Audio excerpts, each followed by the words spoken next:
All right, let's get started. Let's see what's happening in the world. I wonder if they found this suspect yet from the Brown University shooting.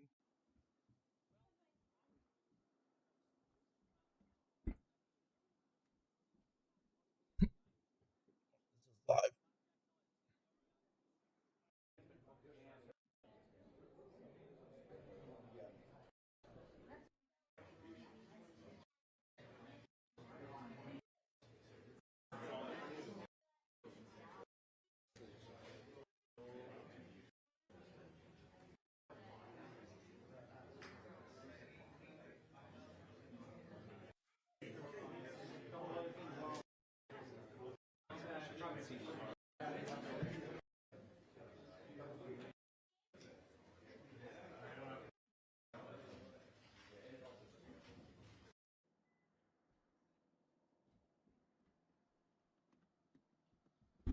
Police are busy.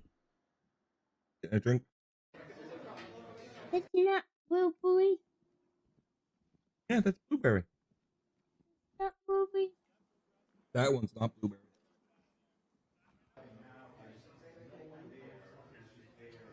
Keep an eye.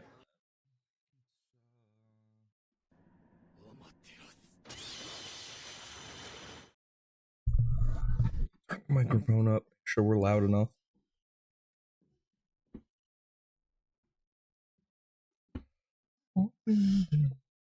Make sure to put my drink back.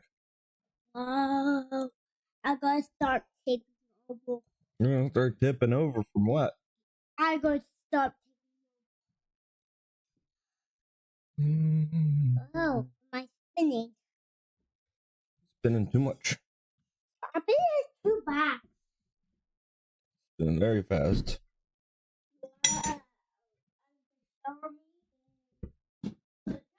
Acts may be linked, and this is from multiple law enforcement sources to both us, our 5 Investigates team, and ABC News. And that information about this connection was developed in the last 24 hours as detectives working on both cases. The information about the DNA is widely out. The fact that the task force is working some DNA, there's some reporting that it's from shell casings found at the scene. Like and subscribe to the channel, hit the bell to get notifications anytime I go live and make a video. Make sure you still subscribe to this channel, like this video, comment this video, share this video, and y'all make sure y'all pray for my voice. Let's get into this. Yeah, it's going. Blueberry I'm bagel. still Really incredibly perplexed that they have not found the shooter in this case. This wasn't complicated. A person goes on campus, shoots people, flees. This wasn't a trained assassin. Yeah. This wasn't anything of the nature. And Could now have had that they some type found of shell training. casings or live round, live ammunition, there's a potential that they can get this gentleman or this person that's involved and they can find their DNA and prosecute him. But I do find it weird at the way they're handling this. And I try not to be a hypocrite because I felt like that the FBI, They are being generally very weird speaking, with other handled Charlie Kirk's situation properly. You know, some of those things that they put out, the things that they didn't put out, in my personal opinion, were things that they couldn't put out. When it comes to this scenario, They're being I super feel like there's secretive. things that they can put out, but they're refusing to put out for political reasons. Yep. They are saying this was a targeted incident. How do you know it's targeted? You have to have some investigatory information to lead you to believe that it's targeted. Also, the person yelled something before they ever did anything. They yelled Whether that be Allah and called into Akbar police. I mean, the reality is that this is a 7-story physics and engineering building that was unlocked, but this individual went to a specific classroom that was essentially in a study session for an exam on economics and chose that classroom. And we know from a witness inside that this gunman yelled something. We don't know what this individual yelled, and then we can began assume, shooting. right? Why won't they disclose what they yelled? In my personal opinion, they don't want to do it because they know it has some connection to probably an with anti-Jewish thing, some terrorist attack type thing, something of that nature that I think that will embarrass Probably the is narrative. Islamic. they've been Probably has holding on something to do with the That's just Australian my thing that opinion. just happened They could too. I could be totally 'Cause wrong. that's what they yell. We shall find out when they finish the investigation. But if you want to have more information and be up to date on what's going on at the Brown University situation, you can go to ground.news and you can find out what people are saying about it from every angle, from the left, from the center, from the right. You could even go over here. A lot of people you can are match up paying attention. Brown University or Providence, Rhode Island, if you want to have a specific search where you can follow all things Providence. And so here's where it's at, ground.news. And you also know if you're getting biased. And it's just super sad. It's the same story you in can like say every from the situation. left, you know how they go. From the right, you know how they go. When Different the center, people getting you know how they killed, might go. unfortunately. So this is the best place to check out concrete news. You know exactly where your news is coming Rhetoric from, needs and you to get it change in aggregated general. for everybody that's reporting From on it. You both get it all sides. in one place. Ground.news/Tatum. Go to ground.news/Tatum. for I think people. we can give you 40% off. Some You of guys it's join the bred Advantage in plan, and which is pot the unlimited from plan that I birth and use. others. So go to newfounded ground.news. I for think we some got the link in reason. the description section. Let's play a couple clips for you guys of the line round recovered the news clip. I want to play that news clip so you can see exactly what they were referring to. I wrote a clip. The information about the DNA is widely out. The fact that the task force is working some DNA, there's some reporting that it's from shell casings found at the scene. What I can tell you from my sourcing is that I think quite significantly they have live rounds. That is, rounds that were not fired, undetonated rounds. Why does that matter? Because shell casings have enclosed a detonation. That's how bullets work, which means they often wait, you got the destroy space, there's evidence that. and they're scorched. In the case of live rounds, think about what happens there on a 9mm automatic. The perpetrator has to fat finger those rounds, bullets, into a magazine, which is the they're wearing sleeve that gloves. holds them, and that gets put into the handle of the gun. That's how a semi-automatic works. So you have a perpetrator handling rounds that have not been exploded that are found at the scene. It's the same thing we saw, if you recall, in Luigi Discharge Mangione when the would have been a gun better word. jammed. He also had a semi-automatic. He had to rack the slide to try to get it to work and clear the jam. He did, but that ejects the live rounds. Live rounds at the scene, I think, is a hopeful sign for getting usable DNA, even if he's not in the database. Remember, they can use that familial DNA technique that we saw in the Koberger case. It gets to a cousin or something. You work back from there. So I think that's a positive sign for the investigation, and I can tell you they're scraping very hard at it. Well, we have to talk about that. I think there's great potential that there could be DNA on the rounds. Mm-hmm. I don't think that that's out of the ordinary. However, I'm just going to give you guys a caveat so you don't get your hopes up.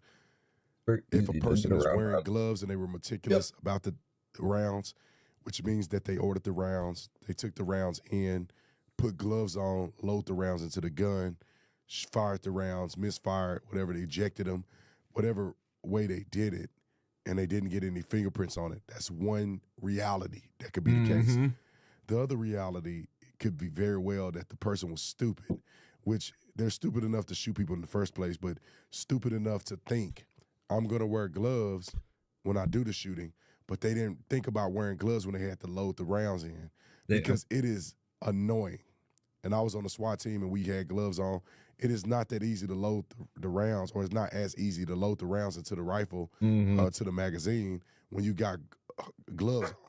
It's easier to take a glove out and load them in like this or get a loader, which I think you kind of gay if you have a loader anyway. Like, you better just thumb them rounds in there or I'm going to question your manhood.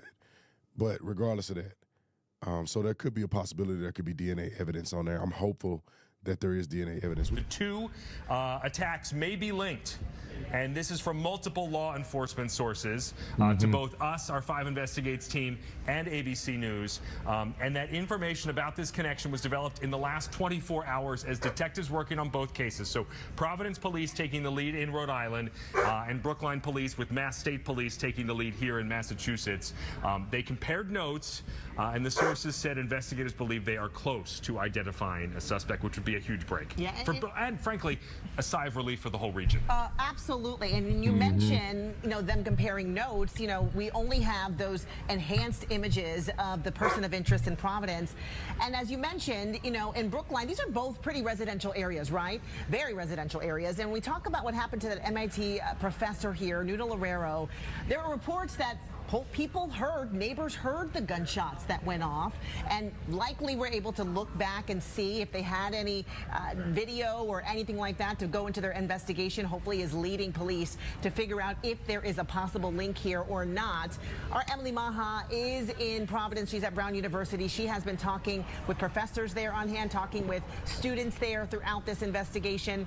What are you hearing now with this new update that's been coming in? Well, Jessica, you had mentioned this is kind of the first really big update we've gotten in several days, and people here, people in the community, students, staff, faculty, they're anxious for information. They're anxious for any kind of answers, any kind of way to help them understand what happened on their own campus. We're here on South Main Street. Brown University is just up the hill, but there are a number of Brown University buildings across this area, and it is all anyone is talking about. I spoke with one staff member and I asked her, I said, how are you doing? How does everything feel right now?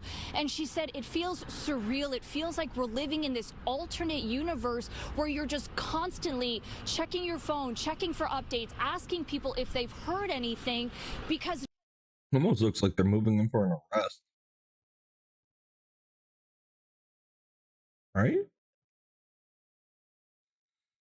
You got police blocking off an area. All kinds of SWAT or whatnot.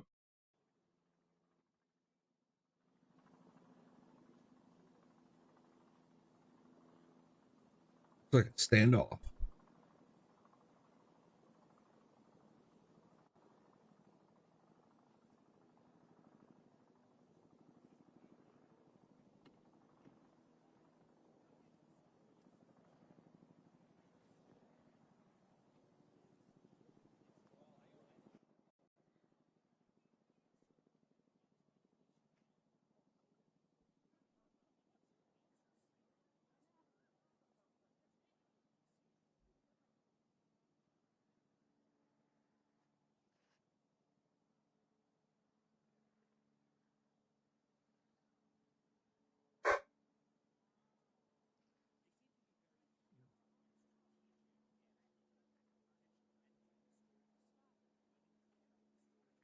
So it says armed police at suspect vehicle, major update Brown shooting. It's not being updated really well. We'll keep this kind of.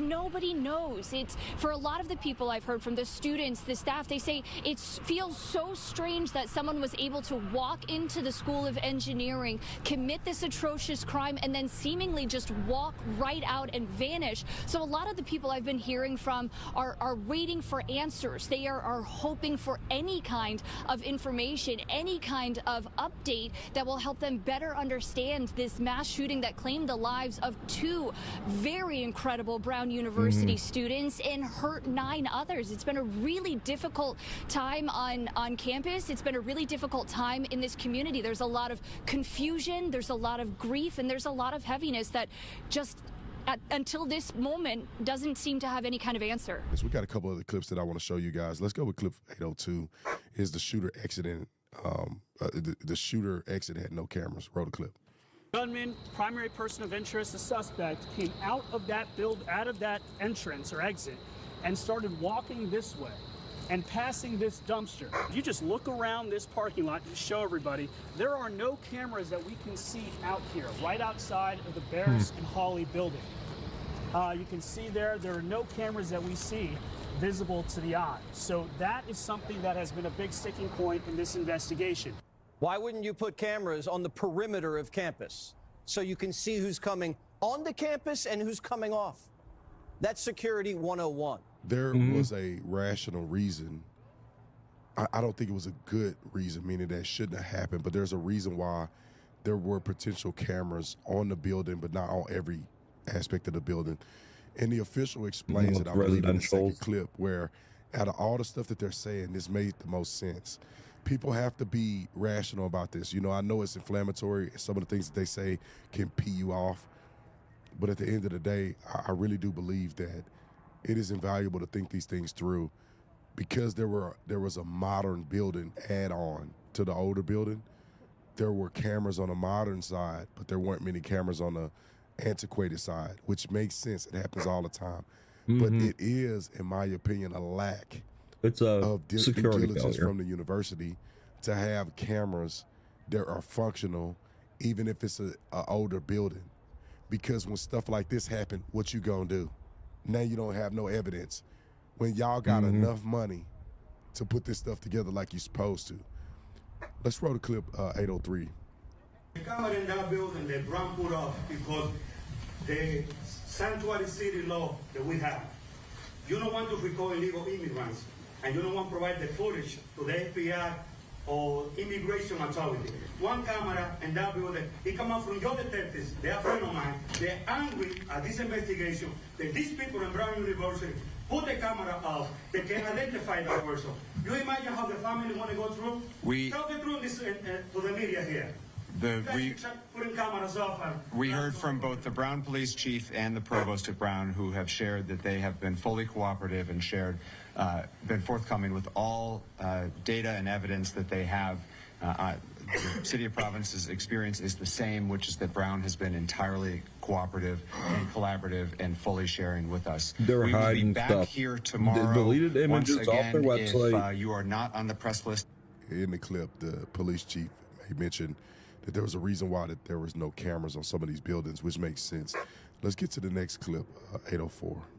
News alert, Providence police just moments ago releasing this photo here on your screen, we'll pop it up, of a second man they say was in the proximity of the person of interest in the Brown University shooting, meaning the videos we've been showing on your screen of the alleged perp that has been walking around, this person was seen in that one's vicinity.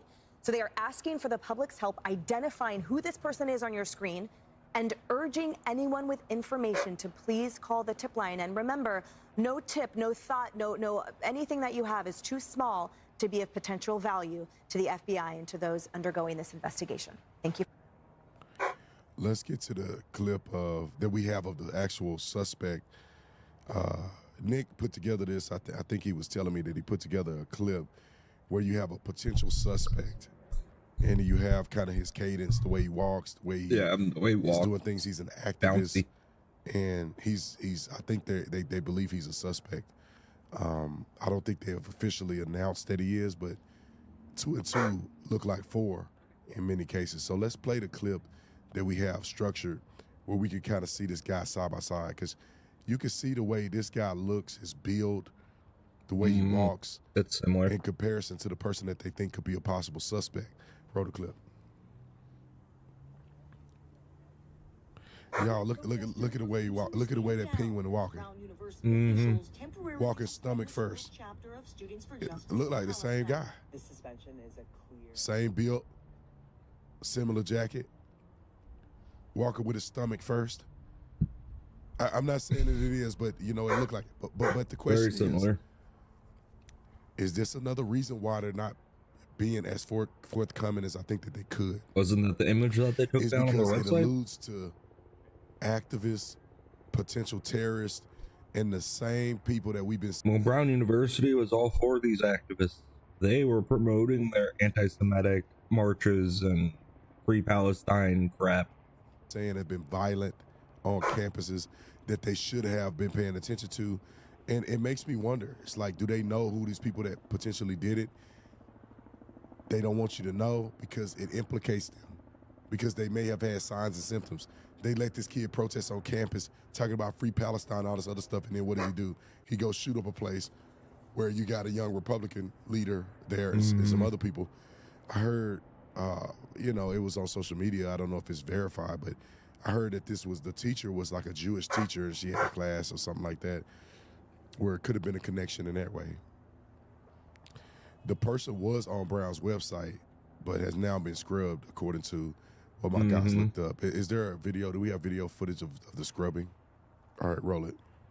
We need some web pages for students or faculty to be taken down. Is that a response to any external threats to anyone in the community? We have been working very closely with law enforcement to provide them with all of the internal to Brown information that they need to do this investigation. It's their investigation. They're the professionals. So we're providing information. We're not in the job of reviewing it for them. I know nothing about web pages being taken down as part of this. It's the first I've heard of it. In the back. You know, it's the first time they addressed that, but Mustafa. you go look at it right here, and I think this is an example of where you go to search for it, and it no longer exists. So allegedly, that kid, see, here you go. He looks exactly. That kid He was meets the previously on that profile. website, and now all of a sudden it doesn't exist. And it's the same guy who we saw protesting, who we saw with the kafifa, or whatever you call that stupid thing they wear around their head and neck. The same guy. You know, it makes me wonder, was it a staff member? And they know it's a staff member, and they're trying to cover their trail. Yeah. I don't know, man. It's very weird and suspicious because these leftist universities are known for this stuff. Yeah, I don't know. This university is very tilted. So we'll keep that up for now. Yep, Trump rescheduled marijuana, moving forward towards full federal legalization. Eva, stop. Welcome in, everyone. I hope you guys are doing great wherever you're watching from today. I'm filming this on December 18th, so all information is up to date as of December 18th, and we have some big news. President Donald Trump has taken a drastic measure along with the United States government and the United States military to potentially stop an invasion of Taiwan by Chinese forces, or at least give Taiwan a fighting chance to buy time for U.S. reinforcements to show up once the shooting and the bombing starts. And this is big, big news amid a historic weapons deal that has been completed. We're going to get into what it means, where we go from here. I'm going to break it all down for you. But before we get started, as always, please make sure to like and subscribe.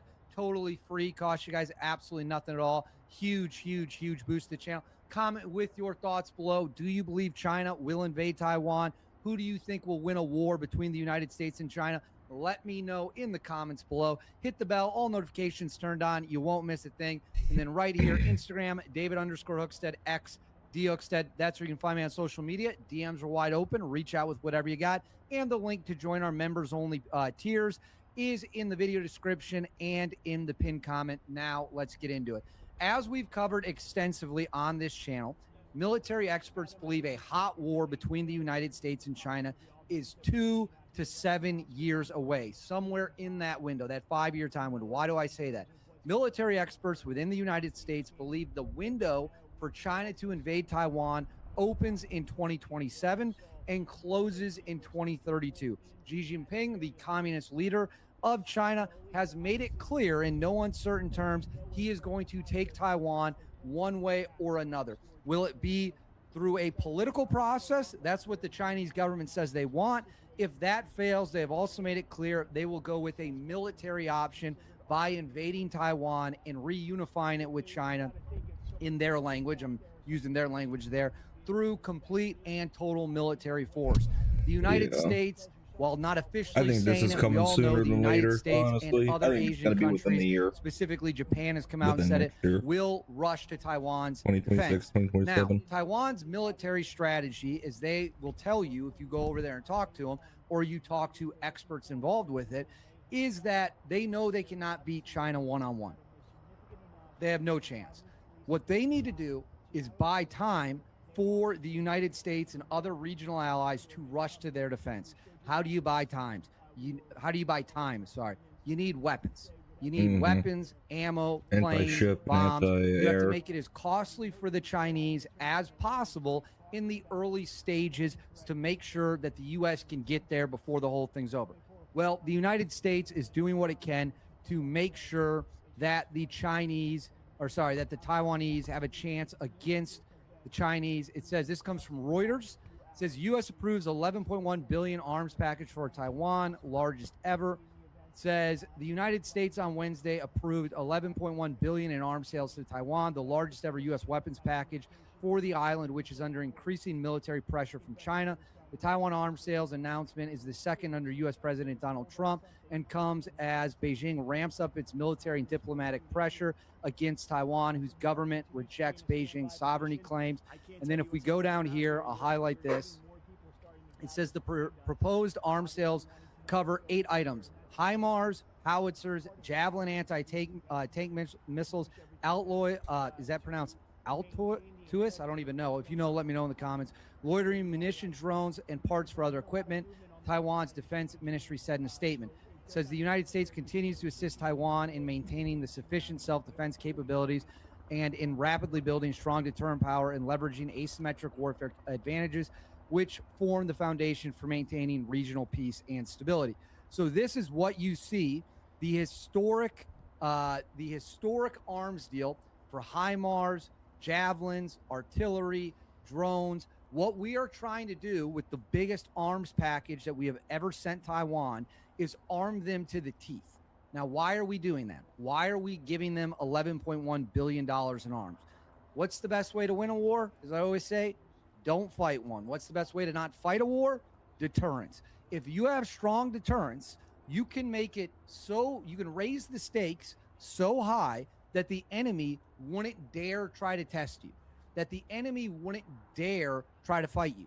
So what we are doing is we are arming Taiwan with highly advanced weapon systems so that they can fight for themselves. We're essentially being a gun store for the Taiwanese, so they can arm themselves so that in the opening days of a conflict with China, they have the ability to cause great losses to the Chinese forces, and that gives the United States government time to go in and get there, bring in air power, bring in naval power, bring in troops, bring in missiles, bring in bombs, bring in what you need to fight. Now, to give you a look at some of the weapons here that the United States is supplying, the big one is probably the HIMARS, which is described as a light multiple rocket launcher developed in the late 1990s for the United States Army and mounted on a standard U.S. Army family of medium tactical vehicles, M1140 truck frame.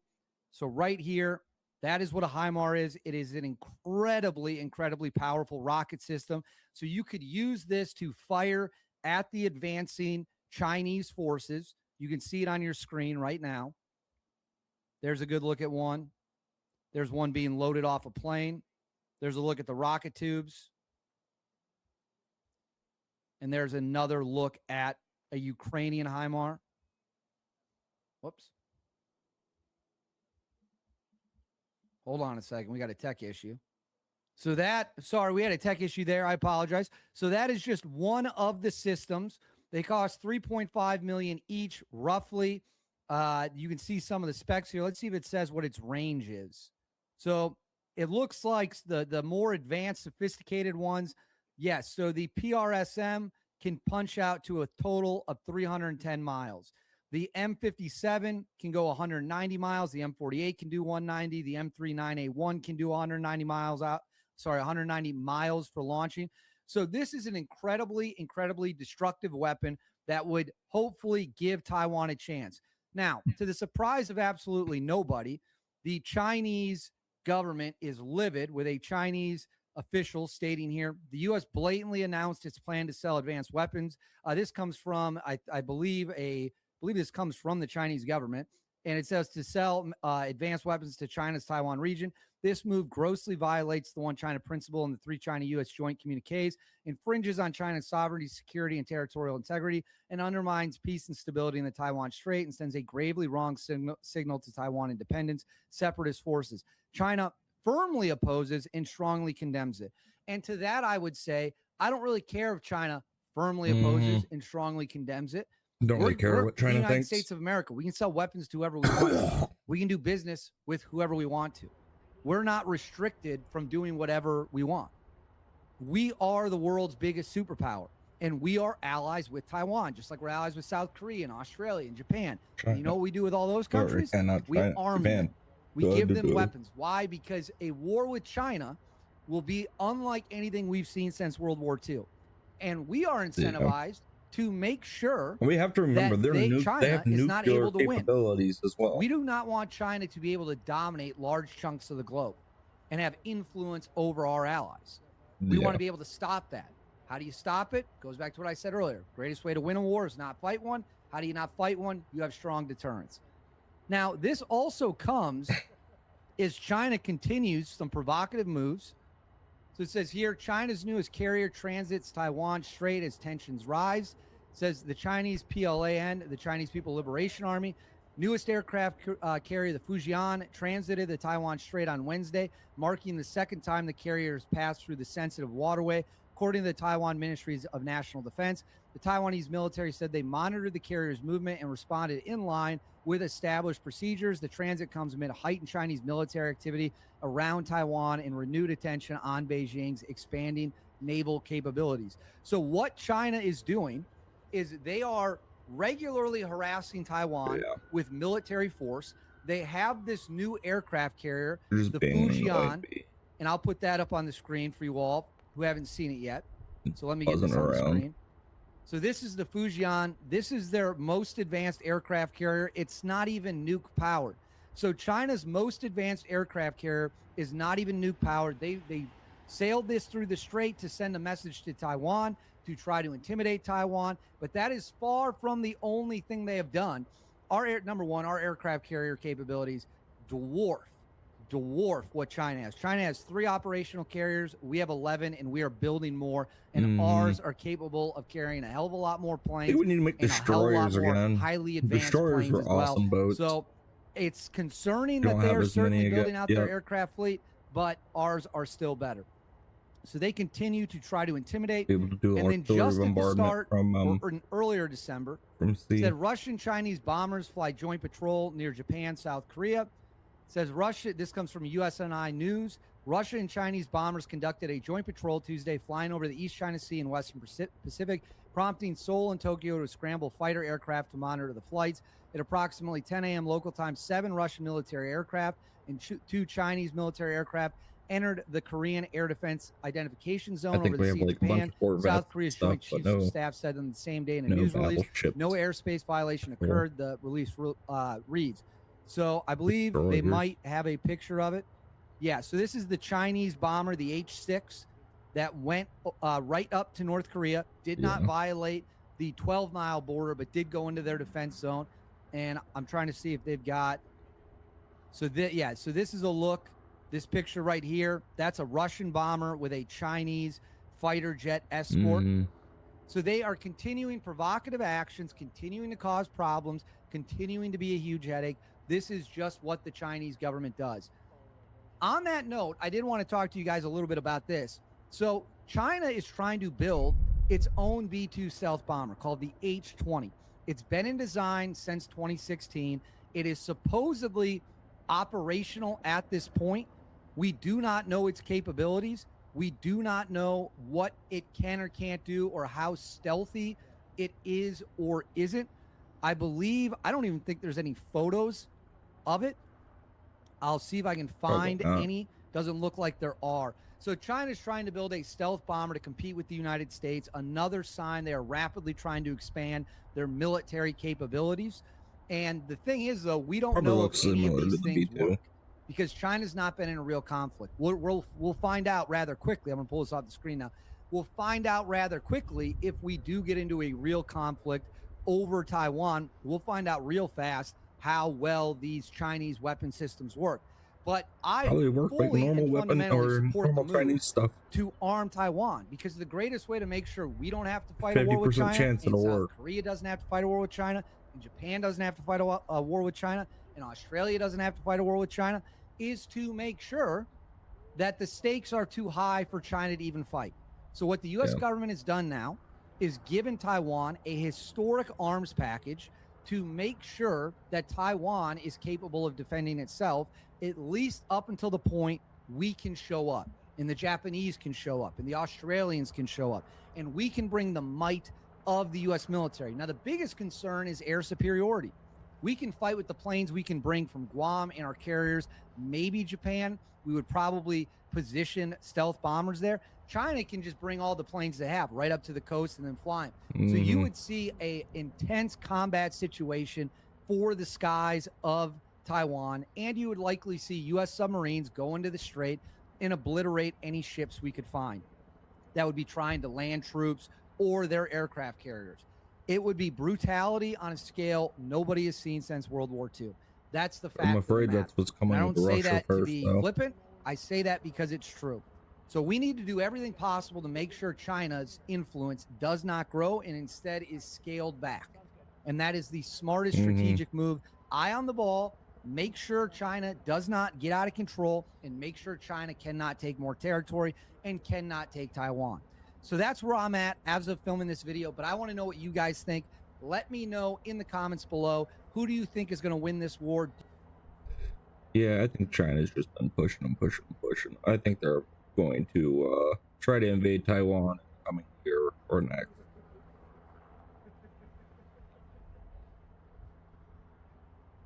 But now sources are telling Fox News that they have finally identified a suspect in the horrific Brown University shooting that left 2 students dead, 9 injured, but he's still on the loose. Now, we're seeing action right now in Salem, New Hampshire, where a search is ongoing. Boston 25 is reporting that it's related to the shooter and the investigation, saying that the FBI agents and members of state police are on the scene. So at this hour, we're still waiting for authorities to hold their press conference. They postponed it hours ago, and we knew there must be something big happening for them to have done that. We will bring it to you and any breaking coverage as this comes. And a new twist. After authorities declared this week that the Brown shooting and the killing of that MIT professor were unrelated, new reporting is revealing that police are now investigating a possible connection. Here to weigh in, live from Providence, Rhode Island, is Paul Morrow, Fox News contributor, former NYPD inspector. Also with me, Rob Chadwick, former FBI supervisory special agent.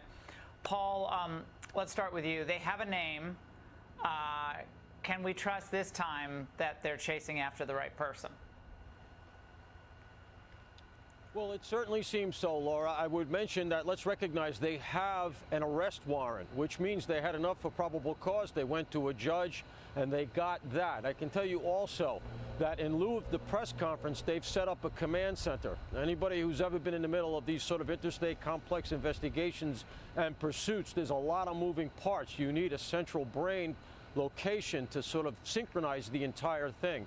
The same people running a press conference are going to be running that situation room to keep the whole operation moving. So that's why they've canceled the press conference. A lot of moving part right now, but I would tell you that by far this is the buzziest day we've had up here, the most movement, and they do seem to be in pursuit of this person as we speak. And Rob, it looks like they have found the suspect's car. It was abandoned near a storage facility. I'm from New England. I know Salem, New Hampshire very well. I went to school in New Hampshire. So this is not that far from Boston. It's fairly close. But they pegged that car. I think it had been located, it looks like, at the scene of the crime. We saw a lot of internet sleuths that were picking out, I think, that same particular vehicle over the weekend. What do you make of this activity in Salem, New Hampshire at this hour, Rob? You know, Laura, Paul is spot on there. All of the resources are going to be either in the command center or deployed, you know, at where they think the subject may be. So at this point, I would say the citizens in and around that area need to take shelter, stay inside, wait for further communication from the authorities, because this is by no means over. But, you know, you had earlier, Paul had reported about license plate readers. I'm sure that played part of this investigation and be able to locate this vehicle relatively quickly. And Paul, one thing that was very odd, I think, at the beginning of this was when we heard about the tragic shooting of the MIT professor. He was an expert in nuclear fusion. He was researching clean, unlimited, limitless supply of energy through nuclear fusion, one of the foremost experts in the world on this emerging technology. And almost right off the bat, authorities said, oh, this is unrelated. And before I'd known that on the show, I said Tuesday or Monday, this just seems really weird that within 50 miles and 2 days, prestigious institutions, there are these 3 people dead. And everyone was like, oh, no, not related. I didn't understand that at all, especially when we had no suspects. Diva. Yeah, I mean, your mind had to go right to that, right? We had these 2 unusual killings, and they're in relative proximity to each other, and there seemed to be some commonalities. There was an anti-Semitism overlay because the professor here at Brown was in the Judaic Studies program, and of course, reportedly, the MIT professor was also a strong and vocal proponent of Israel. And then, of course, we had all the things that happened around the world. We had Australia, we had our troops that were killed in Syria. And so the commonality seemed to be maybe Iran, maybe some kind of Islamist event. But right now, all of that is still up in the air, and I hesitate to speculate too much. You know, Iran is not going to use a low-rent person who wanders in and happens upon, I believe, just came into an unguarded building because the security was so bad.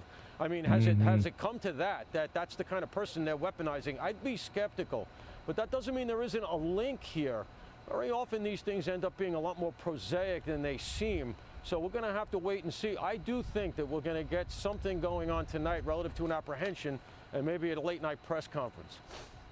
Rob, how concerned are authorities on the scene that there could be booby traps, there could be explosive devices?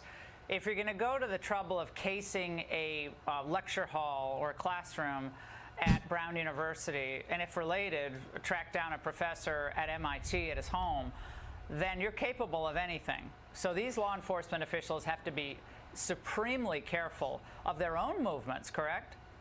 There's no doubt, Laura. You know, this is actually reminiscent somewhat in that same region of the search for the Tsarnaev brothers after the Boston Marathon bombing. You know, not sophisticated attacks, but very dangerous. And again, you know, lessons to be learned here on all sides. Certainly not, you know, the greatest handling of this situation with the public.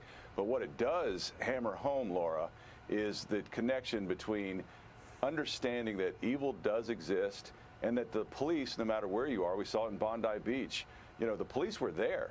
They cannot protect you at all times. So you, as a private citizen, have to understand you're going to be responsible for your own protection, at least somewhat, until the authorities can get the situation under control.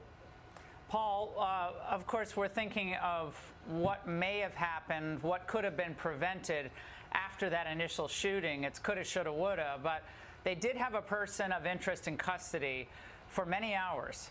And those were critical hours, in which time the suspect, perhaps, or a related suspect, connected suspect, moved to MIT. Again, we're going to learn more. But how important are those early hours in this investigation with interviews, locking down the scene? Looks like the suspect walked right by police at one point, which was really chilling. How critical is that?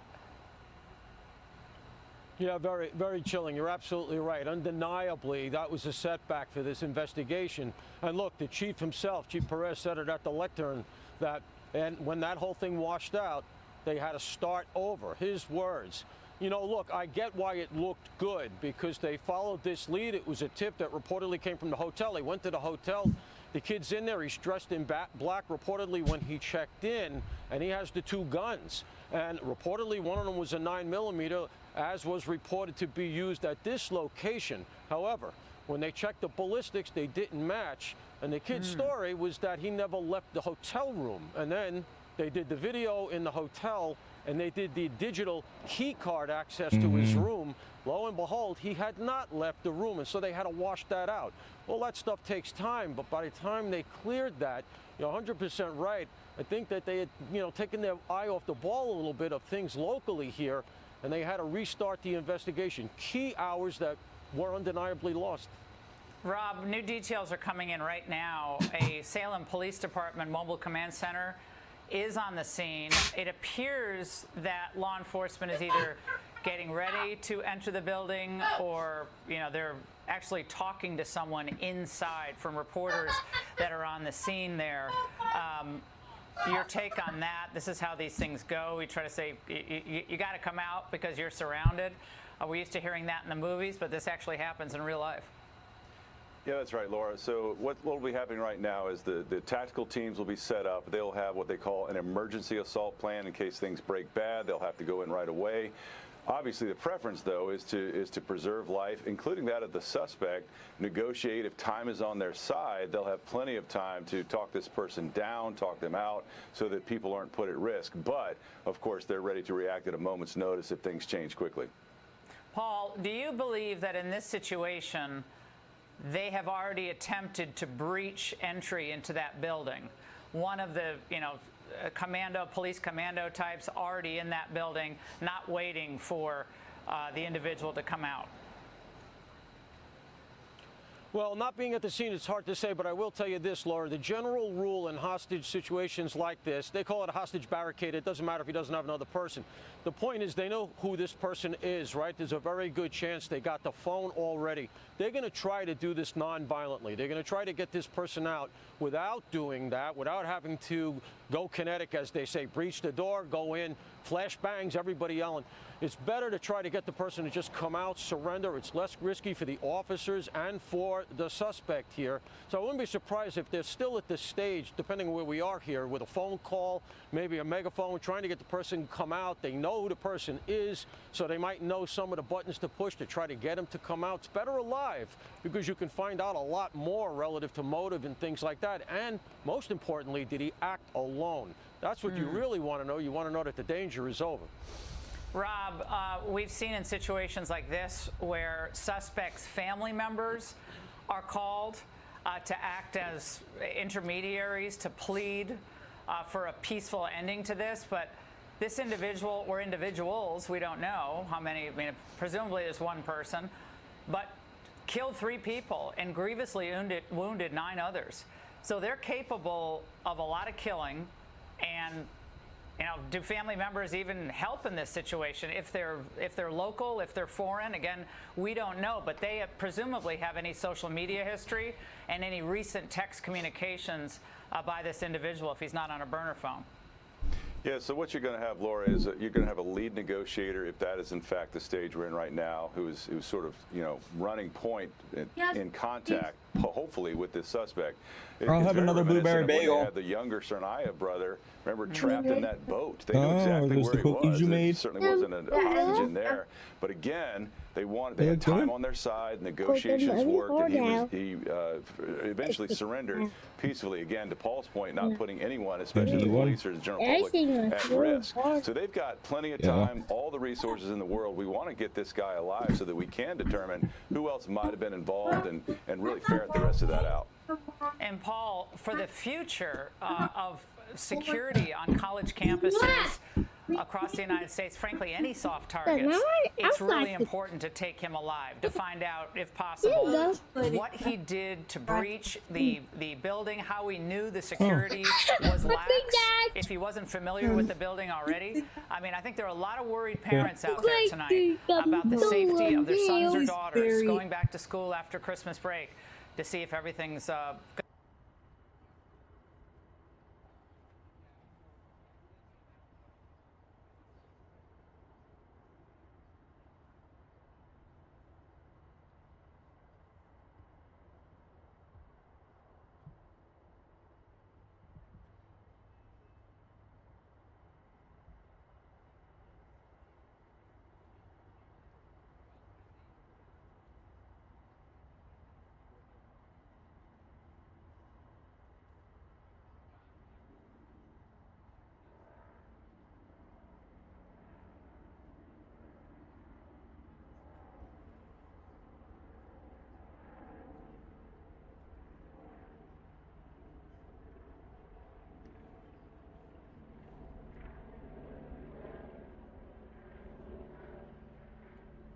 Cookies. Don't eat my cookie. Gabe said pizza. Here, helicopter. Sugar cookies. Okay, but with Brad, this is about your. Go look in the mirror. Oh, I can feel it. going to be safe and sound for them. I was like, what did I do? Yeah, I think that's a key takeaway. You're going to have a security assessment here to see what went wrong. You know, we already know a lot that went wrong, right? No key card access, the door potentially propped open. There was the alarm that went off late. Reportedly, the text message that went late. There was no security guard. You know, this was a very sort of half-baked enterprise here that really did not seem to take into account that this is the most forward salient of Brown University. Yeah, this is like the they outer might have perimeter found of it, and it the abuts suspect from a the residential neighborhood. university With shooting. all that lack of security, you know, forget an active shooter, which, by 5 the way, days. high schools are worried about in this day and age. Never mind a university like this that does all this kinds of engineering research. But, Momo. you know, with this kind of open building, anybody could have wandered in. A homeless It's person, okay. person looking to do burglaries or something. So the security really was lax, and it is a larger lesson, I think, for the university system nationwide. They have to wise up. The cameras are necessary, and the fact that there was no ingress and egress cameras here is kind of inexcusable from where I sit. Yeah, That one I'm very it hard on. absolutely is. You can't do that, and it's unfathomable. No, it's unbelievable. Rob, and finally, just to this point, if this man was kind of casing the area, the person of interest casing the area for odd movements, odd stop and start. And it reminds all of us, when we see something that seems unusual, it's not a good idea to just brush it off. Your instinct really does tell you a lot about a situation like this. Yeah, Laura, we have to learn to honor our, instinct, our situational awareness. The hair on the back of your neck stands up. Have the courage to make that phone call. Don't think I'm just being silly. Reach out for the authorities. Believe me, the police are glad to get as much help from the public as they can. Defund the police really did a lot of damage to our public safety agencies. A lot of lessons to be learned here. Absolutely Maybe did. painful lessons, I'm sure, but we can absolutely do better. Great point about the defund the police. Paul and Rob, thank you both very much.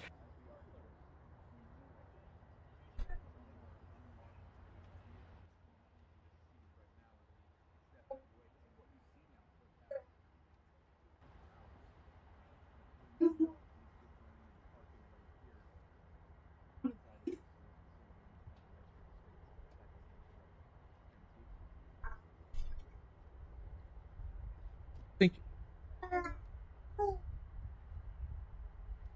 Have you eat the red one yet? Hmm? Have you eaten the red one yet? You just ate one. So, Dad, how are you doing? Hi, Dad. Okay, what? Go fix your hair. Now I have to do this. Oh, You look crazy. Well, yeah. You look like the mom of Zach and Cody. Zombie. The zombie. The zombie. Look, it's big. Zombie. Zombie.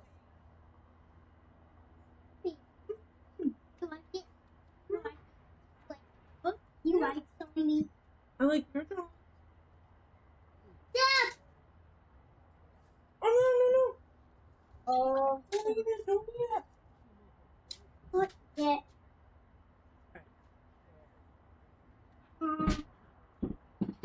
There you are.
Juno, step down.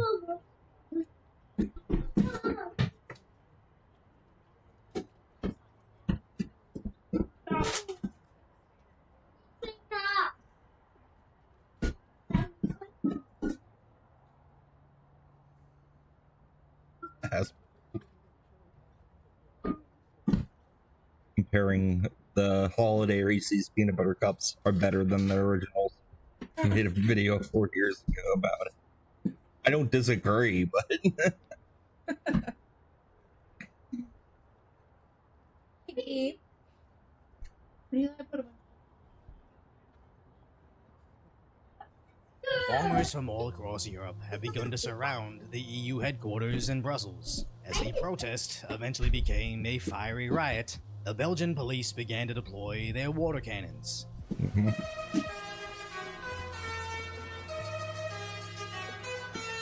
To which the farmers responded with blasts of manure, somewhat similar to Dragon Ball Z, just crappier. And although this seems silly, the situation is quite serious considering the farmers are the only thing that stands between the citizens and starvation. So what exactly is making these agriculture workers from all across Europe revolt against the European Union? As yesterday, farmers traveled across the country to Belgium, arriving late into the evening outside the European Union building, eventually setting fire to the trees outside. Take your boots off. In early morning, local law enforcement began preparing for the protesters. Now, several farmers explained what they were angry over. But not knowing French, apparently they're protesting competition with foreign farmers that don't have the same regulations as they do.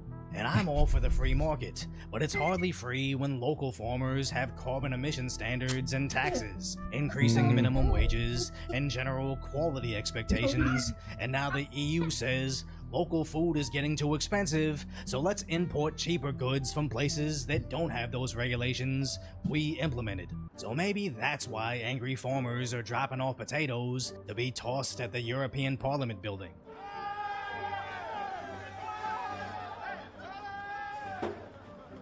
And as they were tear-gassed, the farmers used tennis rackets to pass them back.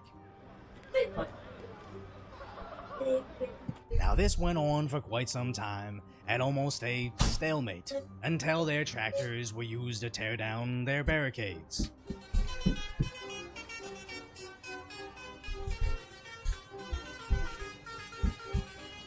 Posting up a sign that roughly translates to, "Here begins the dictatorship" in French, as blue-collar protesters have no issue hauling away heavy planters. This is just a Then coming in with a automatic firework cannon,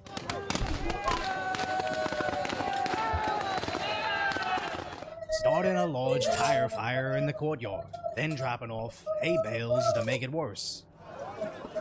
Tires, sheesh. As eventually, the riot police began to push back the farmers. The tractors did stage somewhat of a counterattack, pushing back the police.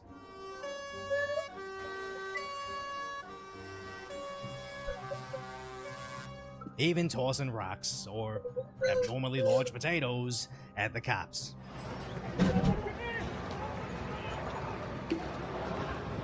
But eventually, the water cannons prevailed,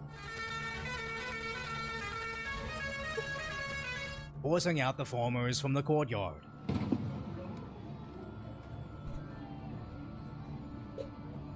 And even whacking the stragglers with their crime-fighting sticks. Where the farmers finally fled the scene, and into the evening, local citizens began collecting the left-behind potatoes, which is just a subtle reminder that these aren't far-left Antifa protesters, these are the farmers that feed us.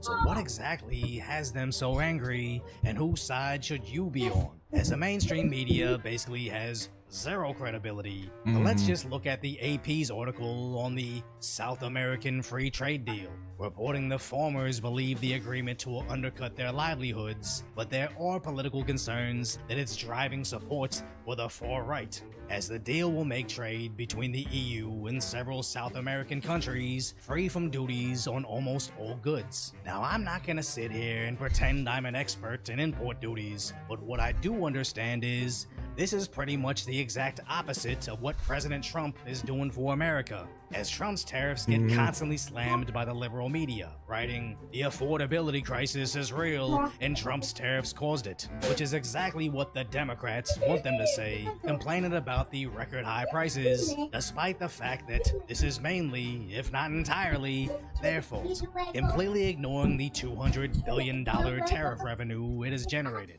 And the cash is a nice bonus, but it's not the intended effect of the tariffs. It's the bolstering of both jobs and national security by bringing manufacturing back to America, which the corporate media already has their lies ready and waiting, despite the huge investments into American manufacturing across several industries, totaling hundreds of billions of dollars. So although I'm not exactly certain of the specifics of selling out your local farms for cheaper foreign food, I completely distrust the mainstream media's pluses as to why it's good for us, as the AP's article again frames this as worrisome far-right rallies, saying this free trade deal will counteract China and the US's blitzkrieg. The mainstream media's false framing has become so insane, every article is basically, here's the racist, evil, misogynistic, mean to puppies, Nazi Trump policy, versus or equal rights, feed the needy, healthcare for everybody,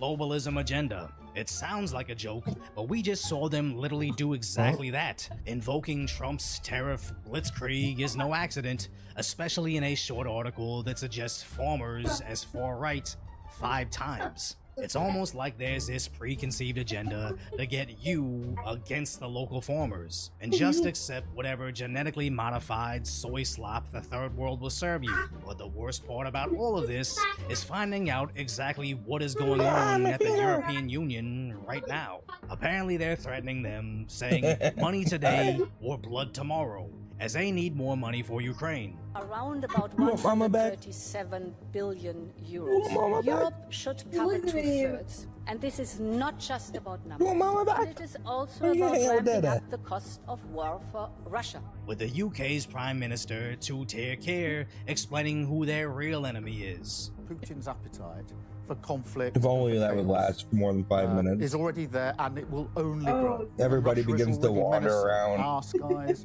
our waters, our streets, and our national security. Preparing their citizens to sacrifice themselves for war. It's absolutely clear that Russia's hard power is something to fear.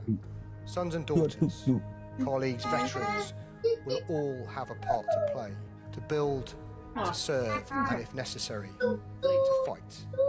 And more families will know what sacrifice for our nation means. It's bad enough they've proven they just see their citizens as tax cattle to fund all their ineffective progressive nonsense. But now, they're saying they see your sons as sacrificial lambs to a war that a majority of them forgot about. Which brings up the bigger concern of all those foreign newcomers that already fled this war once before when Ukraine was initially invaded and have been receiving social benefits in the EU ever since. So if these European leaders think they can just send their citizens to be the first to fight their newest war to defend the men that refuse to fight it, I think their protests are going to become a lot worse than manure. Oh no. So if you appreciate my concise, lighthearted commentary on the tragic status that is today's reality, hopefully I've earned your subscription and you'll subscribe to Decoy.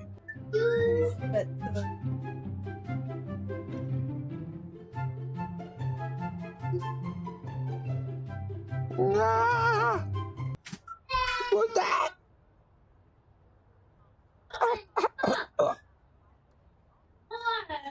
This is a rocket called Mach 2. What are I you named doing? it that because this is a rocket called Mach 2. I named it that because the rocket's I'm maximum waiting speed for is this Mach 2. announcement or news, My whatever goal is it's to supposed test to be. new control update on the shooter, and they're just staking out or something. Hey, off the smoker.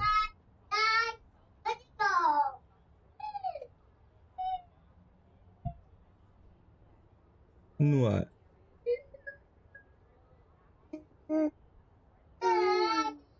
Being able to give this technology a vehicle description.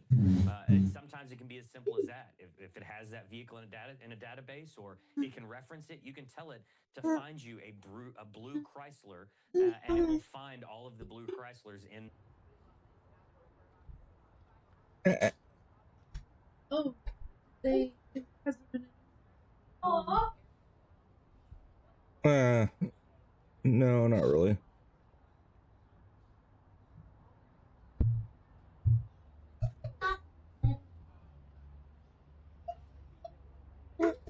What?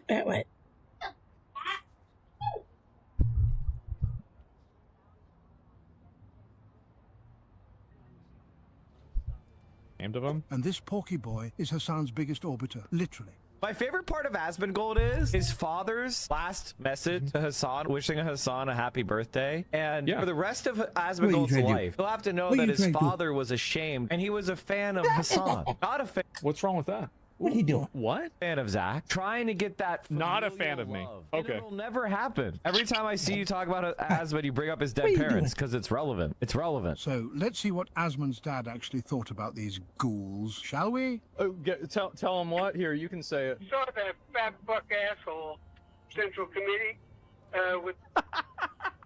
That's what my dad thought about him. This little mustache and fat face, and who knows how fat he is if he gets up. And he's a major one. One more thing, because he gives you so much content, please wish Hassan a happy 35th birthday. Say, He's only 34. Happy birthday, Hassan. Yeah. Is that all you're going to show from Hassan? He's talking about you every fucking day. Hassan being trash. Yeah. I wouldn't say anything, but he shits on you all the time. Yeah, I know. If they would only allow me to shoot everybody on the fucking... All right, so guys, All right, so guys, he really appreciates. I'm gonna go ahead and I will call you later. And now keep Asmon's dad out of your fucking mouth, you piece. Pat, Mike. I don't know why he does this. He's so weird. It's so cringe. And I think that it really goes to reveal how radicalized somebody like him is. Please show the Mike from PA clip. I think that's fine. So if a guy pays for my tab, I think I'm getting your attention. can I help you? I think they want to go in. Okay. Jesus Christ. God, that was embarrassing. That's so sad, isn't it? Don't forget he lost a fist fight to a couch. I mean, how do you win? Really, how do you win a fist fight against a couch? Literally me writing the title of this video. Victory.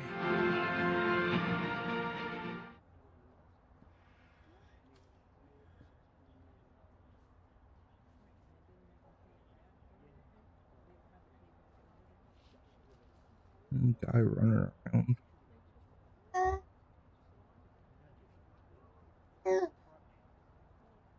A Jeep or something that they were searching for.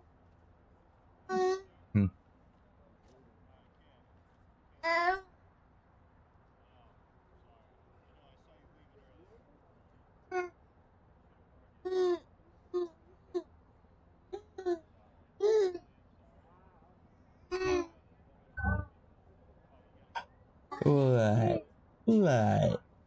Are you trying to get my attention more? Oh, really? You squeaker. You squeaker. What are you doing, squeakers? Complaining about mom holding you. Nothing yet. I want battleships back too. I was just saying that. Yeah. Who's side? Cool. No, you don't. You always put it like right at my nose. You said I know. I said no. You don't. No, I said. No. Oh. She.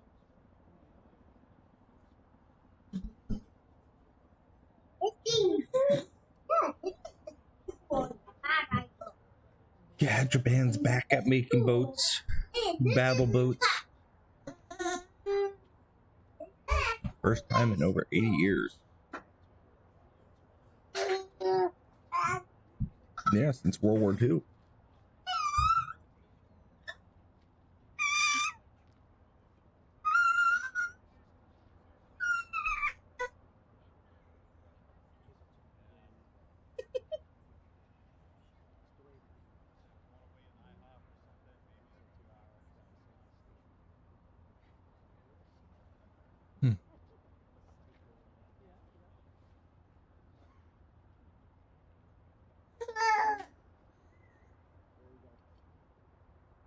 I know I've made quite a few videos covering these degenerate streamers that go live while streaming and then crash their vehicle.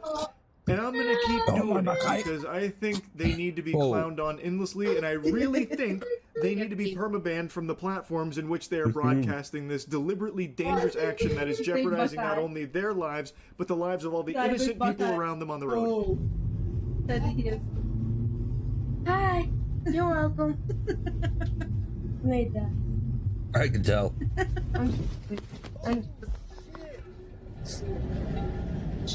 Now this one basically fills out an entire fucking bingo sheet of these degenerate losers. There's nobody typing in his chat. He is broadcasting this garbage to actually nobody, just crickets. There is one person that's not like a bot or a mod there that said a word probably like 15 minutes ago that's still on screen, and yet he is still too focused on streaming to pay attention to the road. He stops at the red light momentarily and then says, fuck it, we'll do it live. Goes forward and basically T-bones a car that's coming through. He runs a red light, blatantly filming his crime. Also, this corny bozo's got such a dog shit stream overlay, I can't help but laugh at it. He's got his kick name as a watermark in the top left of his stream, which has a logo. Budged into my stomach. This, which is something a 12-year-old might think was cool and edgy. And then on the top right, he has Plinko. Now, I don't know if he's trying to, like, promote some kind of gambling partner, but I find that hard to believe because he's not a very big streamer. I don't think he'd have, like, a contract to try and promote Plinko on stake or something like that because he wouldn't be driving a lot of traffic there. No pun intended, because this guy can't drive for shit, clearly. But I imagine that he's probably not actually contracted to do that, so maybe he's trying to fish for referrals to get himself out of the hole, maybe. Or maybe it's like Plinko as some kind of community building thing where, like, his chat plays Plinko with imaginary points, fucking Monopoly money. I don't know, but I just found that overlay to be extremely silly. And imagine it is actually like a community thing where it's not real money or something. I don't know why he'd have that. There is no community. Like it does. It looked to be on the move.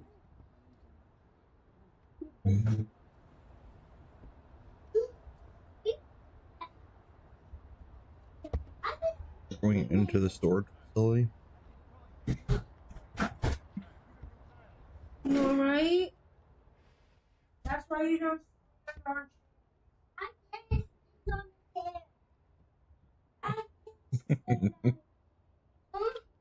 Are you alright? Eli, could you get me a soda? Oh. Okay, Gabe, could you get me a soda? You're alive. Empty. Well, I need a new one, you goof. That him more? Yes. Get him. Throw it out.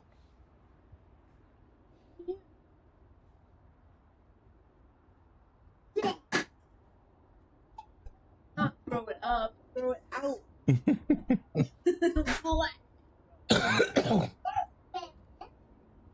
Eva, don't go under my desk.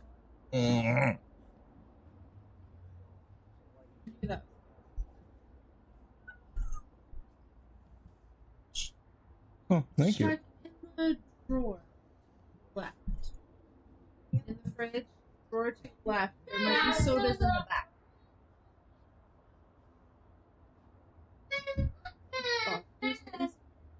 That probably is. One or two more.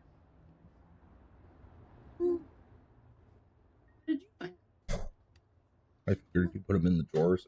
Said there was it doesn't seem like there's anyone alive in chat with a pulse, so who would be playing that? It'd just be him dropping his Plinkle ball by himself, just sad and lonely every time.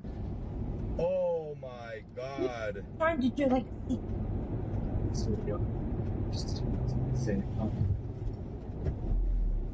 Astute observers may have noticed something anomalous in the chat there. This is right after a crash, a car crash, and chat didn't move. Not a single message, not a peep. Typically, in even the smallest of streams, when something happens, literally anything stimulating, even fucking jingling keys, while people going, oh, wow, wow, wow, look at the wow, wow, wow. Here, nothing.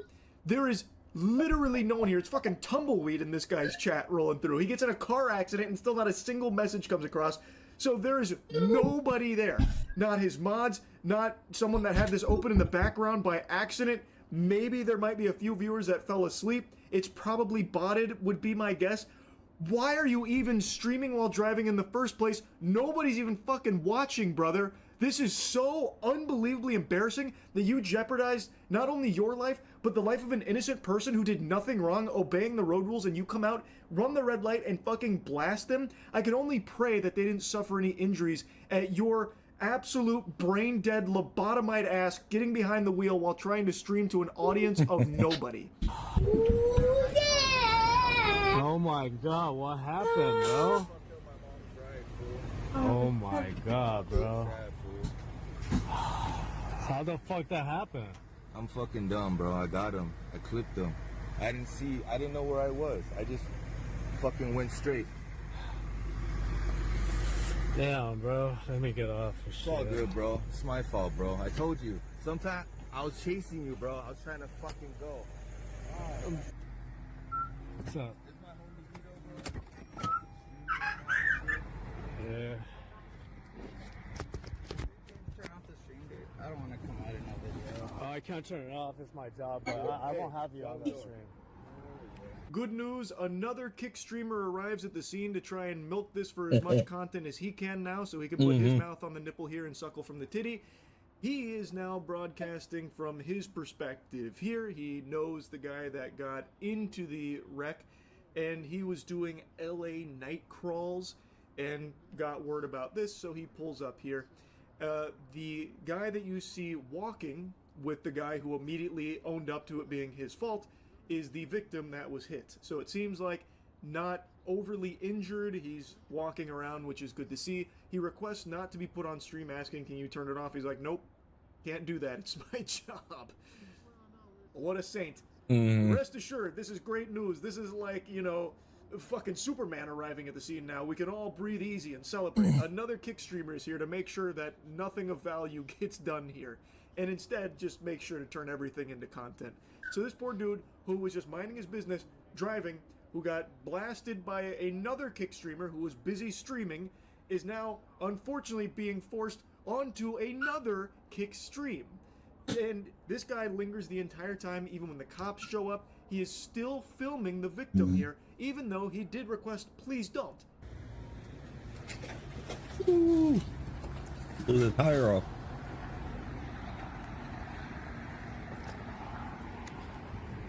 How did he clip him, bro?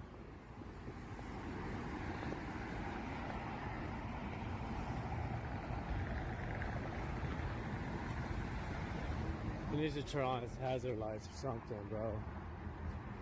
Oh no, this is the entrance, so it's all good. God damn, dog. This is the vehicle he clipped here. It's fucking totaled. This thing got clobbered. Now, it seems like one of the headlights is out here, and I went back to watch the initial impact to see if it was out at the time of impact. It seems like it might have been, but there's only like a single frame where I could find it, and it's a little hard to tell, but I think it might have been.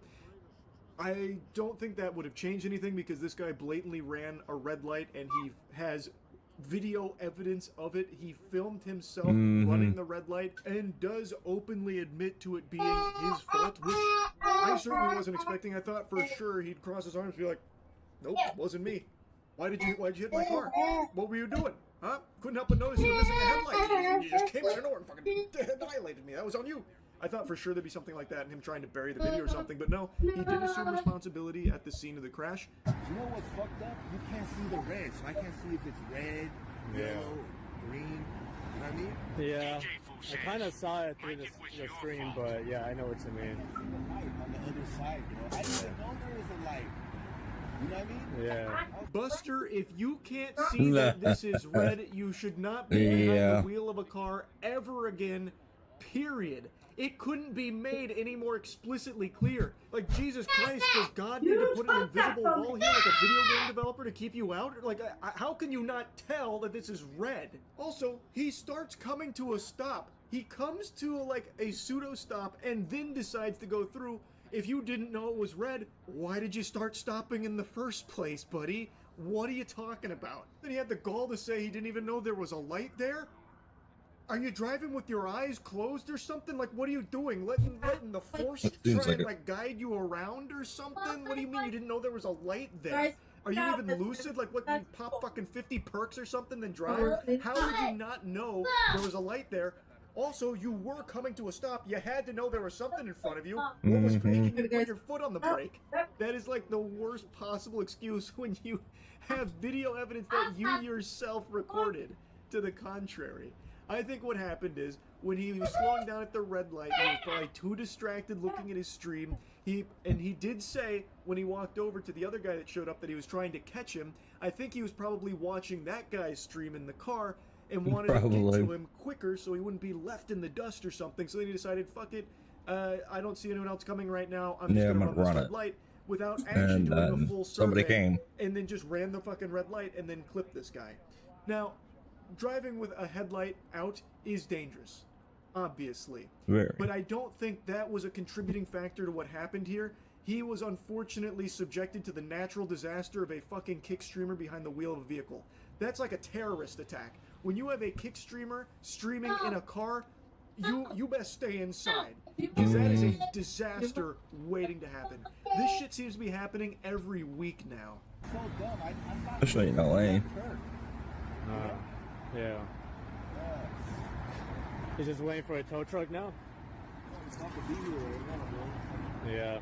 I was doing calls and I got this alert on Citizen, so we came to check it out and it was your car. It was me?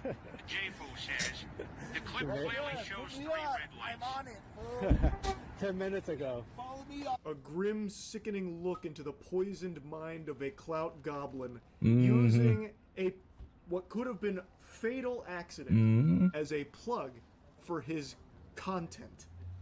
Yep. Luckily, no one died here. Very easily, they could have. That guy's car was in terrible shape. It got absolutely obliterated. It is a miracle that he wasn't like actually seriously injured. And he, the streamer himself, also could have died too. But at the end of the day, since no one died, there's no one being buried. That's just fucking content, baby. Send it. So he starts plugging his shit. Just so despicably shameless. I really think that there's got to be some kind of crackdown on this type of shit, right? Like, it is just completely out of control. It is happening all the time with these degenerate streamers streaming while driving and inevitably crashing. Like, come on. It's so absurd now. Like, I really think when something like this happens, I think they should lose their license. Like, I think this guy should not be driving again. Full stop. Like, he can't be trusted behind the wheel of a car. Like, I think that's what I've learned. But anyway, just had to make fun of this asshole here. These driving streams, it's getting scary out there. Follow, boo. It's really about it. See ya.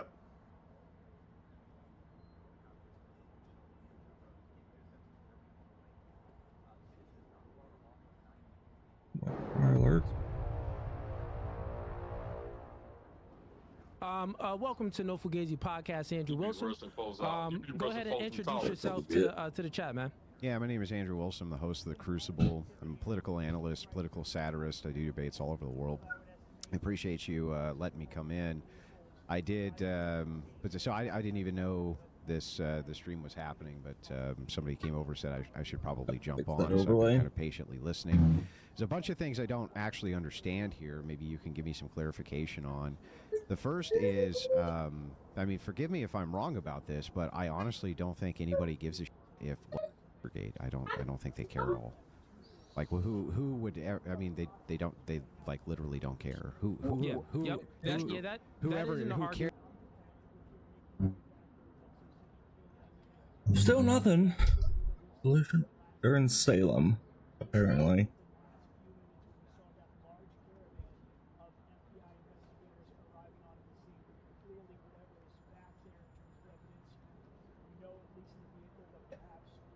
Already heard about the marijuana reclassification, which is, you know, I guess okay.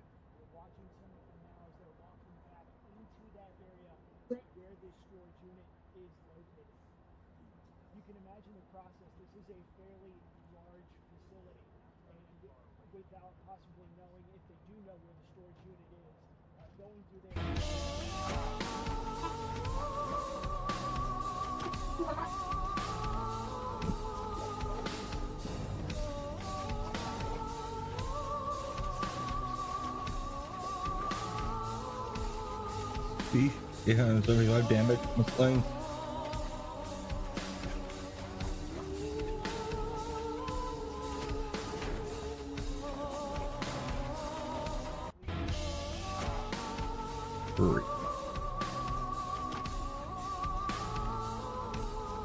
I haven't played the new one.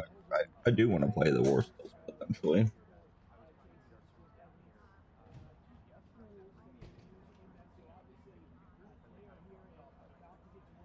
Oh yeah, there was a plane crash in North Carolina. It was a NASCAR driver and his family that passed away. I guess a retired driver. What was his name? It started with a B. Sorry, I don't follow NASCAR.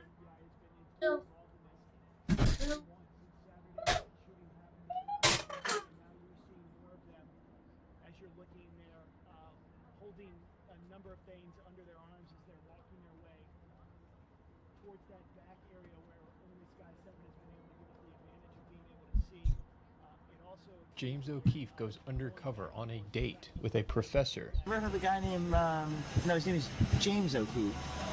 You heard of that? Yeah. Yeah.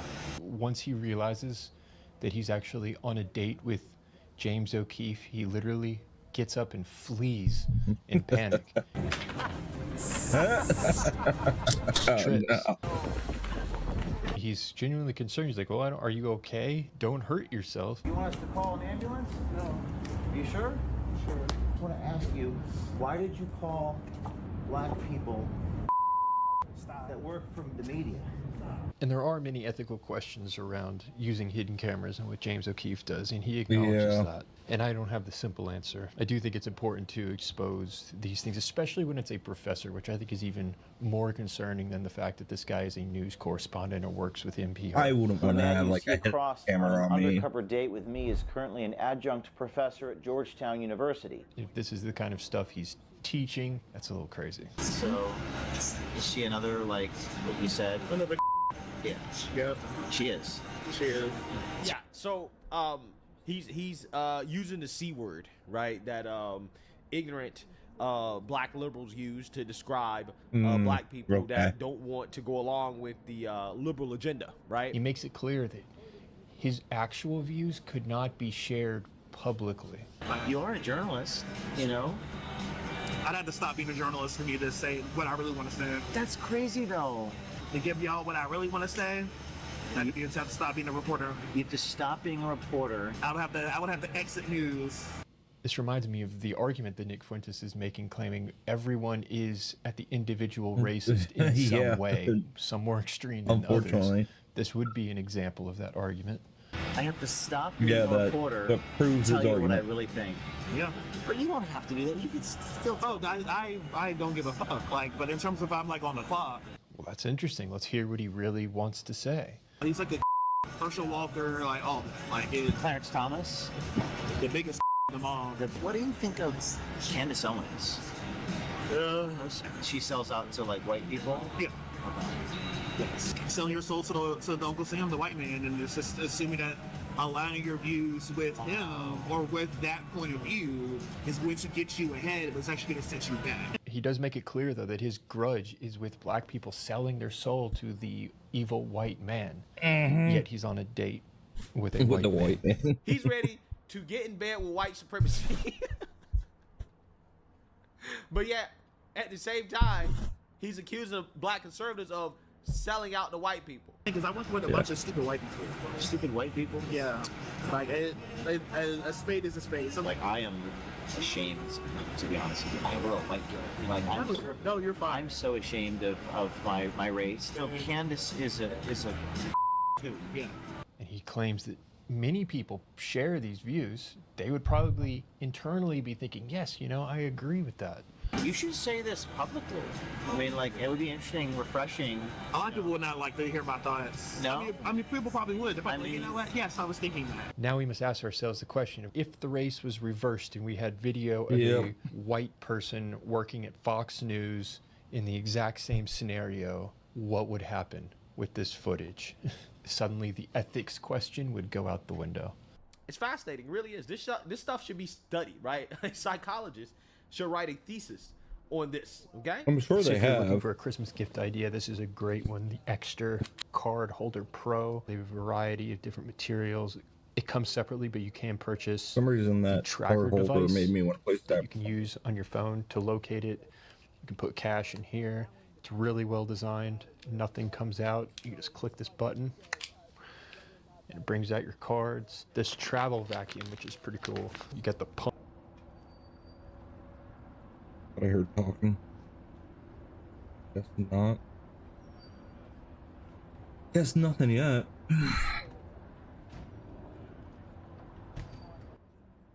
Ice Garden, still pretty blocked in. A lot of personnel there.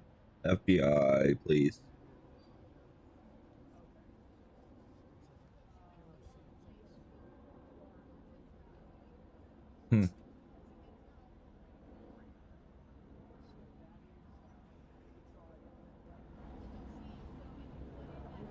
Let's look at the report off to the side.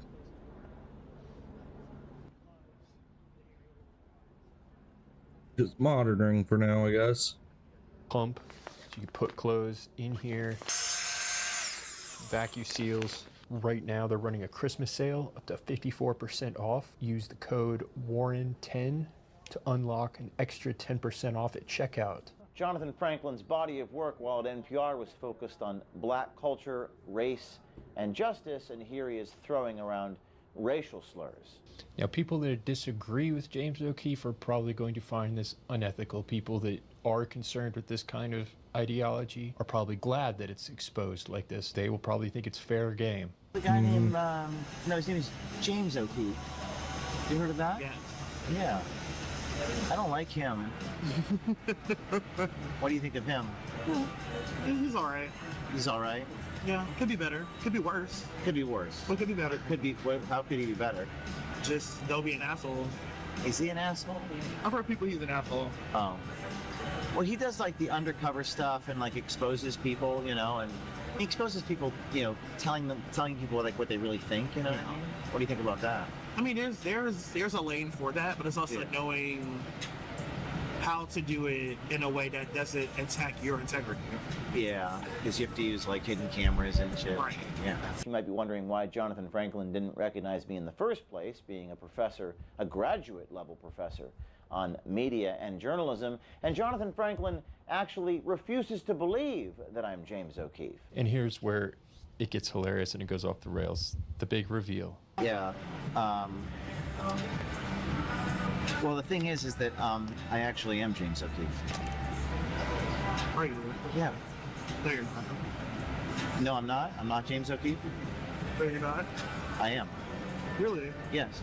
And then he panics and And literally runs. just makes a run for it. You don't know that.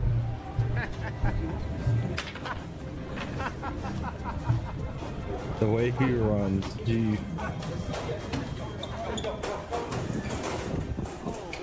I mean, what are we watching? I don't know. I just want to have some fun today, you know? Niagara Falls or something around the corner. Oh, he tripped on his shoes.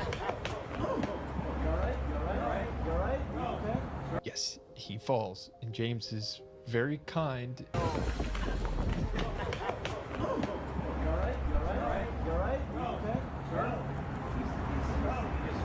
Are you okay? No. Are you okay? No.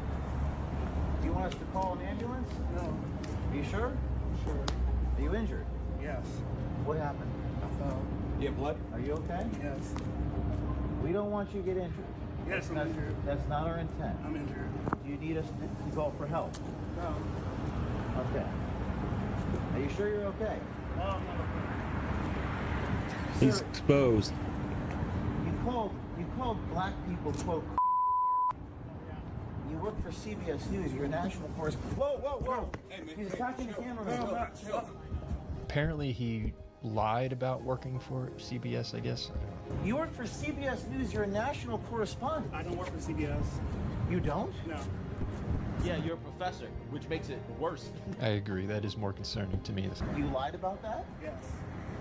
Did you work for NPR? No. You're denying your own identity. Yeah.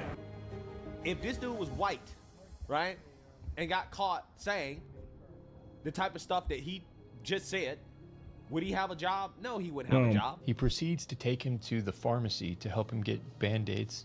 Some water? Yeah. Why don't you have some water here? I'm fine. You worked for NPR and you no longer work for NPR? Yeah. When did you leave there? I told you December. And where it went from there is anyone's guess.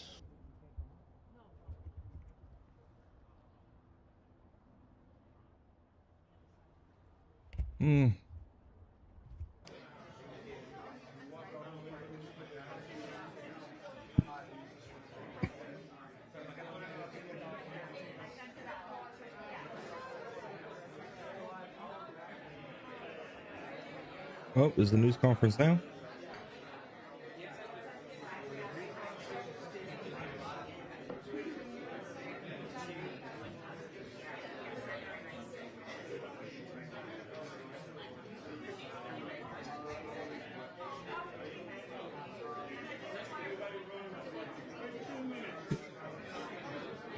The minutes I heard.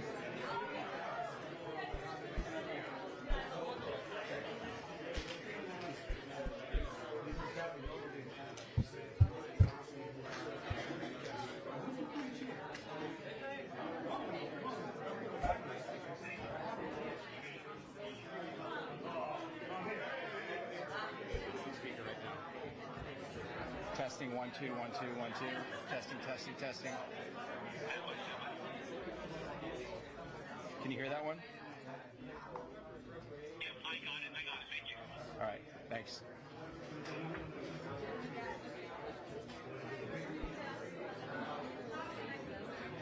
They're dollying something out.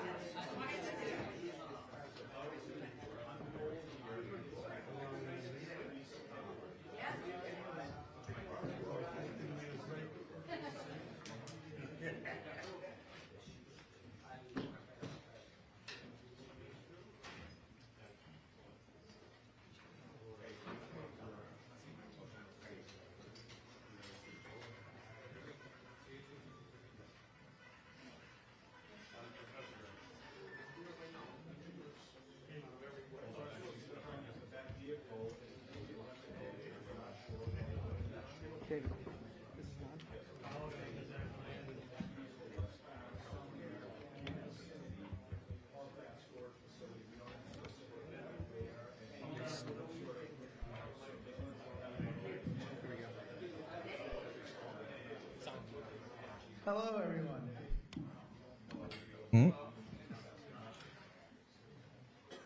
We are giving you your 20-minute notice. In about 20 minutes, I'm going to have everyone come down here. We're going to have the same structure that we've been doing the past few days. We're going to start on the left. We're going to work our way to the right. Everyone gets one question, and then one follow-up question. 20 minutes, starting now. Likely Okay, longer, 20 minutes. Maybe 25 minutes. Thanks.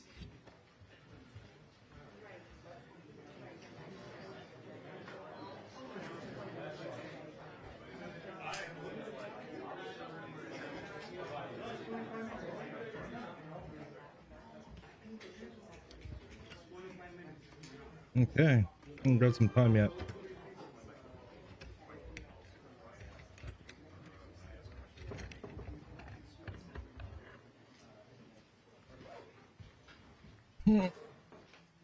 Keep an eye on that more.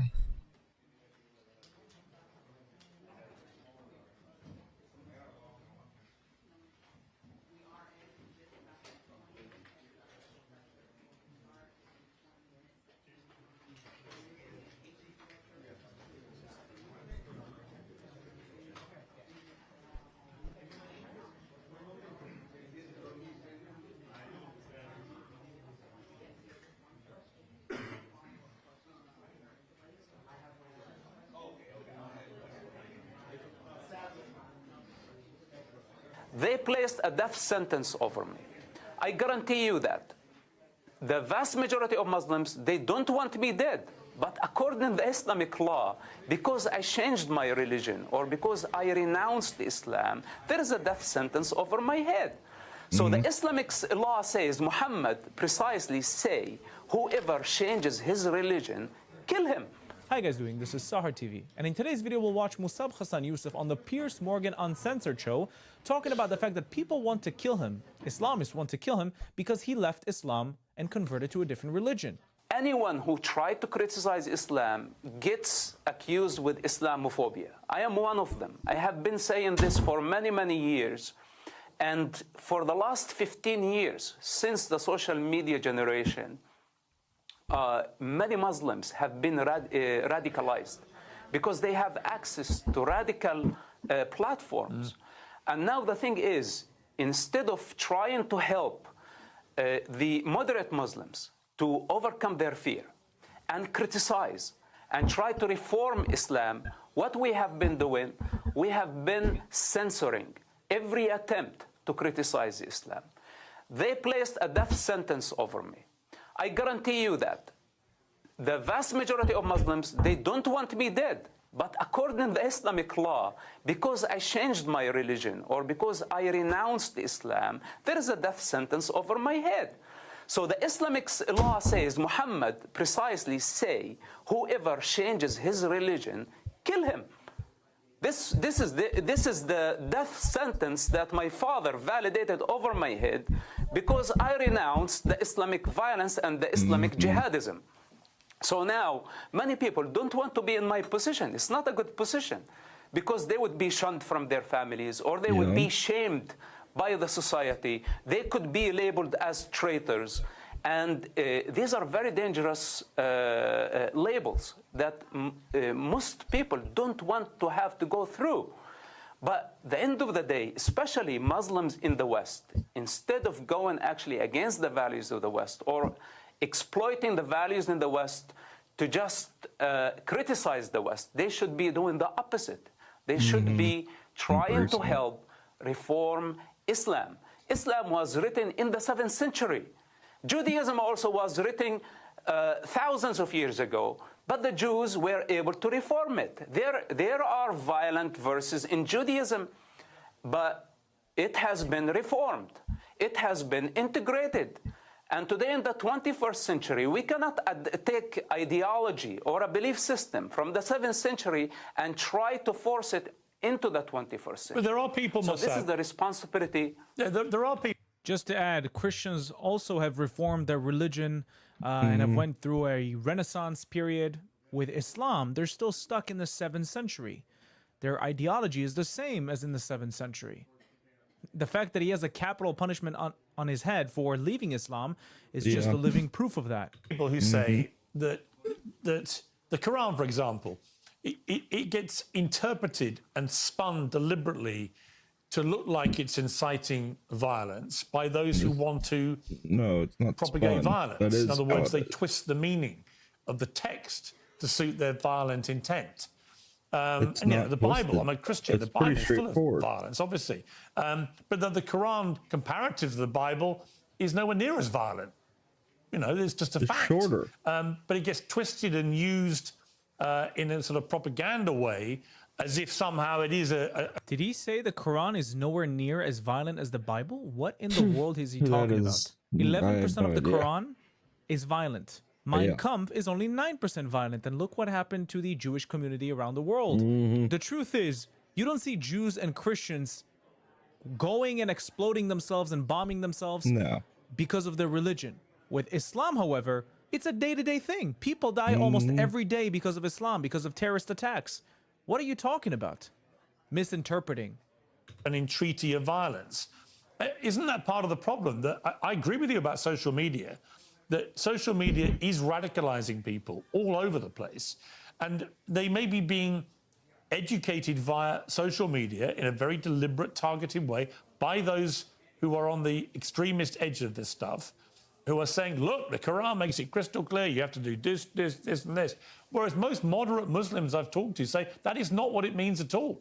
It's being twisted and used in a way to encourage violence. That's what they say about the Bible.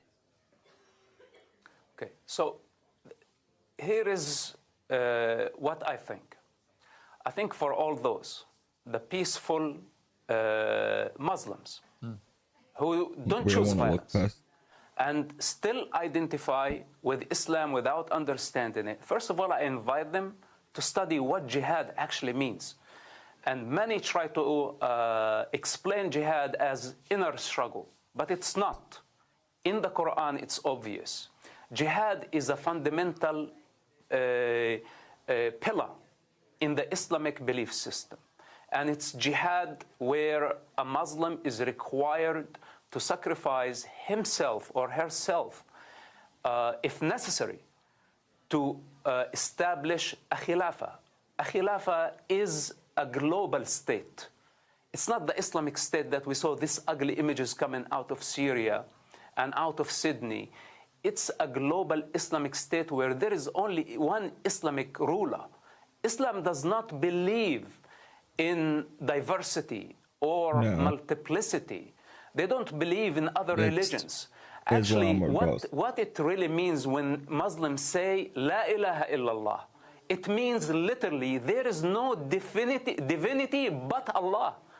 This means cancellation of Judaism, of Buddhism, of Hinduism, of Christianity, of all other belief systems, and consider Islam as the only and final belief. Well, this is very, very dangerous, but this is the essence. But that is rejected, isn't it? But again, I come back to this. By the way, in the eyes of Allah, according to the Quran, the people who strive or commit jihad and kill themselves for Islam are ranked higher than the people who stay back.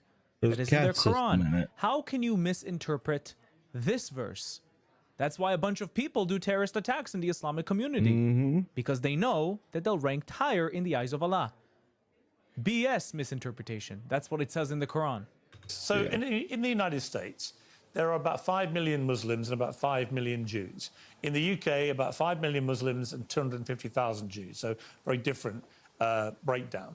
But the reality is, in both countries, that in the majority of cases, you would say there's been pretty good assimilation of both those groups of people into normal society in the United States and the UK. There have been some bad incidents, but there hasn't been, it's not like you've got thousands of people rampaging around all day, every day, committing terrible acts.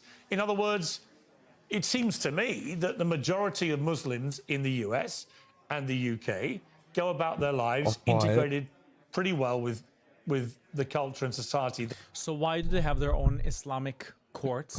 Yeah, why they have their own courts. They're trying to establish their own neighborhoods. Why do they have their own separate courts? Trying to determine what needs to be done, whether it's marrying the laws a few of the women United and all States. these things. Why do they have that? If you go and ask Muslims in the United Kingdom if they believe in a Christian government to be ruling over them or Sharia to be ruling over them, what do you think they're going to say? Sharia. Assimilation is a vital part of Islam, trying to grow the population in Islam, according to Hijrah, to allow more people to move into the UK. And then once they're the majority, do you think they're going to be under this secular or Christian government of the United Kingdom? Of course not. They're going to try and build a Sharia government, a Sharia law system. They don't believe in this man-made thing. They believe only in the laws of Allah. Go and ask Muslims who live in the United Kingdom. The majority is going to say that they believe in Sharia. They live in and don't want to pursue acts of violence. And so I come back to the fact that if you take that across the world with 2 billion people, the number of extremists is very small. Otherwise, we'd be seeing a lot more of this stuff going on. So you don't hear again, about it. I don't know what the Middle answer East is much. here, but I do know that it's not a case that the majority of Muslims support this or want any part of it. And that's my problem with how these, when these incidents blow up, I go on social media and all I see is appalling Islamophobia. I also see a lot of anti-Semitism. I see a lot of hatred generally spewing around. But it just remains clear to me that the vast majority of Muslims do not want to be violent. It's funny how Pierce is trying to stay in the middle and not appear as a bigot, and that's why he's calling it Islamophobia. If you see a bunch of Islamists trying to blow themselves up or kill other people for jihad and for Islam, then this is phobia? This is irrational fear? No, it's rational to fear the ideology that seeks to destroy you and kill you, just like what happened at Bondi Beach or the 7/7 terror attacks or 9/11 or a bunch of other terror attacks that took place around the world on behalf of Islam. That's not irrational phobia to fear that. And yet there is this perception amongst people that that's the inevitability of a growing Muslim population is they want to take over the country. Like in the UK, they want to take us over and they want to instill the Muslim culture over all others, have their own legal system, their own rules, everything else. And I just don't see that. I see bits of that. I see there are certainly some Muslims in the UK that feel that. But the vast majority do not seem to want that. Exactly, and I don't blame you. I think your observation is accurate, and it is the truth. But the thing is, why identify with something that you completely oppose? Like, for example, Muslims who don't believe in jihad. It's very similar to meat eaters who identify as vegans. They are not vegans. And the Muslims who don't believe in jihad, basically, they are not Muslims. They are going against the Islamic law. They are going against all the Islamic... Yeah, but that's the point. The essence of Islam. But Mossab, it's not up to them. Yeah, but hang on. That's the crucial point right there. Right there. So what your position is that if you follow the faith of Islam, then you automatically have to sign up to violence. Whereas from everything I've heard from my moderate Muslim friends, of which I have many, is that is not how they interpret Islam. They do not see Islam. So they're not Muslims. Yeah, they're not Muslim. As easy as it sounds, they're not Muslims. As a faith some that other necessitates you being Mohammedan violent. religion. It's the extremists that every religion has. And because there are 2 billion Muslims, there's going to be exponentially more, probably Muslim extremists in other religions, just simply on numbers. But that they do not see Islam itself as the problem. They see extremism and extremist interpretation of Islam as the problem. And they make a clear delineation. The book reads whereas it pretty seems to me, clear. and correct me if I I'm mean, it's wrong, a confusing but book. your positioning. You understand Horribly that written. Extremism is such a weird term for Islam because if you look at their prophet and the person they follow, Muhammad, he committed acts of terror back in Arabia, back in the 7th century. So if they don't believe in extremism, then why do they believe in Muhammad, who did extremist things, according to the definition that Pierce gave? Yeah. Why do they associate themselves with Muhammad? I get the point of Musab Hassan Yusuf. He's right. Is anybody that follows the faith of Islam, 2 billion people right now do that they must all follow a path of violence, or they are reneging on what it means to follow Islam. To identify with something that you don't understand and try to just manipulate it to suit your position, because your perception of yourself that you are a peaceful person, yet you give cover to the jihadists and to the bad guys, and you legitimize a belief system that does not believe in the other's right to exist. For example, the Prophet Muhammad, when a bunch of Arabians came to him and they said, we became Muslims, he said, don't say that you became Muslims. He said, لا تقولوا أسلمنا لا تقولوا آمنا قولوا أسلمنا ولما يدخل الإيمان في قلوبنا. meaning that you only Muslims. Even Muhammad himself considered Muslim is just a very basic level, entry level into Islam. But if you really want to look at a bright side, that's Sufism, Sufis. And there are so many Sufi masters in the West, in Europe, also in the East, that actually stay away from politics completely. They withdraw, like the Hanifs, like Muhammad when he went, abandoned Mecca and went up to the mountain in a long retreat, seeking spirituality, seeking God in devotion. I highly encourage the Muslims actually to do this, to look within and to drop the label, including the Muslim label. What's the point of identifying as a Muslim? Means that you are entitled for something. What do you want in return? And especially in days where the Muslim card pays. And what I say, that drop the identity completely. First of all, you're a human being. Be a good person. Be like Ahmed. When you see the hateful campaign against the Jewish minority, very productive, very successful people that actually have very good relationship with the Muslims. There are so many Muslims in Israel. There are so many Arabs in Israel, and they have equal rights. They have their mosques. They have even representatives in the Israeli parliament. So Israel and the Jewish people don't look towards the Muslims with hatred. So now when we see the waves, especially after October 7th, spreading hatred against the Jewish people, then I see 2 billion people, okay? Let them be even 7 billion people agreeing on barbarism. Then I will have to confront all of them.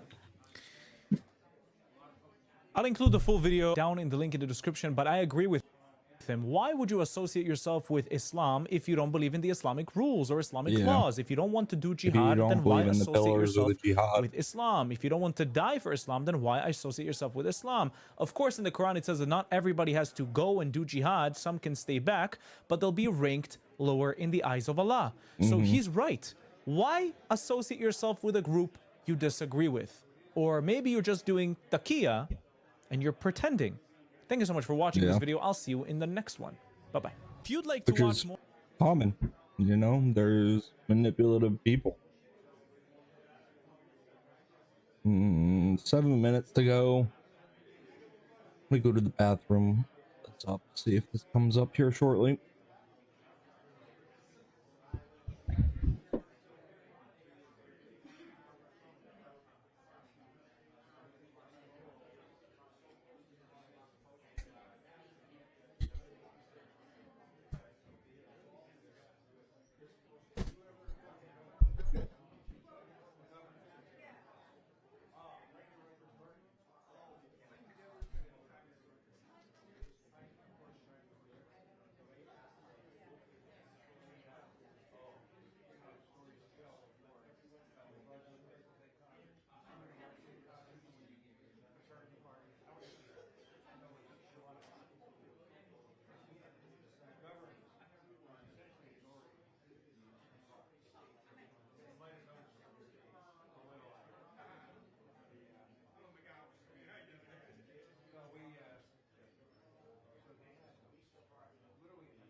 You doing, Bubby? You want some tea?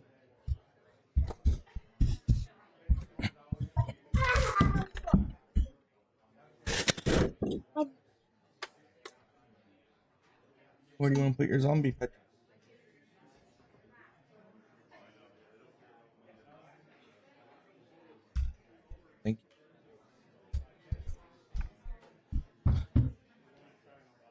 it over here. Oof. I've eaten so many cookies.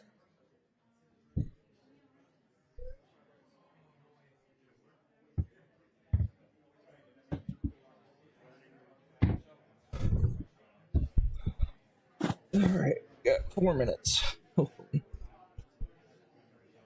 Hopefully 4 minutes.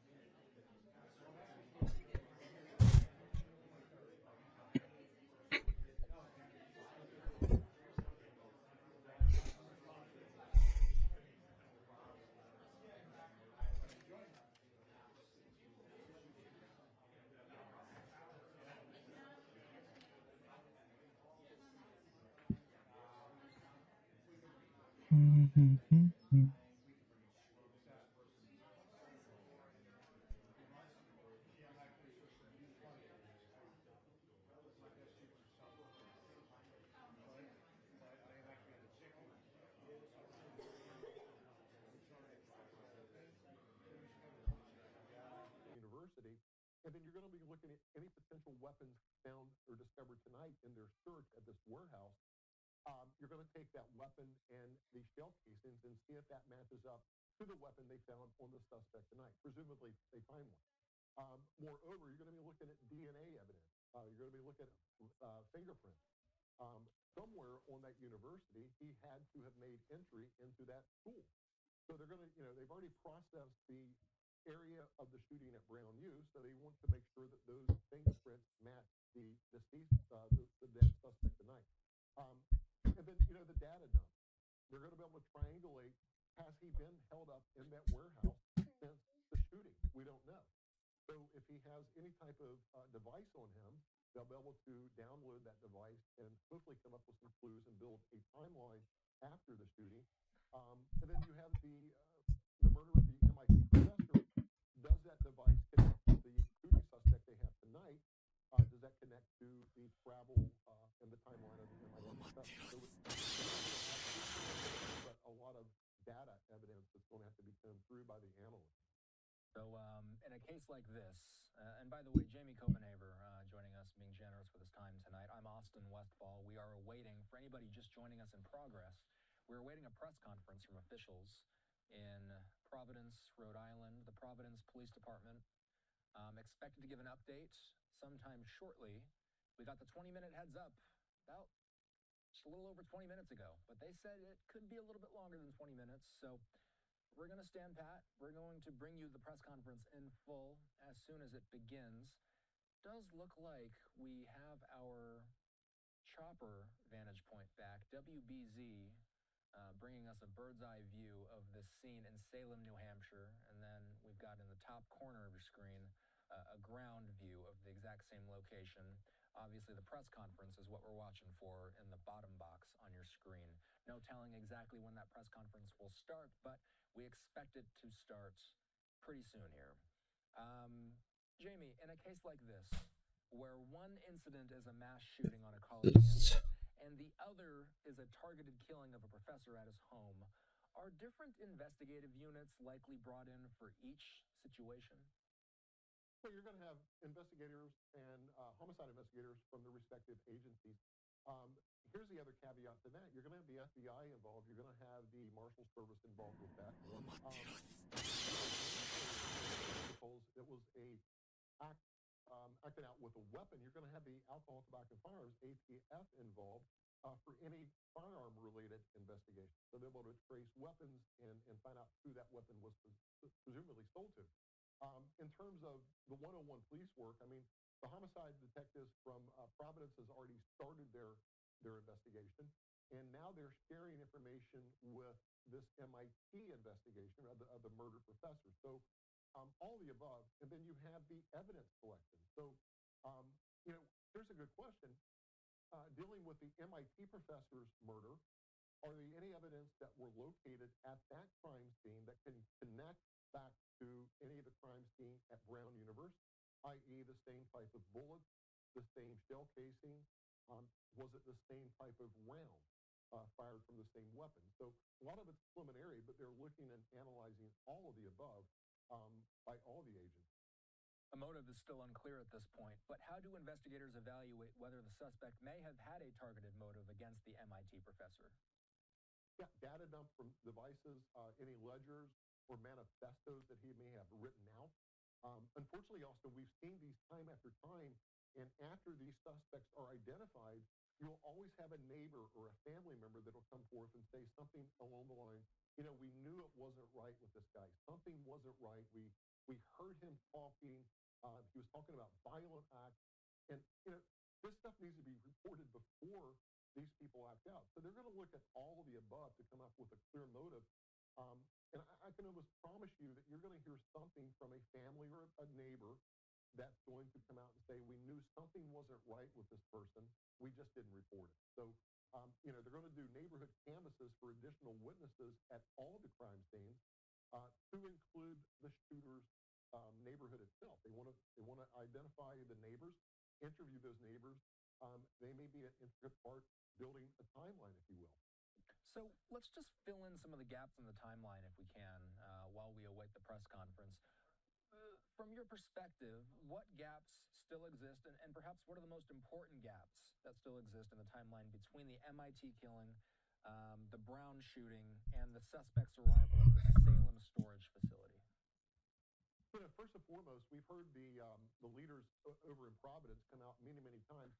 Please review your green video cameras to see if you have anything days leading up to the Brown University shooting. So, you know, what they're looking for, and that would telegraph to me that they're looking to see if the suspect may have been there casing out the university, right? To show a pattern, to get his timing right so he could potentially enter that school to avoid video cameras. Also, you're going to be looking, and here's something we haven't added, you're going to be looking to build that timeline on videos. Once they have this car, which they have it in their possession, presumably it's the shooter's car, they're going to look for any red light cameras, any pole cameras that may capture that car going up to the MIT professor's location for that moment to solidify the timeline of this shooter. So they're going to be looking and combing through all of that data, Austin. But, you know, I was talking to a local Fox affiliate yesterday about this case. We watched the 1-hour crime TV shows, and we see those crimes solved within that 60 minutes. And, you know, this is playing out. It's been since Saturday. It's starting to make progress and get solved, but these things take time. It's a lot of work. You have a lot of people doing different tasks. Okay, Jamie Copenhaver, we appreciate the insight. We are getting movement at the Providence Police Department press conference. Let's listen into what they know. This is live.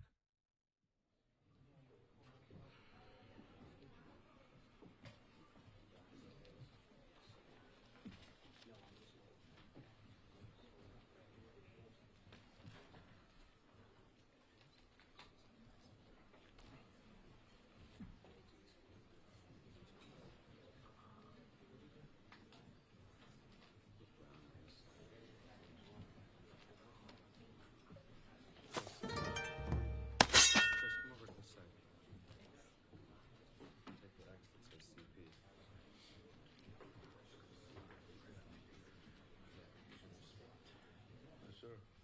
We got everybody? Great.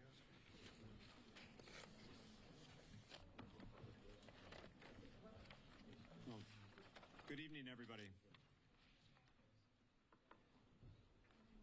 Tonight, our Providence neighbors can finally breathe a little easier. In a minute, Colonel Perez will share the latest details on the investigation, but I want to thank the people of Providence for stepping up and coming together during an extraordinarily difficult time. I know this has been hard on all of us. Over the past 5 days, minutes have felt like hours. But the people of Providence have done what we're best at. We've leaned on one another, come together, and supported one another, and showed the nation what a tight-knit community looks like. It was because of the information provided to us by neighbors and the tireless work of our Providence Police Department, the Rhode Island State Police, the FBI, the ATF, and many other federal partners. The incredible prosecutorial advice and guidance that we received from the Attorney General's office, we all worked well together to be able to identify this suspect. I know we will have a lot of questions still, and we will continue to work to get those answers. But it is a great honor for me to turn this over to our Chief of Police, Colonel Oscar Perez, and I will say on behalf of the people of Providence, we owe him and every member of the Providence Police Department the deepest debt of gratitude. Colonel? Well, first and foremost, I want to offer my deepest condolences to the families, the victims. It was for them that this work was put together to make sure that they get the justice that they deserve and to ensure that this person was held accountable. Second thing I'll tell you is that I'm extremely proud of this department, actually the officers, the detectives, the Real-Time Crime Center, the Community Response Team, the Intelligence Division, the Narcotics Division, the Task Force. This past Saturday, as you all know, December 13, Providence Police Department and Brown University Police Department responded to this horrific tragedy at Brown University 184 Hope. Our officers were there within minutes. That same day, Providence Police detectives immediately went to work. Looking for video footage to see who this individual was and who was responsible. A person of interest was identified from that video footage. The person of interest was observed down Hope Street, turning onto Waterman Street, and that was one of the first videos that we released. At the same time, every federal agency you can think of was reaching out to the Providence Police Department and responded to the capital city. Images were shared with media within hours.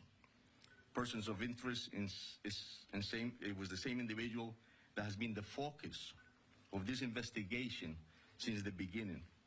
All the new images that we received of this person of interest were shared with the media continuously over the past 6 days. This critical evidence was collected with the use of public assistance. As the mayor stated, I'm proud to be the chief of police of this city. I'm proud to be a product of this city for the reasons that the mayor stated. The community stepped up. It was all about groundwork, public assistance, interviews of individuals, and good old-fashioned policing. That is the type of police work that every police officer in this nation reminds themselves of, and that many do not understand. And that is critically important and often succeeds where technology alone cannot. We looked at financial records, we looked at video footages, and in the specific incident, it was actually a video that provided us with a description of a vehicle. That was corroborated through a tip that was received to the tip center. That room was packed with detectives, agents receiving calls on a daily basis. We started early and left late. Then Flock and the LPR was able to provide us with this description of this vehicle. That vehicle was picked up by Flock, which led us to a car rental place in Massachusetts. Through that, the agents and their work as well were able to get us footage of this individual, as well as a copy of the agreement, which provided his real name. The video of that subject matched the description of that person of interest that this police department was desperate to put handcuffs on. That individual was identified as Claudio Neves Valenti, date of birth, and he was a 48-year-old man. He was a Brown student. He was a Portuguese national. His last known address was in Miami, Florida. And I will tell you that he took his own life tonight. We have members of the Providence Police Department up in Salem, New Hampshire. And we also have the BCI unit. Obviously, the FBI and their evidence recovery unit is up there. So the process is being conducted as we speak. And it goes without saying that I would like to personally thank the efforts again of the Providence Police Department, Well, the that's Rhode Island not State closure. Police, the Rhode Island Attorney General, the FBI, the ATF, HSI, the U.S. Marshals, IRS, DEA, Secret Service, and NCIS. There is no way that we could have done this by ourselves. In this nation, when horrific incidents like this happen, law enforcement steps up. Thank you very much. Thank you, Colonel. General Arona? Thank you. Thank you, Mayor. You know, I would describe the emotions on the investigative team, including our prosecutors and the agents, detectives from both state police, Providence, as mixed. You know, there is a sense of completeness in terms of the investigation. No, there's not. An investigation that's, if not the hardest, among the handful of hardest investigations that I've ever been involved with. And the sense that we owed those 2 dead Brown students and the 9 injured Brown students and the students who were in that auditorium that weren't injured, and the Brown community and the Providence community results. The teams worked really hard. I think I mentioned that to you almost every night that we met with you. I wish they were all up here with us.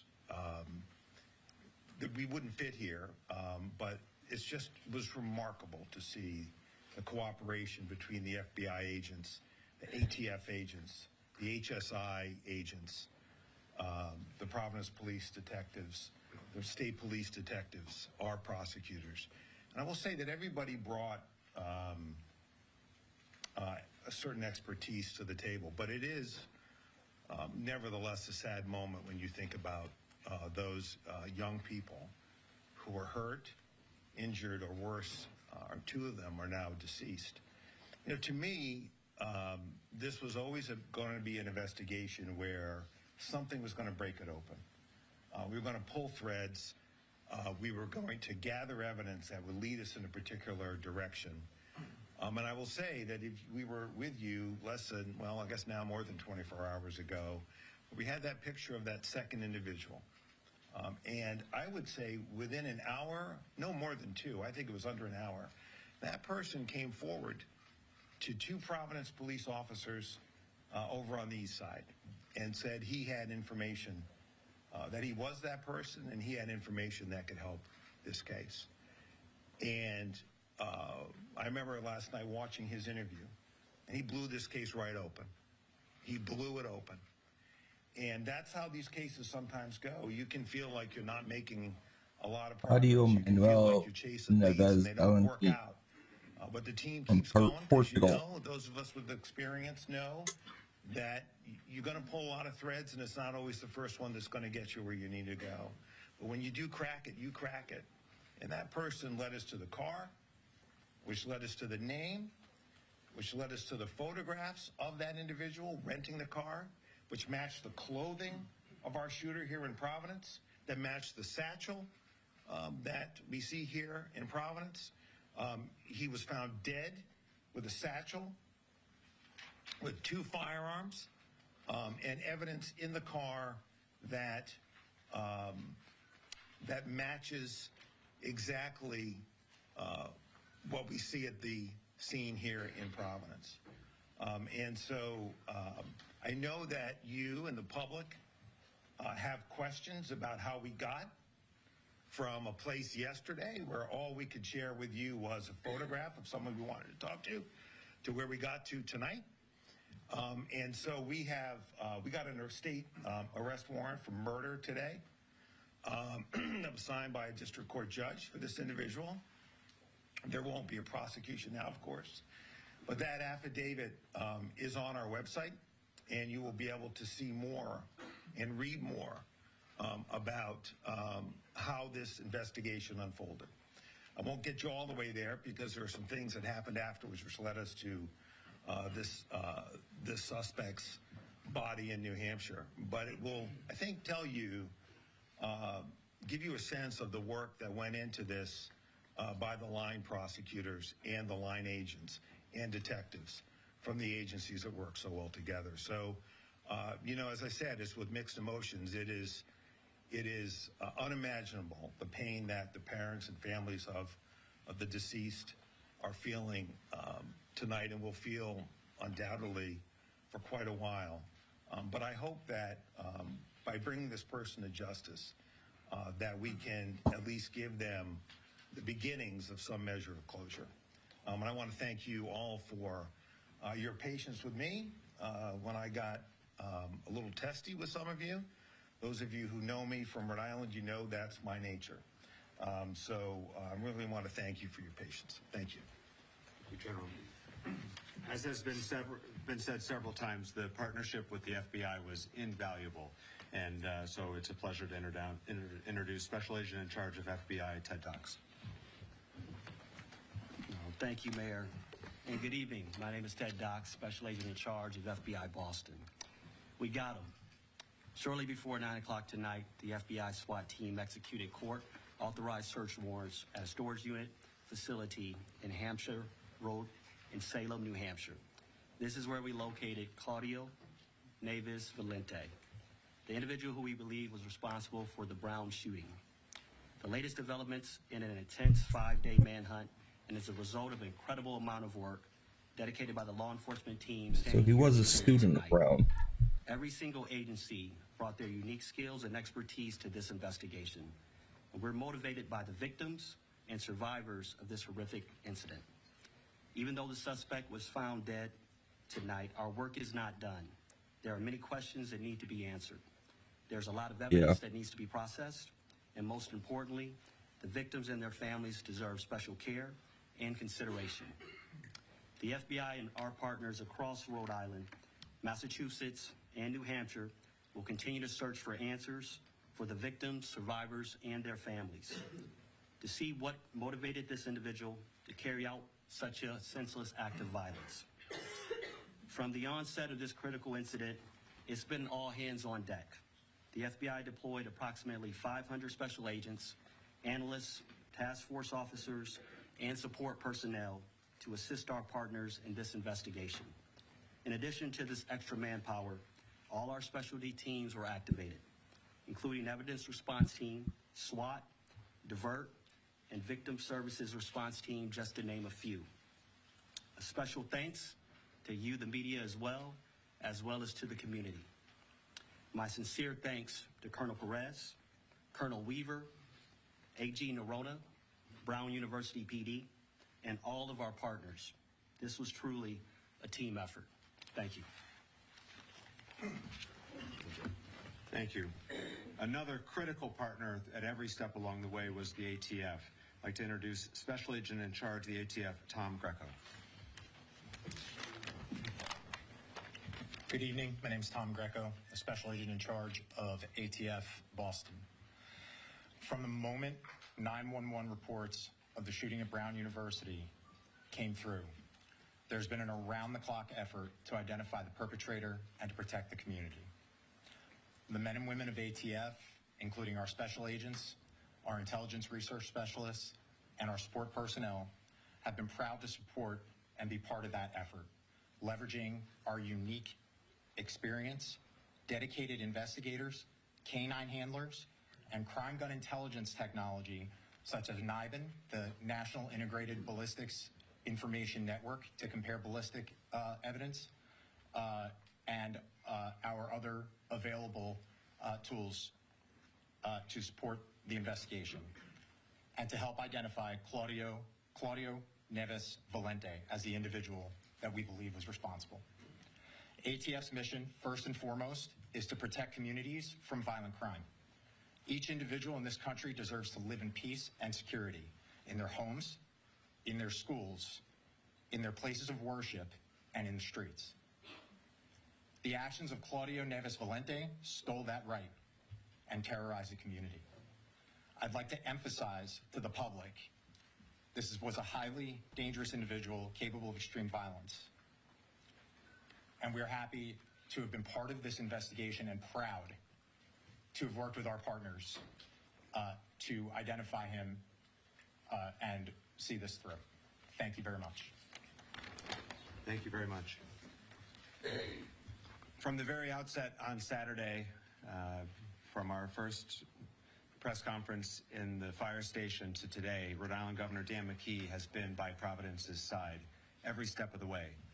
The city of Providence is incredibly grateful for the governor's support, the state police, not just their assistance with the investigation, but in supporting the broader community. It's a pleasure to introduce Governor Dan McKee. Thanks, Mayor, and clearly your staff, I feel the same way with the team that you have, that we were happily able to assist.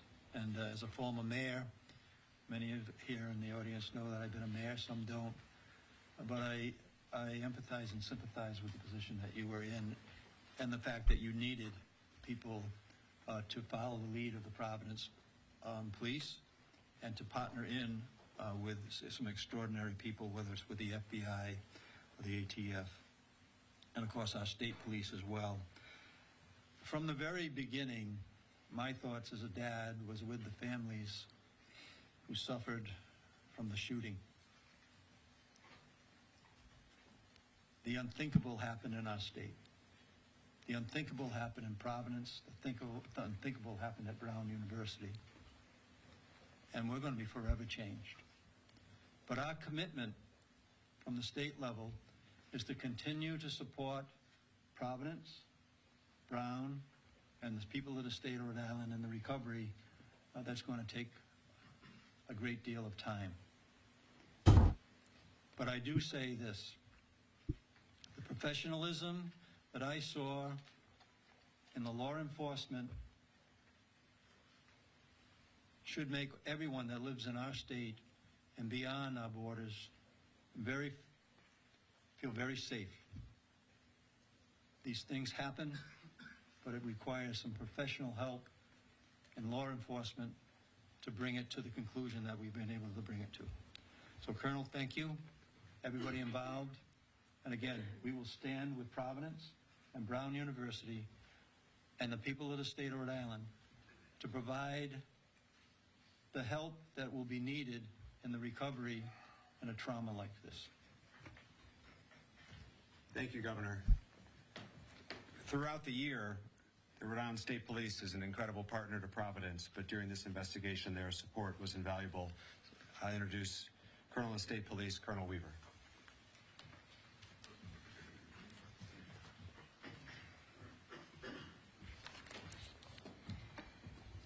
My name is Colonel Darnell Weaver, the Superintendent of the Rhode Island State Police.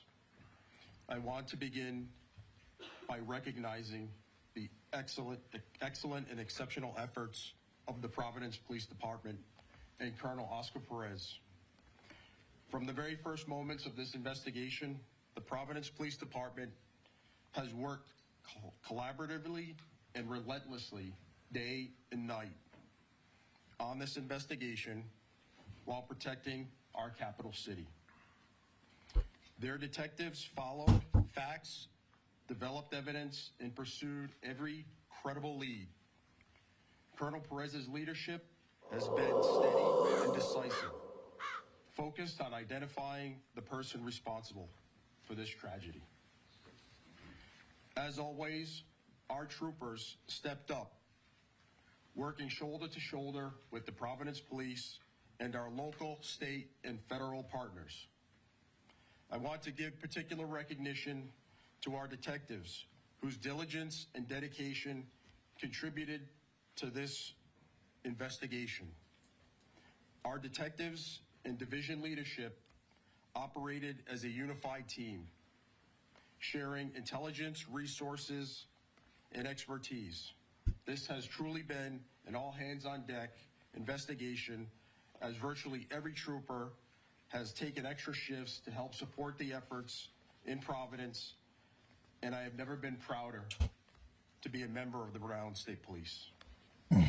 This year marks the 100th anniversary of the Rhode Island State Police, and this case stands out among one of the most challenging in our state's history. The sheer volume of digital evidence the complexity of the investigation, and the intense public interest laid an extraordinary demands on everyone involved. Despite that pressure, investigators remain disciplined, methodical, and focused on facts. We are grateful for the assistance of the public, particularly those who shared our information, provided tips, and gave us doorbell camera footage and access to their property. We are also thankful for the ongoing support of Rhode Islanders. We know that you have been with us through this entire investigation. I also want to be very clear about something else. Criminal investigations are grounded in evidence, not speculation or online commentary. The endless barrage of misinformation, disinformation, rumors, leaks, and clickbait were not helpful in this investigation. Distractions and unfounded criticisms do not support this work. They complicate it and threaten to undermine the justice we seek for the victims and the grieving families. Despite these challenges, good police work prevailed, and we have lessons that we can bring forward from these long days ahead. To the Brown University community and the people of Rhode Island, be 48-year-old man that this case from Portugal, I reflects guess, the law enforcement community but and shooting what at we are Brown. capable of, and that we are committed to this state. We Yeah, will continue there are a to lot of support questions the that aren't victims answered and yet. the broader community as the healing continues. Thank you. He went for it. Thank you, Colonel. Providence is so proud to be home to Brown University, and we are committed to working together with them in the future as they help heal their community as we do our broader Providence community. We continue to give condolences to the deceased and our prayers to those who are recovering. The leader of Brown has been a great partner through this whole process. I'd like to introduce President Christina Paxson from Brown University. Thank you. You know, nothing can really fully bring closure to the lives that have been shattered over the past week, but this may allow our community to move forward and begin a path of repair and recovery and healing. I want to thank the dedicated law enforcement agencies that have worked so tirelessly on this case, really around the clock, as well as our neighbors and others who participated in giving tips and helping with the investigation. We hope that this outcome tonight brings an increased sense of safety for our community at Brown and in the surrounding area. This has been a period of great fear and anxiety for many people, and now perhaps some form of relief. Truly, this week has been devastating for our community in a number of ways, including the experiences that members of our community have had with being targeted by online rumors and accusations. And I hope that this development also means an end to this truly troubling activity. So we remain focused on the safety and security of our community and in support for the victims of this senseless violence.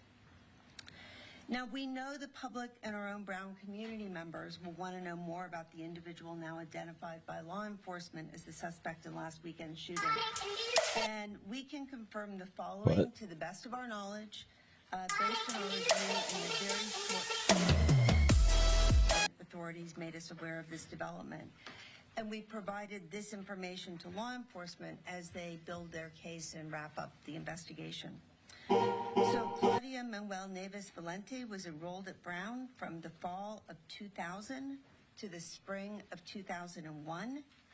He was admitted to Brown's graduate school to study in the Master's of Science PhD program in physics, beginning on September 1st, 2000.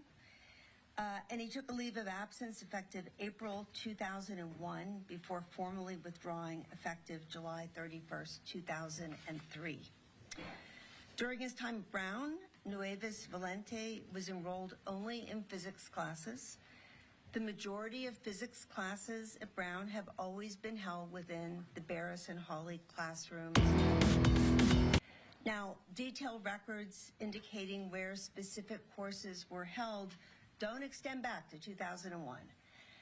But we can say that physics classes typically require access to specialized equipment, including demonstration carts that are a fixed asset in some of Barris and Hawley classrooms.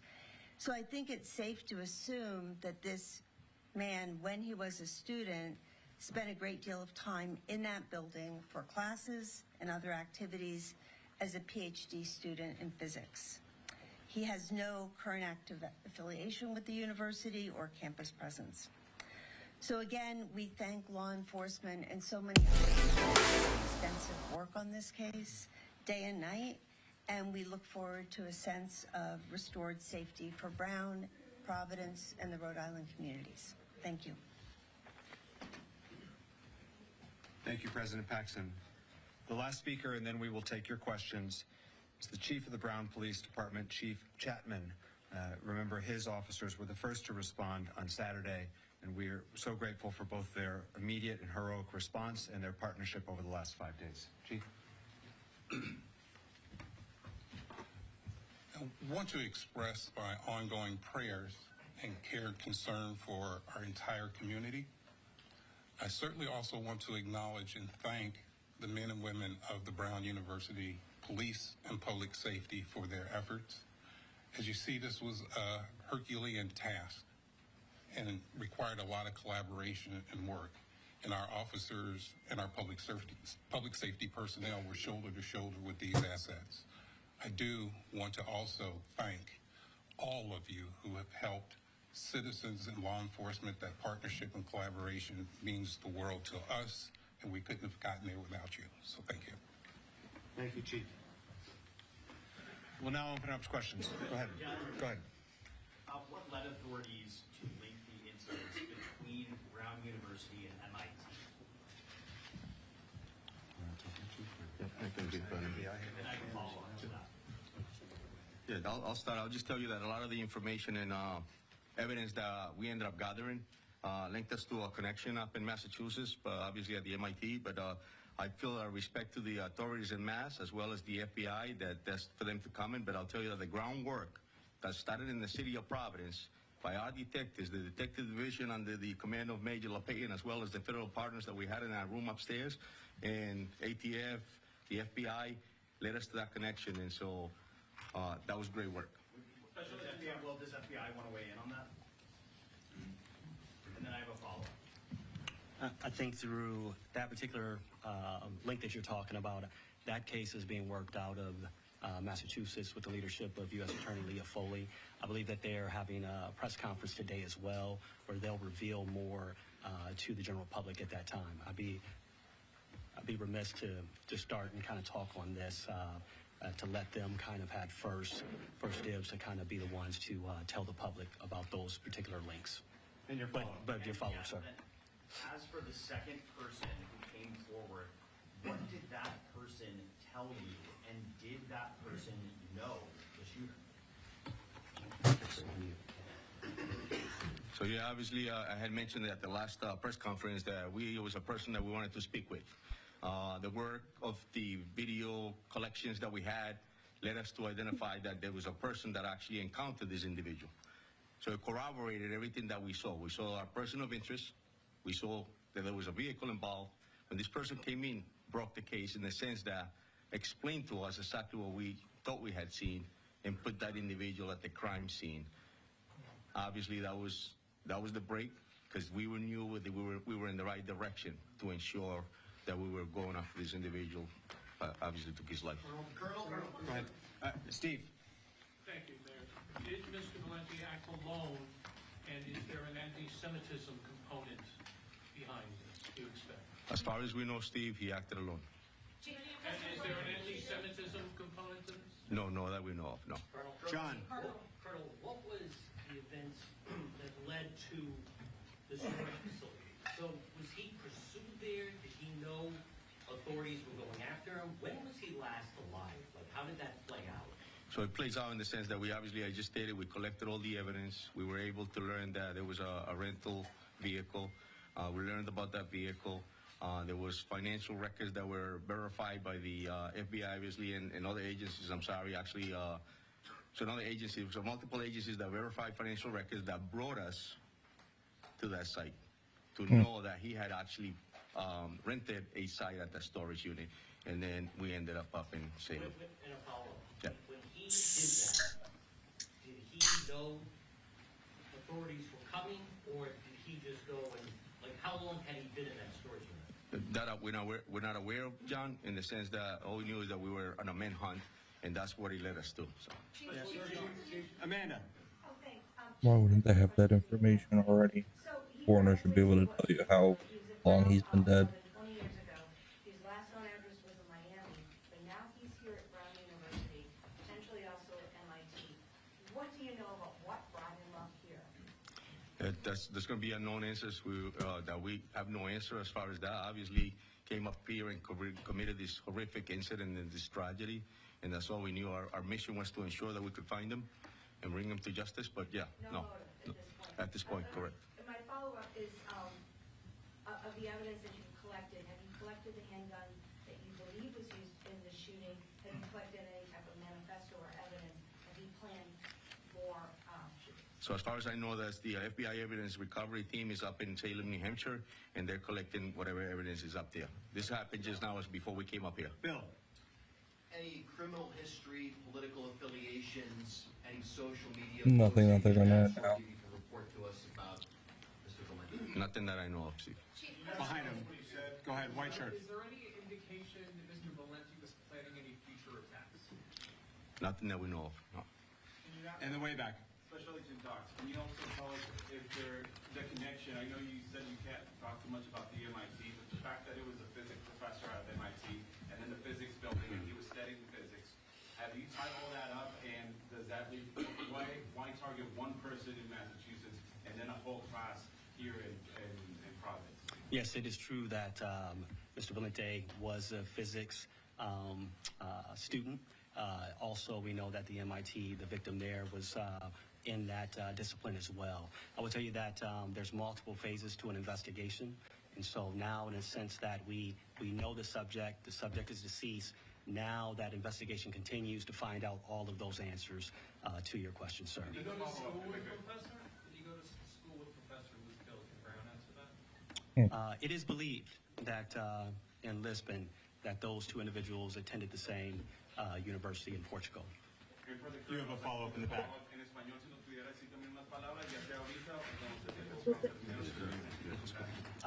Muy poquito. Go for it.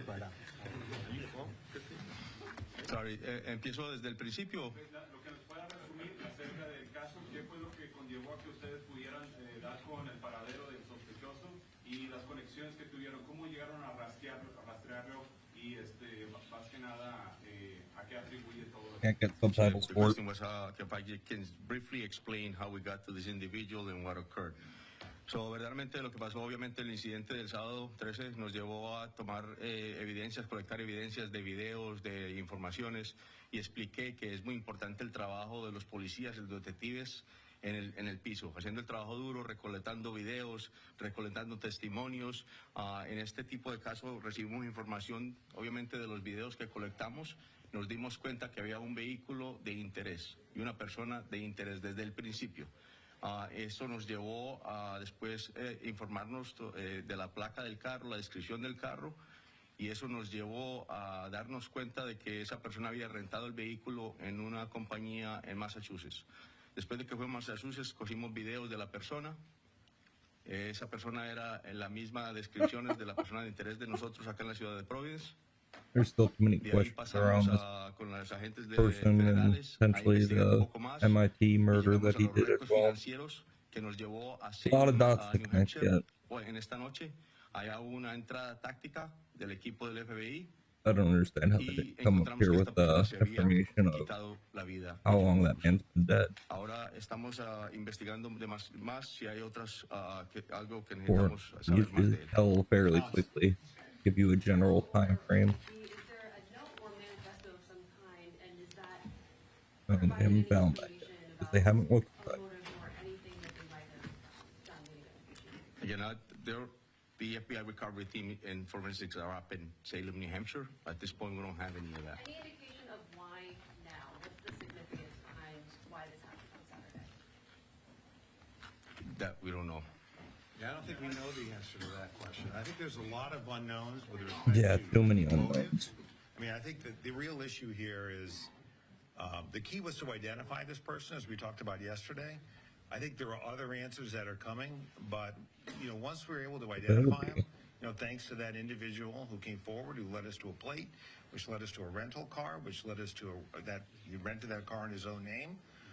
That really broke the case open. But in terms of why Brown, I think that is a mystery. I think there may be something going on in Massachusetts that I'm not fully familiar with because we're working this angle, but I think the Massachusetts authorities may be able to share that. Yeah, I don't think we have any idea why now or why Brown, why these students, why this classroom. That is really unknown to us, and it may become clear. I hope that it does, but it hasn't as of right now. Fox, go ahead. This is for the Colonel or the Attorney General. At 2:16, there was a surveillance video that showed the second person that apparently blew this case wide open, and also Mr. Valente. You see them disappear behind bushes. Was this second person following the shooter? Did he recognize him and confront him? What was that interaction like? And I have a follow-up. That's a great question, and I'll be all explained in the affidavit that the general stated that will be released. But I'll give you a brief sort of explanation about that. The person that we wanted to speak with had an interaction with this individual earlier in the day, then observed him later at that time where you just stated, and decided that he was going to encounter him and asked him why he was inside Brown. At that point, the subject of interest, Neves, actually ran. He was caught up by our person that we wanted to speak with. There was sort of a conversation between the two of them, and Neves asked him, "Why are you harassing me?" And at that point, the person that broke the case walked away. And that information was critical to us because he was able to corroborate what our detectives were seeing on video, and he was able to provide a great explanation. Close to stopping, and honestly, the guy's intuition was right on. Right next to Brown University, and not the police. And also, how long was the vehicle parked where it was? And was it days, hours, minutes? What are you talking It appeared to be days as far as the evidence. Why would a civilian observe that to be suspicious? It's a great point. And I like the fact that you're mentioning that I'm bringing that up. That's what we should all be doing, right? And it's just personality. Some people are more interested in finding out what others are doing. In this particular case, this person decided that he wanted to, and I'm glad he did. Should the police be interested in that? Not citizens, that's what I was In the back. Now that the suspect, Attorney General, now that the suspect won't be prosecuted, can you explain what he yelled in the classroom to America tonight so people can feel a little more comfortable? Sure. Was it something, terrorist related? Was it something specific to the kids in that class? Yeah. What did he say? Can you now tell us? Yeah, well, back to that question just for a minute, just to clarify that. They had a interaction in the bathroom in Barris and Holly. So, I don't know, the Providence Police is obviously not going to patrol Barris and Holly. That's a question frankly, for Brown and their police department. Yeah. So they had an interaction there, and then our citizen, followed him out because to him, as he explained it to us, this guy did not belong there. And so that's why he followed him out. In terms of what was said, I don't know any more today than what I told you yesterday. So, or the day before. There are some witnesses say he said no. There are some that say he made a barking noise. Don't ask me. I don't know why. And that's it. There is no other spoken word beyond that we are aware of as we stand before you tonight. And we have spoken to everybody that we have been able to locate who's been inside that building. And just to the special agent in charge, my follow-up question is, can you just be clear to the people in Massachusetts? I know you said the people in Norfolk County investigated the mass, but you did say a few days ago that you talked to the colonel of the state police and said there's no connection between Brookline and what happened here in Rhode Island. But now you're saying there was a connection. So are you saying that he shot up Brown University? Then 2 years later, he was at this house in Brookline to shoot this MIT professor, and then he just drove up to Salem, New Hampshire for no reason? How did he get into a storage facility? No, I think that's a great question. My actual statement was that we didn't see a connection at that time. But absolutely, I spoke to the colonel. Right now, that case is being resided over by U.S. Attorney Leah Foley. They're having a press conference at 10 o'clock tonight, I believe. I think at that time, they will speak to that particular case. I would be getting a little bit ahead of my skis if I spoke to that case without consultation with Leah Foley and her team, as we've been in the trenches working this up to the minute today, sir. I guess 2 days ago you didn't know they were connected. Now you're saying they appear to be. Yes, and that's how cases often go. I would say at that time, when that question was asked of me, there was no indication of a link at that time. As we've talked throughout this week, these breadcrumbs develop, and we'll see what she has to say today at 10 p.m. Yeah, if I could I just want to jump in here on that, please. I just want to jump in here on that because it's a good question. It's an important one. So just to put everyone's mind at ease who's listening now, he didn't just drive to some random storage area. We found records with the help of the FBI and others that was his storage area. So he rented a car in Boston. He drove it. We were able to find that car in New Hampshire. We were able to find evidence in the car from looking at it from the outside that connected this individual to our crime scene here in Rhode Island. We were able to find visual evidence of him inside that storage facility, which, in my judgment, matches him to the Massachusetts scene. So you'll hear more, as the special agent said, but there is no question that was his storage unit, that he had a particular car, that we found that car because of this citizen coming forward and giving us a description of the car, and then our individual who came forward, we knew he was telling the truth because we could see it on the videotape. And so that was a series of things that broke this case, and that led us to Salem, where the suspect was found dead. Staff.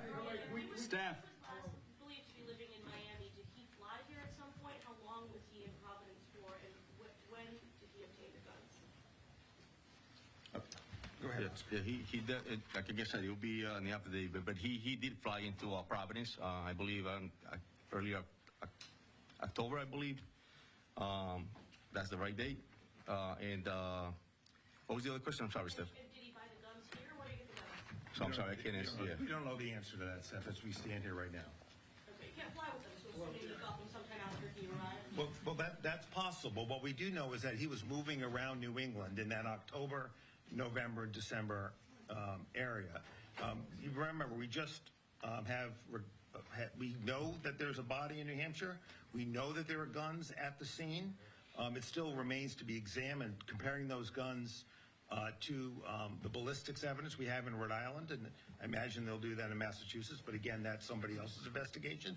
And then, of course, we want to make sure that we match the DNA. But we are 100% confident that this is our target, and that this case is closed from a perspective of pursuing people involved. And Steph, just to add, I think Special Agent Doug stated, obviously we didn't know who he was.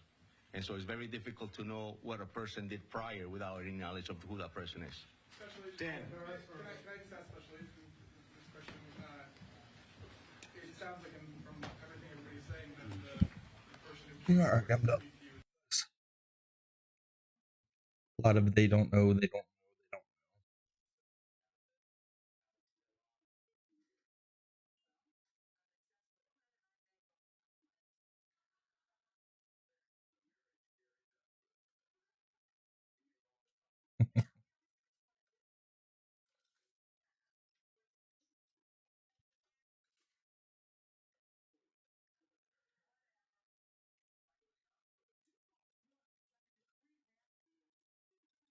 The riverside right here.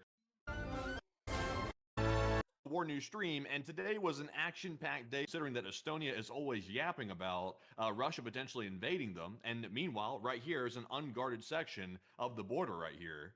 It is a little bit wild, to be entirely honest with you all, but we do understand that Estonian border guards are not incredibly large in number, so border violations like these actually do have a pretty decent chance of happening. According to the Estonian authorities, they actually stated that apparently, according to their information, I'll show you all what they have here. Today, the Estonian police and border guard detected an illegal crossing of a temporary control line between Estonia and Russia on the Narva River breakwater by 3 border guards of the Russian Federation.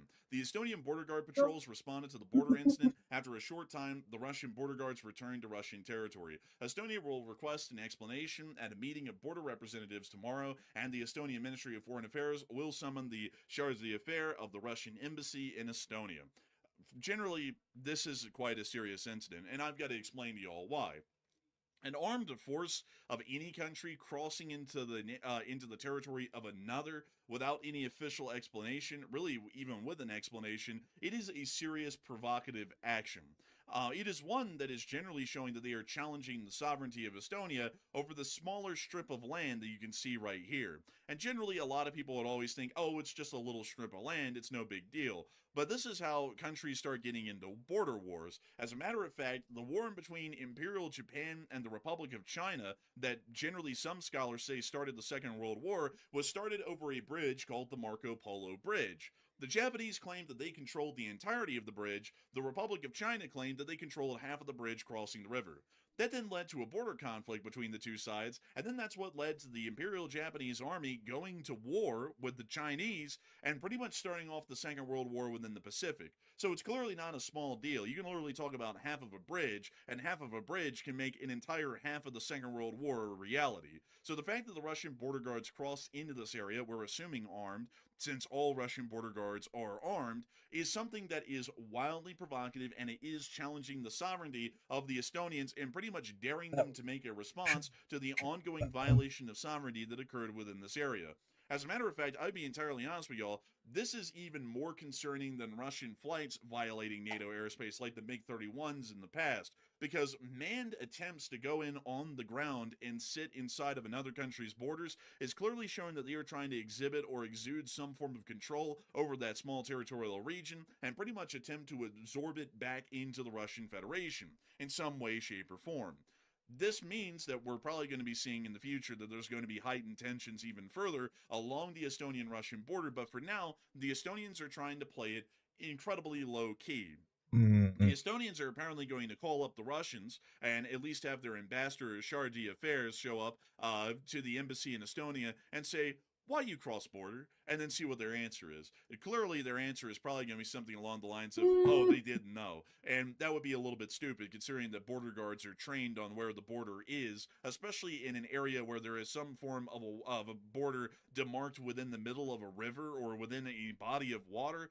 They clearly know where the border is, so them crossing it is a clear provocation. If the Russians say that they didn't know that they crossed it, I think that the Estonian policy, or really the running NATO policy from that point forward, should be that if a Russian soldier or a Russian border guard clearly violates the Estonian border, they will be fired upon and neutralized effective immediately if if Estonian border guards or even if Estonian police are within the area. It's a clear violation of Estonian sovereignty, and the Russian Federation can't really make that much of a qualm about it. Considering these soldiers openly crossed well on into the border area, this is where they were spotted right here.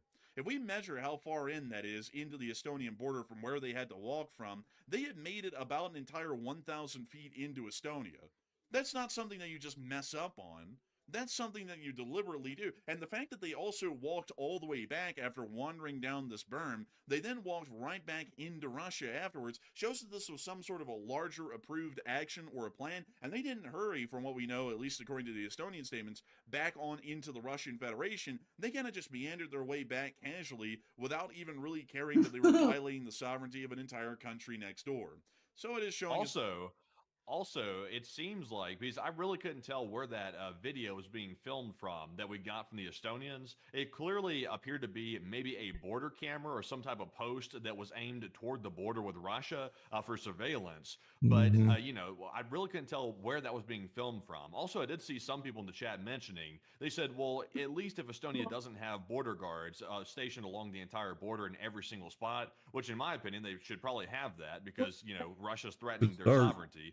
But apparently they don't. But it's like, do they have drone flights or something? Like, how are they monitoring the border across the whole thing? I think that's what the Russians were trying to find out by sending those guys across. It seems like a probing attempt, but I'm kind of curious myself what Estonia's doing to actually protect themselves. So to actually show you the angle at which they were filming from here, from what we understand, this camera was mounted onto a building somewhere around here or somewhere within this area bleeding into the marsh, and the camera was looking across the way towards the berm over here. That's generally where a camera POV is coming from. It appears to be on some form of a roof, and also that's why the quality of the video is incredibly low, is because the zoom on this video is incredibly high, or at least the frame that we're looking at is very zoomed in onto the specific point, showing that generally the resolution is low because the zoom was so large, or we're looking at a very cropped part of a larger frame that was showing the wider area on the camera.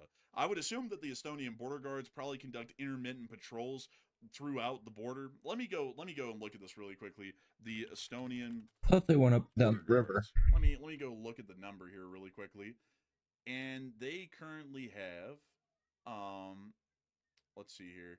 They actually do not appear to have a publicized number. Let me go pull up the number of them. Numbers. Let's see. So the Estonian border guards has about 5,000 staff.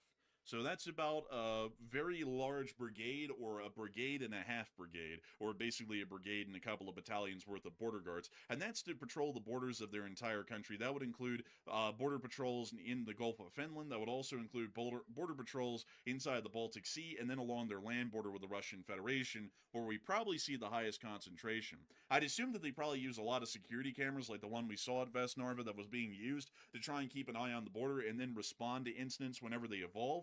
But generally, the Estonians wouldn't really have that much manpower to work with, especially to deal with the land border. Because if we measure this out roughly, including the lakes themselves and counting that into the border area, they have to cover about 170 miles of ground with about 5,000 men.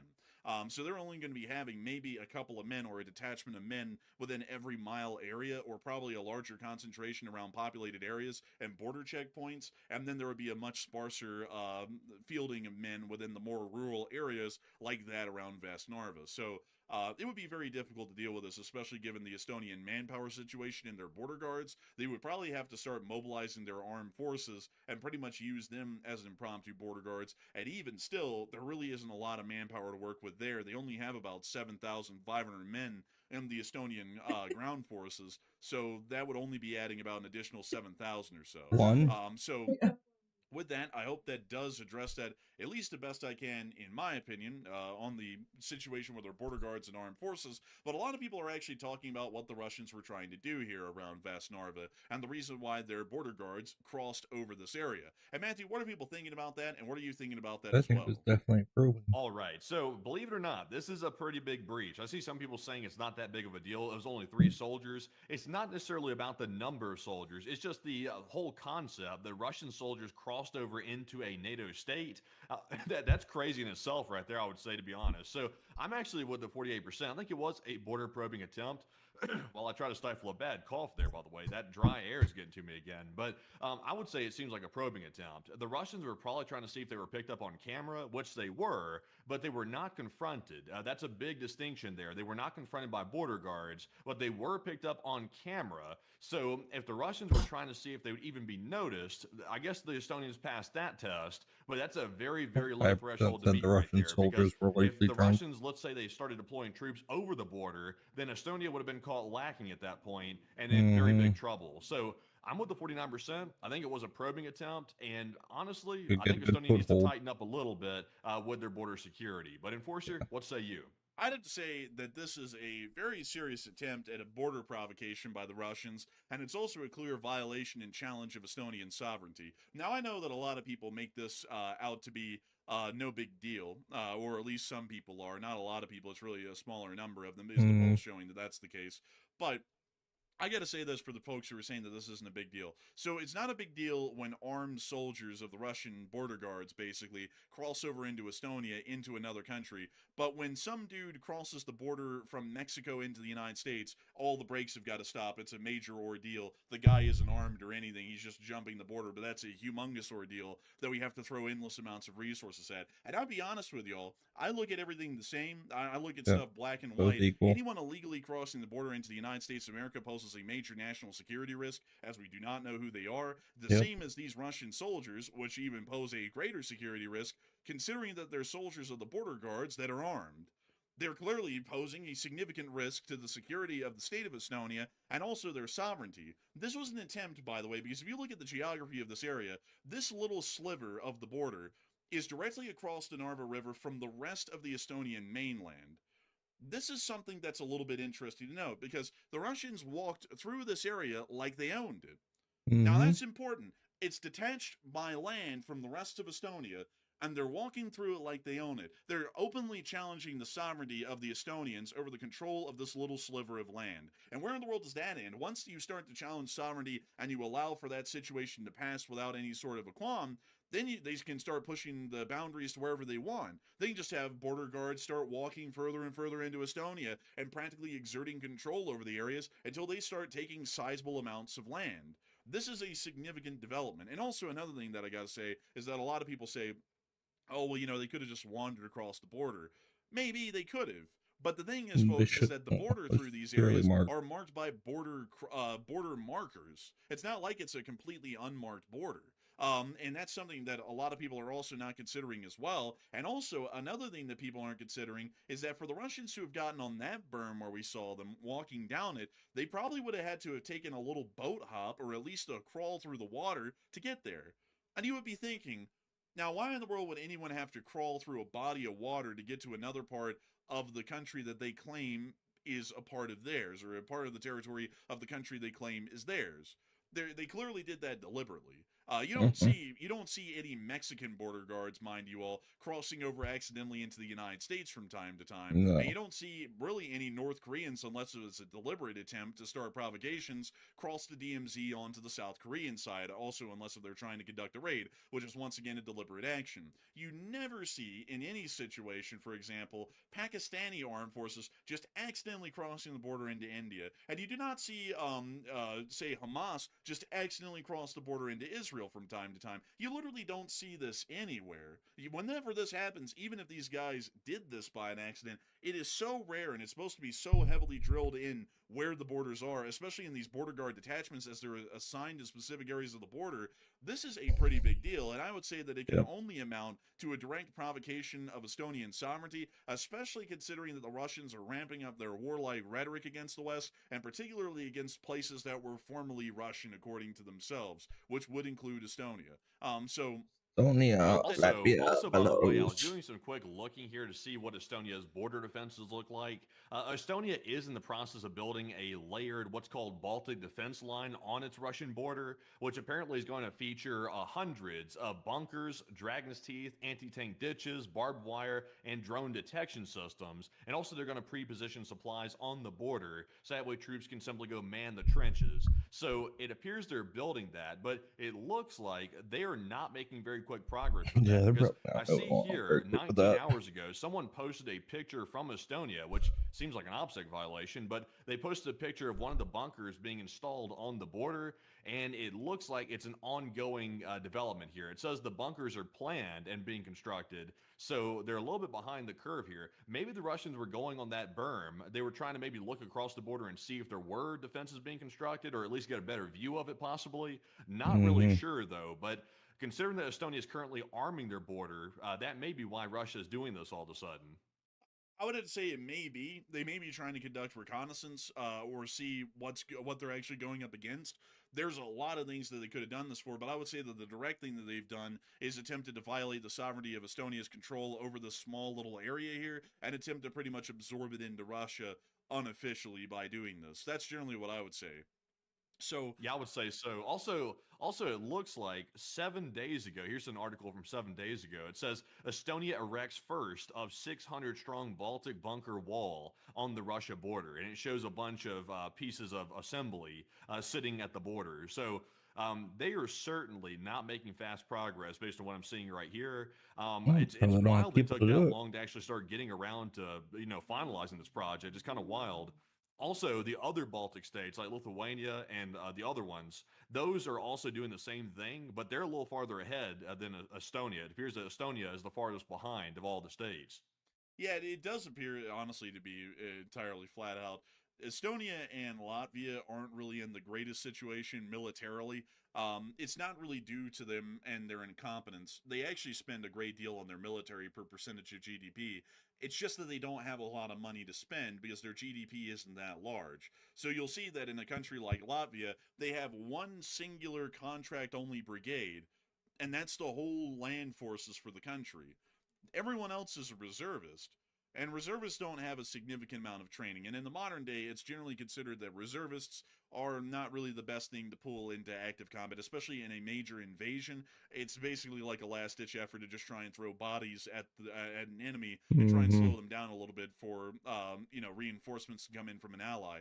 The Estonians are in a fairly comparable position. They don't have the amount of manpower that Latvia has within the Latvian National Guard and also within the Latvian land forces, but they do make up for that in a slight increase in quality. The first division is a mechanized brigade. Well, the first brigade is a fully mechanized brigade, and the second infantry brigade is also a generally mechanized brigade, but it is a half and half brigade. It's made up of half conscripts and half contract soldiers, so it's considered to be slightly questionable, at least in fighting quality, due to that fact. Of course, going up against the Russians, anyone could give them a run for their money, but you generally want to be able to have the overwhelming advantage. And with conscript forces, there's a lot of questionability whether there would be some sort of a larger advantage. These two countries are doing the best they can, I will say that, as much as they possibly can to try and defend themselves or prepare for their defense, but they need a significant amount of help and support to be able to make that possible Yeah. because they can't make it possible on their own. That's not degrading or demeaning their abilities or the nations at all involved in this. It's just to say they don't really have a lot of means to get this done with. So if we want to help them out, or if we want to make sure that they're going to be in a good position defensively, They we're need going to help. have to actively help them out. Otherwise, they're not going to be in a good spot no matter how hard they try. So with that in mind, I hope that does address the situation, at least in the northern Baltics and central Baltics, the best we can. But this is still a fairly major incident. And also, I see some people saying this isn't a big deal still. If you Google this, if you Google, is an armed force crossing into another country a big deal? Just type that into Usually an Google. act of war. Literally every answer is going to be, yes, it's obviously a big deal. It's challenging their sovereignty. And not only that, it's a major provocation diplomatically between the two nations. It's not like this is up for debate. I mean, literally on any other empirical level, this is a major provocation against the Estonians, no matter what the Russian border guards were wanting to achieve. And the Russian, like, some people think of border guards like you would here in the United States. They drive around in their pickup trucks. They maybe have some pistols, maybe some ARs, but that's about it. The Russian border guards are an actual paramilitary fighting force. In a war, like in the Cold War, the Russian border guards would have rolled right up onto the active front line and they would have fought right along the Guards tank brigades or Guards tank regiments and other units of the Soviet army. Still to this day, the Russian border guards are still managed in that same metric. They have Mhm. MLRSs, they have mortars, they have heavy firearms, small arms at least. They have heavy machine guns and light machine guns. They have anti-tank equipment. They are practically the Russian army without being called the Russian army. And it's the portion of the Russian army that is directed towards border defense. So it's a pretty big deal for these guys to cross. It may as well be a fire Yeah. team of the Russian army Military. wandering into Estonia. They're Or an they're actual military. fighting force. This isn't just like, the Border Patrol in America where they're basically the border police. These guys are the border army, basically, with how they're Mhm. armed and equipped. So a fairly considerable ordeal, to say the least. Meanwhile, the Belarusians are trying to put more pressure on the West, along with the Russians, because Lukashenko has now announced that Oreshnik hypersonic missiles have now been deployed in combat service in Belarus, and they are now going to be there on a permanent basis effective yesterday. Here's the statement from Lukashenko. Мы вернули в Беларусь. Кроме того, Первые позиции оборудованы ракетного комплекса «Орешник». Он у нас со вчерашнего дня и заступает на боевое дежурство. He said, we've ironed out the kinks, and it turns out the Oresnik is kind of working a little bit, maybe 5% of the time. It's a good thing, combat duty. So, we did a little test. We tried to launch one in Orotha, and it blew up. So, we have a very high chance of nuking ourselves if we try and nuke the West. Honestly, I think it's like how they gonna put a weapon on combat duty that they can't even get to work in the test like most of the time. Like they can't even get the thing to work, and they're gonna put it on combat duty. Also, by the way, is it not on combat duty inside of Russia yet? Like, is it just inside of Belarus? It apparently just is inside of Belarus. Well, damn, I would Russia's not certainly not comfortable with agree that to one. that. Not that Lukashenko really has a choice; he does what he's told, as the old saying goes. But I would not want to be the one testing that shitty weapon out, to be perfectly honest, because, like you mentioned, I'm like, if there's a huge malfunction or something, and they have a warhead on it, that could be devastating. It could be, and really, I see a lot of people asking the question: doesn't this violate a treaty? Well, maybe. We don't know. Because the big question that we're never getting an answer to publicly is who's actually operating these missiles. It might be the Belarusians. It might be the Russians. It really depends on the answer. If it's the Belarusians, this is in violation of the Non-Proliferation Treaty, because the Russians are now involved in actively proliferating nuclear weapons to allied states, which would be in violation of that treaty. If they are operated by the Russians, then this means that this is nuclear escalation, not in violation of a treaty, but still escalating the tensions within the region. Once again, folks, I just gotta say, the West ought to meet fire with fire. Since the Russians are now deploying Oreshniks in Belarus, we should forward deploy nuclear weapons in Poland as a counter. That's what I would do. Like, if you ask me, what in the world would the enforcer do in this situation? I would move nuclear weapons to Poland. The Russians are more scared of us than we are of them. Not a lot of people really realize that, because the Russians put on a good strong face when they're in public, but they tremble at the idea of the West actually going to war with them or nuking them. So if we move nuclear weapons to Poland, we're going to obviously escalate the situation temporarily, but we are also going to get the Russians scared enough that they're eventually going to start backing off. So that's what I would do in this situation, instead of what we're doing right now, which is letting them escalate in a nuclear weaponry sense. And we're seeing absolutely no reciprocal response from the West, from any country, whether it be Britain, France, or the United States. We're not seeing a response from any of them as far as nuclear arsenals are concerned right now. The Polish, however, are trying to make sure that if a conventional war starts, not a nuclear one, that they will be in the best position possible. This is a picture that was published today by the Polish Ministry of Defense showing their brand new concrete rebar caltrops. Wow, that's a lot of them too. They got a whole sea full of those right there. So that's really impressive, actually. So Poland's going to be putting the tank traps on the border here. They're going to be putting also the mines on the border. So they're going to actually have a very heavily fortified border, actually. That's going to be even well more done than the Baltic states. And it is quite a formidable effort that the Poles are going under at the moment. Right now, we know that the Poles just started manufacturing anti-personnel mines. Well, they have lifted the restrictions to produce anti-personnel mines yesterday. They may already be producing them. That's a little unclear. They've also been producing anti-tank mines for a while, and they're now producing these concrete rebar caltrops, which are aka tank traps. The general idea behind a defensive fortification that would use these and landmines would be that the Polish are going to mine extensive portions of their border with the Russian Oblast of Kaliningrad and the Belarusian border with minefields that will include anti-personnel and anti-tank mines, most likely within the very same minefields. Then, right behind that, they will have these tank traps, and then behind that, they may have trenches or bunkers or other forms of defensive positions that will be manned by the Polish armed forces if need be. This is a very strong defensive tactic. Crazily enough, the coalition in the Gulf War of 1991 was actually stopped by this very same tactic by the Iraqi armies of Saddam Hussein along the Kuwaiti border and into the border of Iraq. Funnily enough, folks, if we had stopped the war right there and only fought it between Nasab and the Kuwaiti kingdom's borders, we probably would have seen that that war would have gone on a lot longer.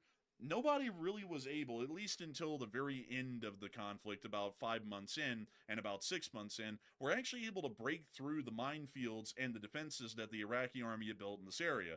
Getting through a minefield and really a well-built defensive position is incredibly difficult. Because to do that, it takes a lot of time. And when we're talking about warfare, which generally revolves around conducting rapid actions at high speeds to be able to try and outmaneuver your enemy, because war is more about maneuvering than actually fixing in place and destroying the enemy, this makes it very difficult to do that. If the Polish mine, let's just take Kaliningrad as a hypothetical example, if the Polish mine and tank trap the entirety of the border, save for a few areas, this is what the Russians would have to do to try and make any sort of speed in an opening attack. The entire border is mined, so there is only a few places that we could go as the Russians, either down Highway 51 or down Highway E28, Highway 54 over here, or maybe Highway 63 over here. But we're going to have to pick one, or we're going to have to pick a couple. So, because of that, we send the Russian army out of Kaliningrad right down these highways and into literal kill zones, because the Polish army will literally be sitting there on both sides of the highway, basically, and turn the thing into a human gauntlet and wipe out the Russian army when they attempt to attack. If the Russians want to get around that, they have to send combat engineers, which are not really that numerous in the Russian army, out into these more isolated fields to try and break through those minefields. Once that starts to happen, that takes a lot of time.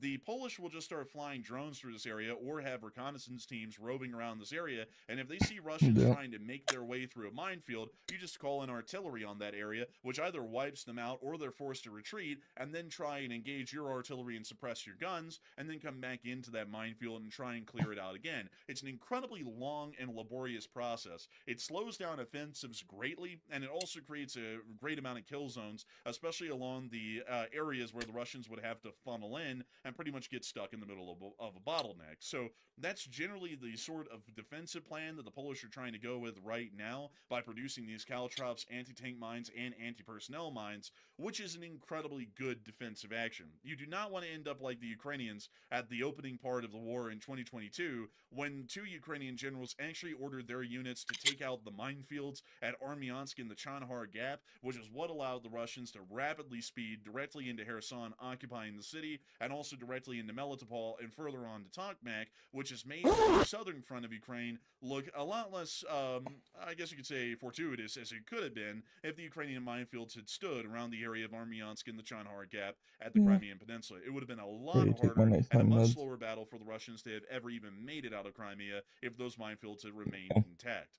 But a lot of people are talking about the fact that the Russians have put Oreshnik missiles inside of Belarus. And a lot of people are wondering if the Russians are trying to see if the Oreshniks won't blow up and make sure that they won't blow up not inside of Russia, instead putting them in Belarus. So, Andy, what are people thinking about that? And what are you thinking about that as well? So Putin put the good old Oreshnik, the missile that seems to really hardly ever work, at least according to reports. He's put that inside of Belarus. He's given Lukashenko his big break, and this could be a very bad break, a very unlucky break if this goes wrong.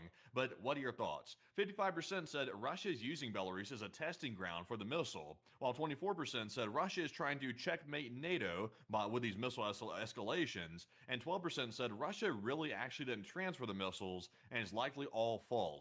And me personally, I would say Russia seems to be using them as a testing ground. Once again, this missile has not really been proven in battle yet. It's still experimental to a large degree, and we've seen before that it's had its fair share of failures in the past. So I think he's given it to Lukashenko, probably in part to checkmate NATO to an extent, but also to basically let them see if it can actually be put on combat duty and not blow up, basically. So, Enforcer, what say you? You have to understand that Oreshnik is a strong missile. It's a great missile. Some rest. Someone said false. But beyond that, I would say that the Russians are most likely not really trying to use the Belarusians as a testing ground primarily. They're trying to conduct nuclear escalation against the West to put pressure on us. primarily. They may also be hoping that if the missile is launched from Belarus and if it fails, it'll happen on Belarusian territory, not theirs. But I think that's more of a secondary sort of a mindset instead of their primary mindset, which is to start threatening the West with nuclear warfare. That has been their first go-to throughout the entire war, is to try and immediately escalate, at least verbally and through their actions, to nuclear warfare to some degree, either against Ukraine or NATO. So I would generally say that that's probably what they're trying to do with the deployment of the Oreshniks inside of Belarus. Once again, though, we don't know who's operating them. It could be the Belarusians or it could be the Russians. That actually means a lot, depending on the difference as far as the proliferation treaties are concerned. But at the moment, it would most likely be nuclear escalation as their main priority in conducting this action. Moving us on out of Europe, though, for a moment, and all of the major developments that have happened right along the NATO frontier today, we do have to move ourselves on over and into East Asia, because there's actually been some major news that has come out today from the Chinese government. Oh, what are the charges? Eating a meal? A succulent Chinese meal? And we're actually going to be getting into that succulent Chinese meal today. We're going to Beijing, and we're going to talk about all of the crazy stuff that the Chinese have said today. The Chinese have started off the day by, of course, whining that the United States is arming Taiwan. And according to the Chinese Foreign Ministry, they've warned the United States to immediately stop arming Taiwan after weapons announcements were made yesterday. We actually have the statement from the Chinese embassy in the United States, and they even made a little political cartoon about it. I think they were giving Taiwan like the old-fashioned like Looney Tunes TNT like that, and we're not giving them barrels. Why does that look like those little Hugs barrels? Like, you know, those little barrels that you used to get as a kid, like with juice in it and stuff like that. It's got a straw on the top of them. But anyways, we're giving them stuff way more advanced than that. So I mean, that's a little bit of an understatement. I don't know, man. I mean, maybe the Chinese subscribe to the idea that we're going to go to war with them with sticks of dynamite, like chuck sticks of dynamite at them. Apparently, I guess that's what they're thinking. But beyond that, I will read y'all the statement, the official statement from the Chinese embassy in the United States. Also, I gotta say that their profile picture is one of the most Chinese-looking things I've ever seen. It reeks of communism. But beyond that, the United States blatantly announced its plan to sell massive advanced weapons to China's Taiwan region. Apparently, folks, crazily enough, HIMARS system is a massive advanced weapon. That's not even close to what we could really do at our maximum ability. So, interesting. China's saying it's a massive advanced weapon. This move grossly violates the One China principle, and Three China U.S. joint communiques infringes on China's sovereignty, security, and territorial integrity, undermines peace and stability in the Taiwan Strait, and sends a gravely wrong signal to Taiwan independence separatist forces. China firmly opposes and strongly condemns it. The Taiwan question is at the core of China's core interests, and is the first red line, get it, they're communists, that must not be crossed in China-U.S. relations. No one shall underestimate the firm will and strong capability of the Chinese government and the Chinese people in safeguarding national sovereignty and territorial integrity. So that was the official statement by the Chinese embassy in the United States today, due to the announcement that we were going to be giving Taiwan artillery systems, not anti-ship or anti-air systems, which really would be the worrying one for China. We're giving them artillery systems, just self-propelled guns and MLRSs, and that's enough to get the Chinese into an absolute pandemonium. So I guess in a little bit, the foreign ministry of China is probably going to start lobbing death threats towards the United States like they're doing towards Takaishi right now in Japan, I would assume. Because if the Japanese response is anything to go off of, China will absolutely start tweaking, especially considering that they're already making huge statements like this at the moment.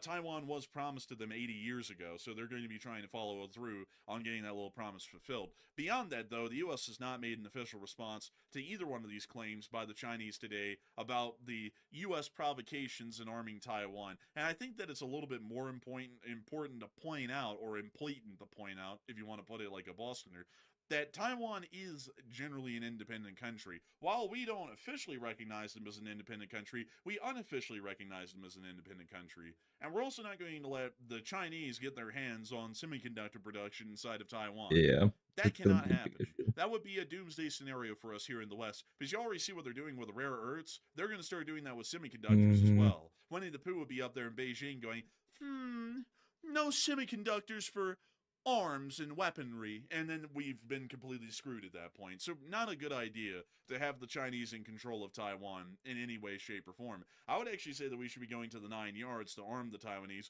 What we were doing yesterday is great in at least a monetary figure of allowing them to buy weapons, but we should be giving them weapons for free. I mean, we are the United States of America, and what in the world says an American party better than free firearms? I don't know what would, but I think that we should be giving them some free guns, so that way they could defend themselves against the Chinese a little bit better. And when I say guns, I mean anti-ship missiles and air defense systems. And that really would be a war winner right there.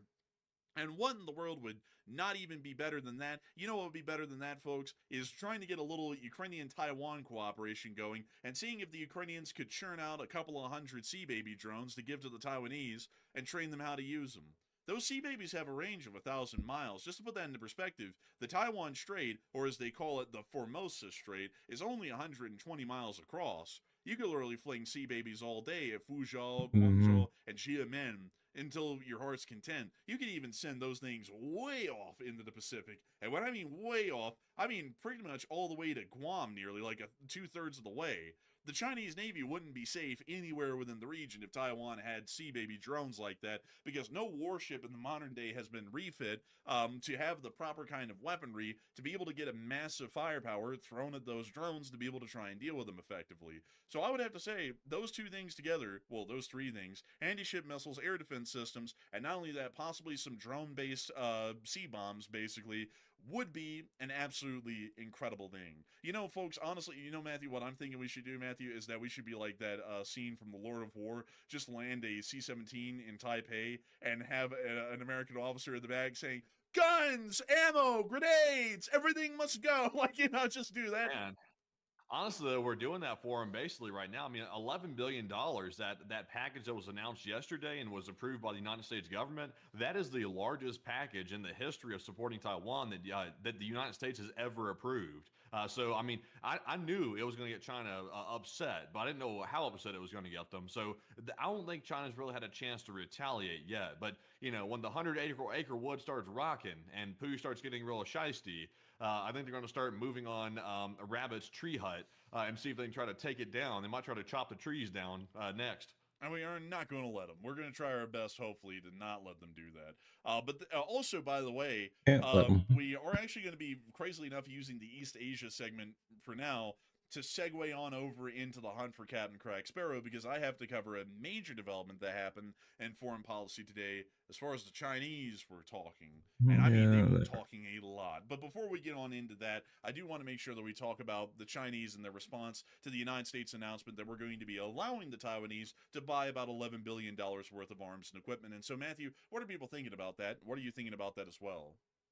All right, so it looks like about 46% of the audience said China will limit escalation over the military aid package of $11 billion that was just approved for Taiwan, while 31% said China will likely lash out strongly, more so than they already are, on the United States. And 14% said it might spark an early invasion of Taiwan because China is getting a little bit frustrated, a little bit shisty out here. So me personally, it's kind of hard to predict what China's going to do here because there's two very large escalations piling up at the same time.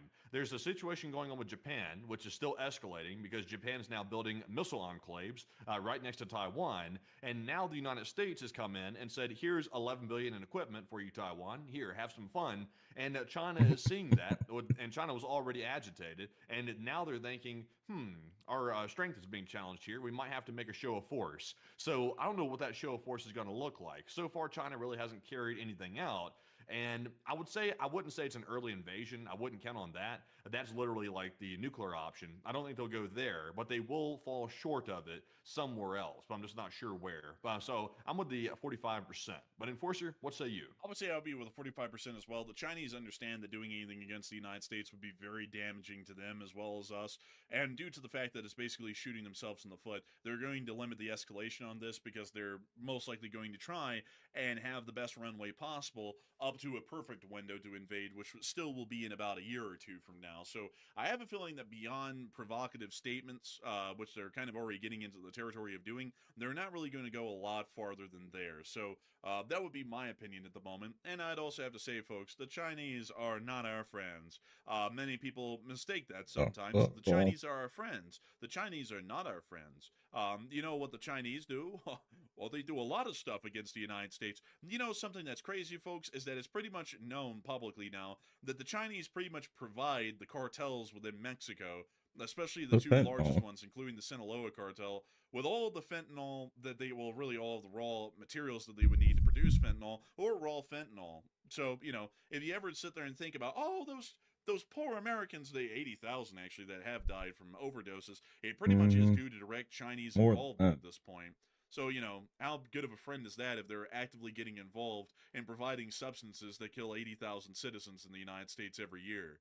That's more Americans that die every year that way than die in automobile accidents, which is 37,000. And even if you added all the homicides from guns on top of that, which is another 17,000, you're still about 30-something thousand short of the amount of people who die from fentanyl overdoses every single year in the United States, which can only be attributed to the People's Republic of China, because if it wasn't for the Chinese and their chemical factories and plants in China, the Mexican cartels would have no way to access fentanyl at all to be able to distribute it anywhere.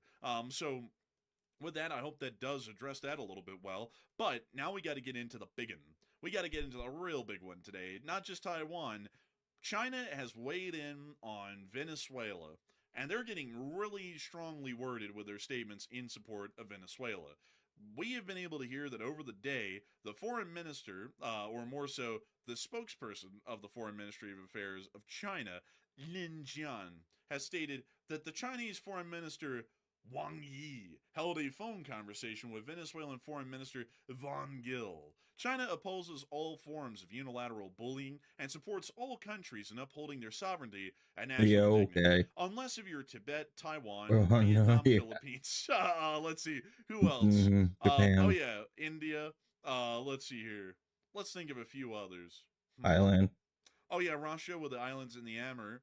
And, yeah, that's about all of them. But basically everyone that's directly borders China, they generally bully a great deal. But, of course, they stand against bullying, and they support countries in upholding their sovereignty, unless if you're not Chinese, or, you know, unless if you're not a Chinese-aligned ally. Venezuela has the right to independently develop mutual beneficial cooperations with other countries, aka China. And China believes that the international community understands and supports Venezuela's position in safeguarding its legitimate rights and interests. So now the Chinese are just getting openly involved in saying Venezuela is one of our allies and we completely stand against this action the United States is trying to conduct. That's why we ought to go down there and we ought to deal with Venezuela immediately. It's not a situation that has to deal with drug dealers or any goofiness like that. This has to do with the Chinese building up a base of operations in Venezuela, which isn't just the cartels, which are an unofficial criminal underground syndicate. This is an official government of a country that actually owns sovereign land within northern South America. And the Chinese are openly building themselves a base of operations, basically, within our hemisphere. That should not be allowed, and we should make sure that we deal with this quite swiftly. Whether the U.S. administration is going to do that or not, I don't know. They might sit on this another 4 months and talk about bombing them and then never bomb them. But at this point, we pretty much have to go in there and overthrow the Maduro regime no matter what, because if we don't, we're going to be down there in the Eastern Caribbean, and we're going to be saying, China, you go! So, with that... Meow! Oh, yeah, I forgot, Matthew. We're actually going to be down there. China, this is U.S. Sheriff Guard. This is U.S. Sheriff Guard. You in water of American land, you leave. And then they're going to go, huh? And we're going to go, you go! Man, bro, dude, I like that. Yeah, that's a pretty good one. That's it. Man, you got the little duck. They got ducks. They got the ducks. They got the cats. They got everything. They got everybody on the radio. I'm telling you what. I got to tell you, they got everyone out there. Oh, man, I'm telling you. And speaking of the hunt for Captain Craig Sparrow, since we just talked about the Chinese statements on the situation with Venezuela, it's time for us, folks, to move on in to the hunt for Captain Crack Sparrow and his band of 40 thieves. Y'all knew the segment was coming around because we got to keep tabs on this every day these days. Also, by the way, there has been a few statements out of Washington today about sanctions against the Russians, but we'll get to that here in a little bit. It's a part of the Venezuela segment, but it really doesn't have to do with Venezuela. Before we get into that, though, I do have to say that we are quite amazed at the amount of people who have been here tonight. There have been 10,000 people here at the peak, and 47,000 people have watched this show within the first hour. We're entirely honored and greatly appreciative to see that so many people are continuing to watch this channel and consider it to be their primary source of news. We did learn, though, tonight that doing basically the same title for the video and the stream may not be the greatest thing, because a lot of people are missing out on all the other major news that happened after that video went out, and so we are, of course, going to be working on that in the future. But for now, we are going to be getting on into the news for the hunt for Captain Crack Sparrow. But before we do that, I do want to make sure that we give everyone a little bit of a snack break to go get some snacks, maybe go to the restroom, and have a bit of a halftime show. We're going to answer 3 questions out of the chat and then get on into the rest of our news. And make sure to stick around, folks. You better stick around. We're going to be getting into the Venezuelan situation. We're also going to be getting into the Middle East, Southeast Asia with the Thai-Cambodian War, and the war in Ukraine. We've got a lot to go. But Matthew, what do we got?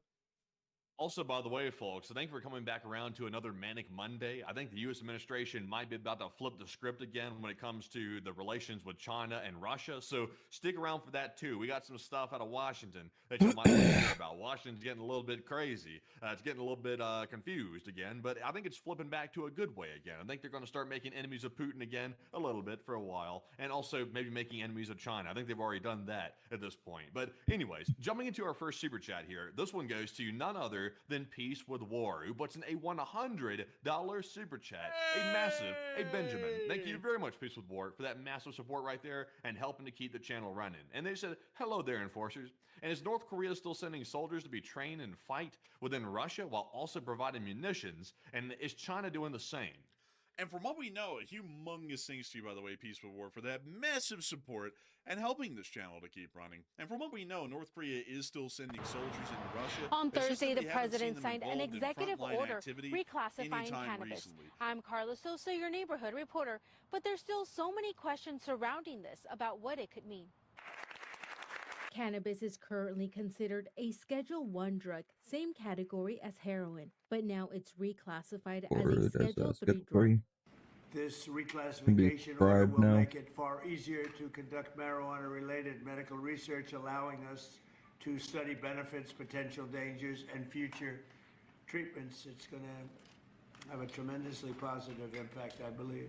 UCLA Center for Cannabis and Cannabinoids Director Dr. Ziva Cooper says this will help out researchers. What this will do is it will be able to broaden the number of groups that will be able to study this drug for its therapeutic effects as well as its potential negative effects, which is an important aspect to all this.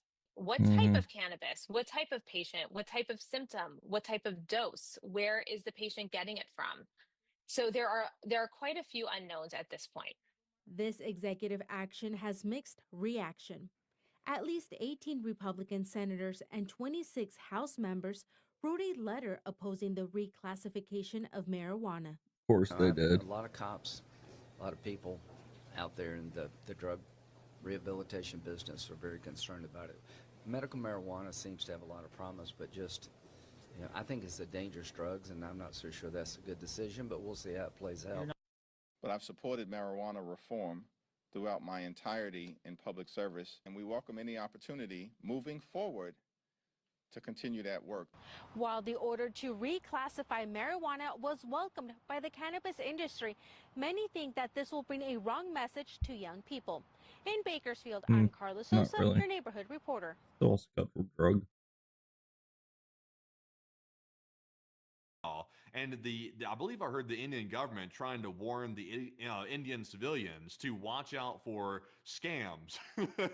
They told them to watch out for scams because they're saying the Russians are trying to scam them into joining the military and not telling them the whole story when they sign up. So the Indian government warning of scams. Man, That's the hunter interesting right becomes there. Of course, okay. Man, I'll tell you what, they've flipped the script there. I tell you what, that's Russia's doing some hardcore scamming.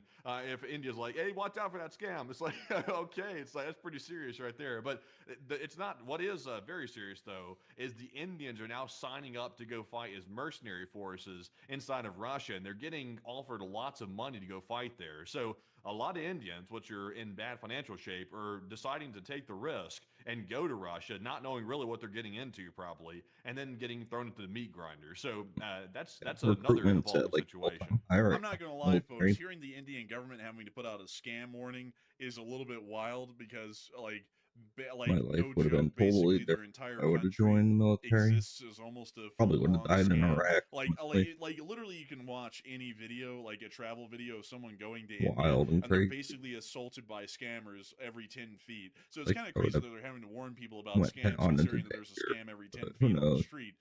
So I didn't do it. that's but, wild, yeah, honestly. It's like, how good, man, the Russians got together with the best alcoholics in the country in Russia, and we're like, how do we scam the scamming? And they said, man, it's a tough one. But they came up with something. Apparently, folks, if the Russians put their mind to scamming scammers, they can actually succeed at that. But if they put their mind to trying to win a that's an war, hour they long. cannot do that. That's beyond their measure. But beyond that, actually, by the way, Mandy, I have to correct you there. It's not 200 Indians that are fighting in Russia on the Russian side. It's 200 Indians that have died fighting for Russia, actually. Oh, gee. Oh, okay. Yeah, I thought it was 200 confirmed fighting. So it's 200 confirmed wiped out, apparently. So that means the number of Indians fighting must be much higher. Yeah, apparently so. And also on North- top of that, folks, getting back to Peaceful War's question, North Korea China is is fighting not them, sending too. any troops of their own. From what we know, Chinese citizens do volunteer. Some of them have PLA service in their background. Some of them don't, actually, from what we've learned over the war. But there are some Chinese citizens that have been involved in the fighting, but we do not believe that any active involvement is being conducted by the People's Liberation Army on the Chinese Yeah, government's send our behalf people over. inside of Ukraine, from what we would know at the moment. Although it's not completely out of the question, it seems unlikely given the information that we have publicly at the moment. But that might change in the future. But a huge thanks to you so much for the massive support, Peace with War, and helping this channel to keep on running. This is folks like you who go out of their way to support this channel, considering that nobody has to support it, that make this thing possible for everyone. You make it possible for people to be able to watch the short war video that went out today that has gotten 162,000 views. It's the best short war video that we've actually made in a little bit. And also, our streams are getting generally larger by the day these days, once again, in viewership. It's thanks to folks like you that we were able to soldier on through high viewership time and low viewership times, making sure to get the news out to anyone and everyone who either gets notified in the algorithm that we're running a show or cares about the news from around the world in support of Western American interest. And you're a big part of that. And a humongous thanks to you so much once again. I hope that does address that incredibly well. And we're on to the next one. Also, by the way, folks, real quick before we get into our last two super chats right quick, we have gotten a very big piece of news. I want to go ahead and announce this because it's very, very positive news for Ukraine. It looks like the EU has approved a financial package for Ukraine of 90 billion euros of an interest-free loan. It's actually been approved, so it's a done deal at this point. Ukraine will get that interest-free free loan of 90 billion euros, which, according to Merz of Germany, he's saying that's going to send a clear signal to Putin to let him know that once again, Europe is standing behind Ukraine, and no matter how dedicated he is to fighting the war and trying to take the entirety of Ukraine, Ukraine will still get funded. They're not going to be left out to dry. So that's a huge piece of news right there. Very nice. That's a lot of money. I will admit, it's not as nice as hearing about the 200 billion frozen Russian assets being liquidated. We're still waiting on that, but at least they have a $90 billion interest-free loan that's sitting there at their disposal. That's massive. Also, by the way, another big announcement. The U.S. president is coming out again tomorrow for another nationwide address at 1 p.m. tomorrow. We're not told what he's going to be talking about, and apparently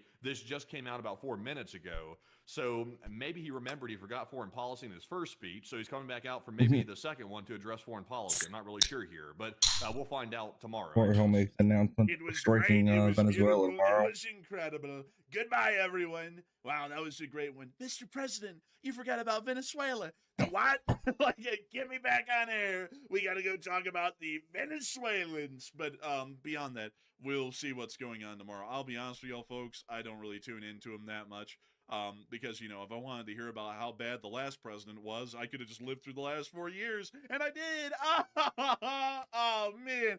And I could also see the current one because I'm living through this time too, so I don't have to hear about it from someone I lived through it. But anyways, with that in mind, we'll just see what's going on with that tomorrow. If something happens that's wild, we'll get on air and cover it. But you know, I'll be honest with y'all folks, I just don't put a lot of stake in the announcements that there's going to be a national address coming out, because it could be literally anything and everything. It could literally be everything and anything that's spoken about in the address. And you know, so I just don't really put a lot of stock into being personally honest, at least on that end. But the fact that the Europeans are going to be providing $90 billion to Ukraine over the next 2 years, from 2026 to 2027, that's quite a lot of money within a very short time frame. So that's incredibly good for the state of Ukraine. So with that, I hope that does address that the best we can. And also, a humongous thanks. Also, Mandy, did we get to that second question?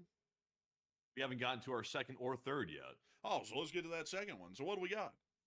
All right, so our second super chat goes to Mark Ead, and Mark puts in a $50 support. And thank you very much, Mark, for that generous support as well, and helping to keep the channel going. And he said, tag 'em, bag 'em, LSA, New Zealand.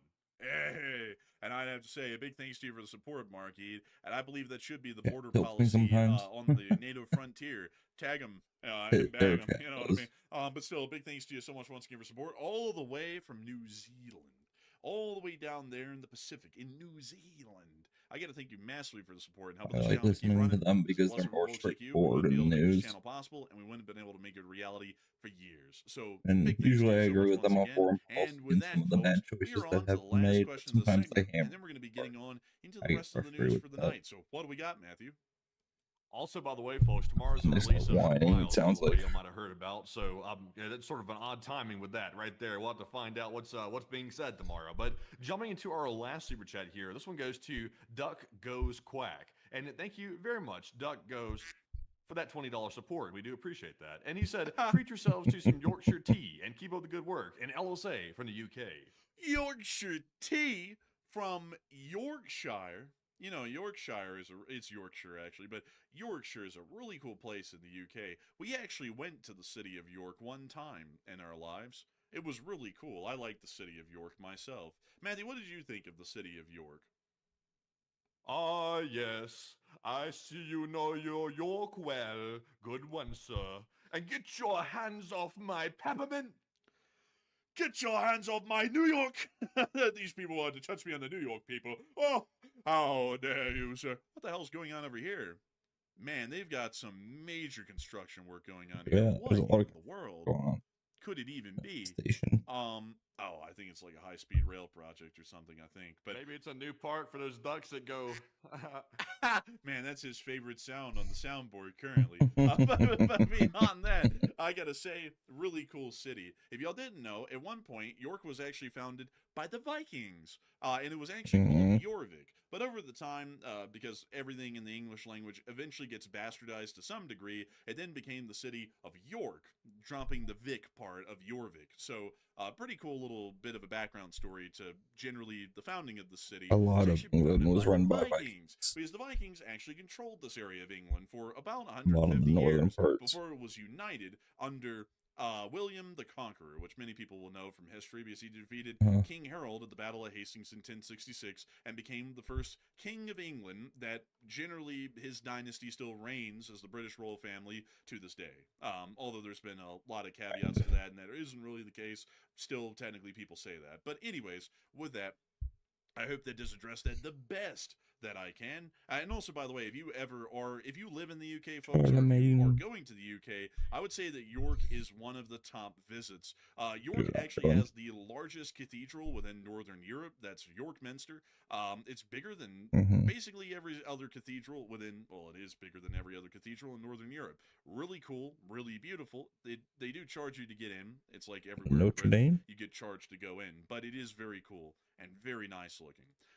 Also, it is very nice, isn't it? Also, but real quick, folks, I want to address something I'm seeing in the chat right here. People are talking about that $90 billion loan that's being provided by the Europeans for Ukraine. I want to make it clear that $90 billion is going to be used to buy weapons from the United States primarily. They will be buying some of their own weapons to give to Ukraine, but it'll be used to buy a lot of more weapons from the United States companies to then send to Ukraine. So a large portion of that $90 billion loan is going to be Coming money over pretty much here. flowing directly to the United States from that loan right there. So that's a pretty big injection of cash right there. You don't see the United States ponying up cash like that. I think over the next 2 years, the United States is ponying up about $800 million, which is only a drop in the bucket compared to $90 billion. So it's pretty much all on Europe at this point supporting Ukraine. I would say it's a complete shift. Yeah, it's quite impressive, really, and also a wonderful thing to know that it'll be used on weaponry. And also, just to give you all a few more things before we move on, there's also this really cool place in York right below the cathedral called the Shambles, which is basically a collection of medieval buildings from about the 14th century, which still stand in their original condition to this day, which is very impressive. And the city is still surrounded by its medieval wall. All of that is incredibly rare, especially in the modern day and age. So if you're ever going to York, make sure to take a look. Or if you're going to Britain, make sure to go to York and take a look. It's an incredibly cool place. But with that, I hope that does address it well. By the way, we're not sponsored by the York Ministry of Tourism or the UK Ministry of Tourism or anything like that. Just saying that because we went there and it was cool. But with that, I thank you so much once again for the support and helping this channel to keep on running. And with that, folks, it's time for us to move on into the last question in this segment, and then we're going to be getting on into the rest of the news. What do we got, Matthew? That was our last one. Oh, heavens, it was? It was our last one. That was our last one. Oh, great heavens. I tell you, I get so distracted sometimes, with how to flow the questions and everything. But anyways, with that, folks, it is time for us to move on into the hunt for Captain Crack Sparrow. It's the long-awaited segment of the night. We're going to blow right through because not really a lot happened today. We were able to hear that there was a decent amount of air activity by the U.S. This is becoming fairly common. There was a U.S. E-3 call sign Grinch. Funnily enough, it's getting close to Christmas. The call sign was Grinch. That was joining a coalition of other U.S. aircraft in the area, including 2 Hawkeyes and a Super Hornet. So that was generally the air activity that we were able to report for the day. We also been able to hear. I mean, if we're going to send so many assets down there to Venezuela pretty much all the time, like every day, could they at least draw some sky art for us or something? Like, could you imagine if they drew an obscene symbol down there, or something like that? Like, for example, maybe I don't know, like maybe something representing how we kind of feel about the Maduro regime right now, like a little, you know what I'm talking about? You know what I'm trying to say. I'm trying to say the word. A wiener. Maybe they should draw something like that in the sky. That would make it worth the billions we're spending. Watch out, man. Hot Dog Man's going to go down there with his iPhone and start filming them. Oh, man. That's like the bat symbol for Hot Dog Man. He's like, I got to show up down there. I'm telling you. Man, bro, he'd sit there. If they did that, man, as soon as it was completed, you would sit there and see him, like, almost like fall to the floor, and everyone would be like, what's wrong? He'd be like, my people, they need me. He'd just like take off and start flying down there. But anyways, moving on from that, we also were able to hear that Venezuela approved the departure of 2 VLCC oil tankers bound for China. We've also heard that another Chinese tanker, maybe one of the 2 VLCC tankers, which is a very large crude carrier, that's what that stands for, is apparently going to be escorted out of the U.S. blockade by the Venezuelan Navy. So there's a possibility of a confrontation here. We don't know if one's going to happen, but we'll see. Meanwhile, we've also heard that in the Americas news today, the United States has successfully launched its first one-way attack drone from the back of an Independence-class littoral combat ship. Yeah, I think I saw this earlier. And it was a very original design. There's the launch, and what do you know? It's a rip-off Shahed. Is that the Anduril thing? I don't know. It looks just like a Shahed, though. The design is very uncanny. It kind of is. Let's see the rest of it. There it goes. There goes the booster dropping off, and there goes the drone. I'll be honest with you. The one I want to see demonstrated are those mesh drones. You know the ones I'm talking about? They're like drone swarms. They're like meshed together. Anduril's making some of them. There's some other companies I think working on them as well. And it's like they can all coordinate. There's like a central control panel for them. One software that controls they can all them all. coordinate with and you can Raptor, literally like launch drones from all over the place, and they're all meshed together in one big attack net. Oh, that's interesting. I haven't heard of that one, but that would be interesting to see tested. But it appears, folks, that everything that is a one-way attack drone, it just is designed to be a Shahed. The Thai have It's a rip-off cheapest, Shahed. probably. The Russians have a rip-off Shahed. The Chinese have a rip-off Shahed. Now we have a rip-off Shahed. Even the Ukrainians have that. Like, basically, the Iranian Shahed design, crazily enough, has pretty much become the most copied one-way attack drone design on the planet currently. So I'm guessing that it must be a wildly successful and easy to implement design. But moving on from that, Sure, and can be on out of improved the upon, area, and it will it's be. time for us to move on up into the capital of the United States, because we have been able to hear that there's been a little bit of a manic Monday, as Matthew put it earlier in the stream, that's happening within the U.S. government. We were able to hear that, let's see, I forgot the name of this guy. I think he's the guy who wrote the book The Shining. What's his name? Wait a minute, his real name is Scott Besson, but you're talking about the guy who wrote The Shining. It wasn't a Stanley Kubrick. No, dude, that was the guy who directed it. I'm talking about the guy Stephen King. Stephen King. Are you sure about that? Are you sure? Let me go pull up a picture of him. No. They've got that Sure same. this guy really looks like that. I'm not sure. Okay, I'm gonna put it this way. They got that same Whoville-looking appearance going on. Like they're both whining that the Grinch just stole Christmas. That's what I'm trying to get at here. Someone just got dirty with this angle too, by the way. Like they should have told him, like, lighten up a little bit or something. Don't look at the camera like that. Why are you looking at me like that? Well, it's not as bad as that. Oh my god! He said, "I'm writing a book."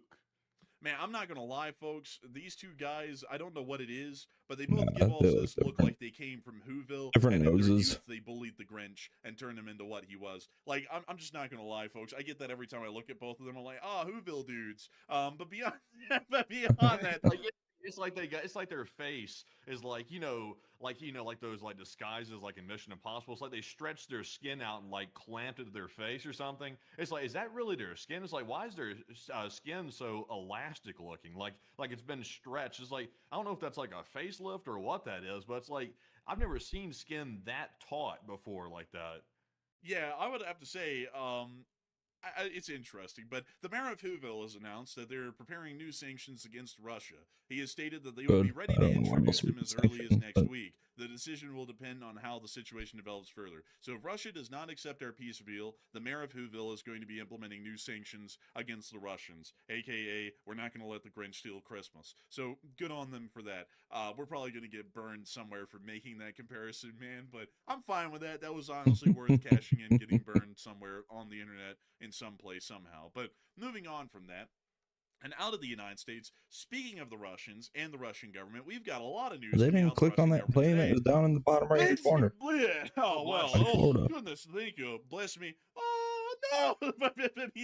Moving on from that, we were able to hear that the Russians claimed today that U.S.-Russia ties are in ruins. I thought that they respected the United States. Apparently that's now changed. But Moscow hopes they can start to be restored as the United States gives in to the Russians on the Ukraine issue. That's basically what the Russians are saying. Meanwhile, we also are able to hear that there's a little run on the banks going on. A little run on the banks. That's crazy. Back in early December, like around, I think the 3rd or the 4th or something, we actually ran a stream about this and said we could be seeing a big bank run start soon because the news broke that there was a massive amount of overdue loans on the Russian books at the banks.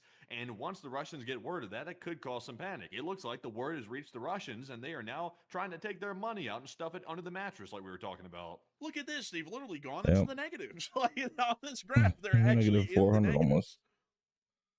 Honestly, though, I'm not sure, in Russia, does it really help to stuff the money under the mattress? Because, this is the same discussion we had, 2 weeks ago. You have to stuff so many rubles in the mattress. Like, you might get $50, 50 USD worth of rubles in your mattress before it's overstuffed at that point. No. You're thinking about it all wrong, Matthew. You don't stuff the mattress. You make a whole new mattress out of rubles. Yeah, that's exactly what I you guess do. so, yeah. Yeah. Mattress. You make your wallpaper out of rubles. You make the bed out of rubles. You make the mattress out of rubles. You make everything out of rubles. That's how you get the rubles out of the bank, Matthew. You just build a damn house out of them, and then eventually you'll have enough money that you got most of it out of the bank. You might also be able to build a small guest house as well with all your rubles when you withdraw them from the bank because they're so worthless. But, it's a possibility. remember back in the Might as USSR well times burn when they it would for like the heat. rubles were so worthless back then that they were literally like shredding them up and trying to make like borscht or like stuff out of it. Like there were some people I at Solid for least a piece of heard. paper. I'm not sure if it's a rumor or a myth, but there were some people allegedly eating the rubles and making soup out of it. I think that was also, let's see, I think it was, let me think here, Reichsmarks as well, in the German Weimar, that also happened with as well. I think you might be thinking about the German Weimar, actually, because I haven't heard of rubles having that done with them. I've heard of Reichsmarks having that done, though. I heard they were using them for cleanliness too. They were using them as like the ruble wipe. I mean, honestly, man, I could definitely see that. I mean, at this point, man, a ruble has got to be better than a nice, good piece of toilet paper. But probably cheaper, really. But anyways, it does appear the Russians are having a little bit of a bank run. That's not going to produce good results. We talked about that a lot in the short war video from today. Why don't you take a look? I'm just kidding, by the way. But moving on from that, we also were able to hear that according to reports, more than 200 Indian citizens recruited by Russia have been recruited by Russia for the war in Ukraine. Apparently, by the way, folks, I misquoted this to Matthew early. He was actually correct. 200 were serving, not dead. 26 of them have been killed, and 7 more are missing. Currently, the Indians are negotiating with Moscow for the repatriation of about 50 Indians, having already secured the return of more than 100. India, Nepal, and Sri Lanka have called on their citizens not to fall for scams after it became known that hundreds of residents of these countries are fighting on the Russian side in Ukraine. So at the moment, it does appear that the hunter has become the hunted and the scammers are becoming the scam. Very unfortunate for that, and we will watch that develop with great interest. Meanwhile, we've also heard that apparently some people are alleging, according to a new CNN investigation, that Russia's shadow fleet is not only skirting around sanctions, they're apparently skirting on into a little bit of espionage. Now, that's something. You know, that's quite something indeed right there. Something to consider. They didn't really give a lot of proof as to why they would say that, but they just generally threw that out there.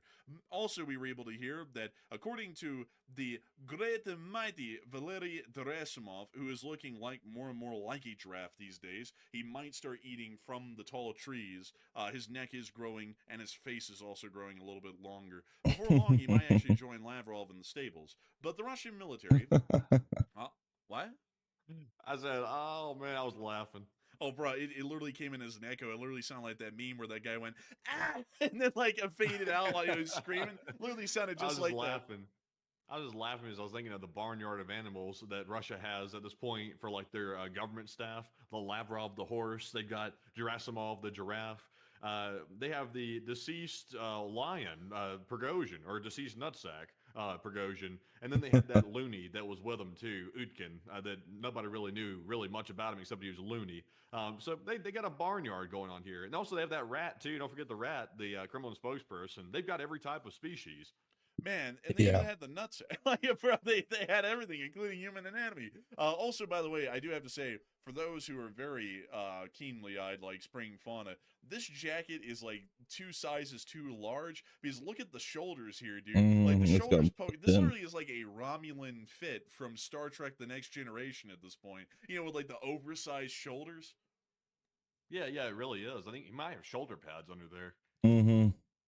Or a lack of. I mean, it's one or the other. I don't know which. But we also were able to hear that Gerasimov stated that the younger Russians are too stupid and fat. I'm sorry, that actually wasn't him. Correction, everyone. That's actually a U.S. official that said that about Americans today. But apparently, Gerasimov stated that the Russian military is focused on capturing the whole Donbass region, as well as the Zaporizhia and Kherson oblasts of Ukraine. The chief of the General Staff of the Russian Armed Forces, Valery Gerasimov, said this Thursday. So it appears that they're still saying they're not going to be giving up any ideas of taking all of the territory of Ukraine that they can, and that they're going to try and take all of it. And that's including the rest of Zaporizhia and the Kherson oblasts. So, you know, keep that in mind. They only control half of those oblasts at the moment of Zaporizhia and Kherson. So they're demanding the rest of it now as well, not just the rest of the Donbass. So with that, We're going to be moving on out of the Russian governmental news, and we're going to be moving on into the endless blackouts that happened today throughout the entirety of Russia. Oh, by the way, before we get to that, though, I don't want to skirt over the European news. We are going to cover it very quickly, though, because we still have a lot to go. There was another drone sighting that happened over Germany today at the Fossberg Air Base, or the Fossberg Air Base in northern Germany, where helicopter pilots are trained. That's an NH-90 right there. The drones flew off. Nothing really came of it. Not a big deal. And when I say it's not a big deal, obviously it's a big deal. It's been happening a lot. And because it's been happening a lot, and no one's ever going to address it because everyone is the cowards, it's basically no big deal in our coverage. There's not really a lot more to add. We've talked about that endlessly. We also been able to hear that apparently Russian intelligence is threatening the Belgians. And Russian military intelligence is running an intimidation campaign aimed at preventing the transfer of frozen Russian currency reserves to Ukraine. The assets in question are frozen in Belgium, where Euroclear, the key financial depository holding the bulk of Russia's reserves, is based. Earlier, Belgian Prime Minister Bart de Wever said that Russia would not be defeated and that frozen assets would ultimately have to be returned to the Kremlin. According to the Guardian sources, the pressure campaign is being carried out by the GRU. That means that he shows up and he goes, "You better not let go of the money." But beyond that, the targets reportedly include Euroclear CEO Valery Urbain and the senior Belgian officials. Assessments of the severity of the threats vary, but as one European official put it, intimidation tactics are clearly being used. And the floor is Bart said, "Oh my God, I can't be threatened. Oh my, I can't do it." Man. It's like, well, if you can't handle the pressure, it's like obviously Russia are sickos. They're going to go around threatening people. That's what Russia does. If you can't handle the pressure, then resign and get your ass out of there. It's like, what a cowardly approach. I do understand. There are some Belgian folks that listen to our channel. They're like, well, you guys don't understand. It's actually more complex than that. It's as simple as this. Belgium controls the funds, and the entirety of Europe wants to give those funds to Ukraine to let them fight and win the war. And this guy right here is holding it up, basically. So, I mean, it's really ridiculous at this point. It's really extremely cowardly. I'm not even going to sugarcoat it. Well, Matthew, you do have to remember that this guy has more important things. Like, for example, he does have to talk to his brother on the daily, Stuart Little. Damn. Man, I'm not going to lie, man. This guy kind of does have that Stuart Little kind of look to him, you know? The round glasses, the coat, the jacket, how it fits. I don't like the round glasses. This guy, I don't know what about it, this fella here, but for some reason this guy does not look confidence inspiring to me. For some reason, like I don't know what it is. It might be the glasses, like the round glasses, something. I don't know. I think also I may be projecting my feelings a little bit here because the guy is really aggravating as hell. Because he's holding the whole thing up. And also, folks, it's like if you can't handle the heat, it's like nobody's forcing you to stay there. It's like you can resign and leave if you don't want to handle the heat. Like if you're like, listen, I can't put my family in jeopardy. The Russians are threatening us and stuff like that. Then I'm going to step down and walk off and let someone else who has a spine handle the situation. You could do that too. Man, Harry Potter and the Legend of the Frozen Assets, like. This guy's got to get to it, though. He's got to resign or he's got to get with it, one or the other. And also, I would have to agree with Matthew's frustrations on this. This is an incredibly annoying sort of a situation to be in, because the guy can't take a death threat or two. Like, everyone gets death threats when you're in the public. It's a part of doing a job in the public. Like you're going like we've gotten death threats from every corner. We're technically on a Russian hit list with a lot of other people right now. It's like you just got to get on with it. It's like technically we could end up seeing our last day today or tomorrow. It's like that doesn't stop us from doing anything. We still go trucking on along on here. And we don't even have the protection of bodyguards or anything like this guy would have. It's like you got to take the threats and you just got to roll with the flow and keep doing what we got to do. You can't let them freeze up the whole government and stop them from doing something. And that's ridiculous. But anyways, with that, I hope I have addressed that well, at least the best I can. And we've also heard that apparently no deal was reached earlier, and then a deal was reached. So apparently that news was a little preliminary, and it actually appeared that the plan, that the details or the plan had failed, but then $90 billion was approved. So that was incredibly good to hear. So now it is time for us to move on into, actually before we get to Ukraine, because that's our biggest piece of news left, we're actually going to drop on down into the middle of the East again. But before we do, I do want to talk about the possibility of the U.S. leveraging new sanctions if the Russians don't accept the deal. Matthew, are people believing that that's going to happen, or are they thinking that's a load of hot air? All right. So, just for context, by the way, there currently is a bill that's been introduced in the House. It's a bipartisan bill, which does introduce this new round of sanctions on Russia. It has not been voted on yet, but it will be voted on. And also, we're hearing as well from the top officials in the administration that new rounds of sanctions may be imminent on Russia because they won't agree to a deal, even though they just came out today and said something along the lines of Zelensky's holding it up again or something like that. Like I said, Manic Monday moment again. But Putin's now warning of consequences if they do that to Russia. They're saying, don't do that, or there will be consequences, which Russia says that about literally everything. So what happens? 43% said the United States is just bluffing Putin yet again and will not sanction him, while 40% said USA will sanction Russia hard, while 8% said it's completely false and not true. And it obviously is true. The talk of sanctions is a real deal because there is a bill in the Congress about it. So it's a real talk. But is the USA going to follow through with it? They're going to hem-haw around with it. I can tell you that. They're going to try to drag it out like usual. They're going to try to stall on it. Eventually, they'll probably end up sanctioning Putin later on down the road again, but it won't be immediate. Don't count on it. But Enforcer, what say you? I would have to say, yeah, the U.S. is probably bluffing again. We've said this before, and it doesn't really amount to much of anything. They'll shoot down the peace deal, and then we'll pretend like that never happened, and then we'll work off of the fact that we're pretending that it never happened. So that would be my honest assessment, folks. I don't really think a lot's going to come out of this. I'll be entirely honest with y'all, not trying to sound political here, but I have completely lost any faith in the current administration having a backbone whatsoever. So I would assume that whatever is going to be the worst course of action to take that's going to portray America in the worst light possible in foreign policy is probably going to be the action that's taken. Because whenever there's a clear and obvious answer to something, we usually take the completely opposite answer than the one that we should be taking. Like, for example, when we start escalations against Venezuela, you bomb them now. You don't sit there for 4 months hee-hawing around. It's 4 months later, now the Chinese are getting involved. It's like we're losing our window. We have to act now or later. And like we have to act now or we'll never act. And we just keep hee-hawing around down there and talking about we're going to bomb them tomorrow, and then we never do. We just got to get to it. And also on top of this, we're going to sit there and say if the Russians don't accept it, we're going to sanction them into oblivion. I can promise you, folks, that the Russians are going to shoot this thing down like normal. Or they're going to come up with some stupid statement like, we need to have talks because we love America. And then the president, oh, okay. And then we're just going to completely forget about sanctions and go through the whole loop of insanity for the 12th time this year. It's going to be one or the other.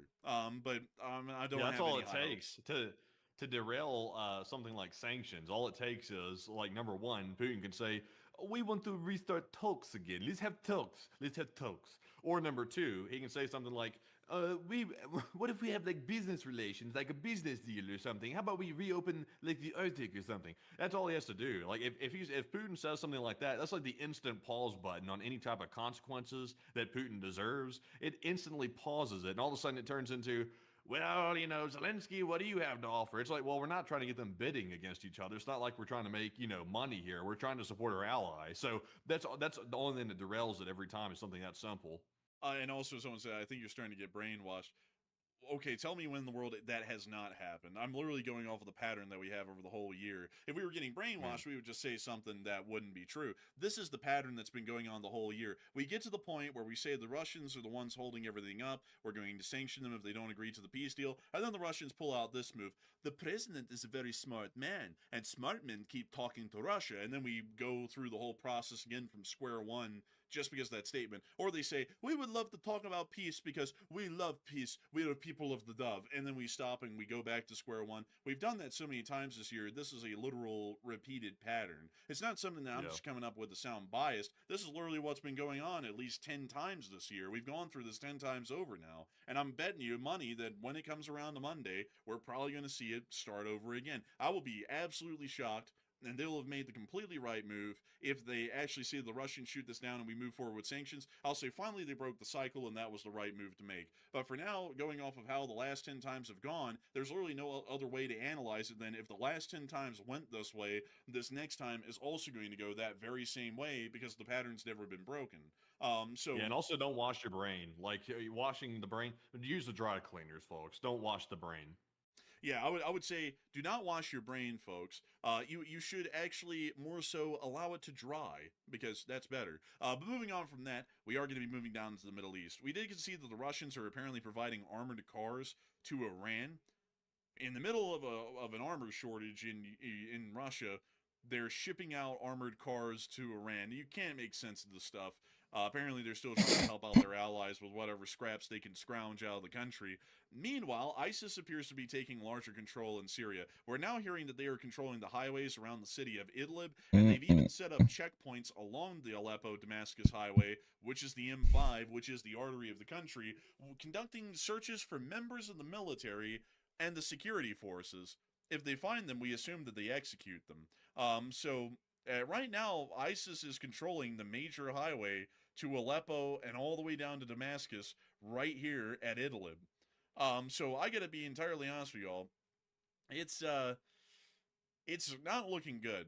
We're not doing anything to them on top of that either. Like, I kind of want to point that out too. We pledged that we were going to make a response to the 10 U.S. soldiers who were slain in Palmyra in the ambush, and we haven't seen a single U.S. attack yet against an ISIS stronghold in the country. Not a single one. We've seen shows of force, like F-16s and F-15s and A-10s flying over, but we haven't seen any direct armed action being made at this point at all. And they appear to be expanding in their control and their abilities because now they're controlling the highway in Idlib, which means they have to control a populated center somewhere nearby, which most likely is Idlib.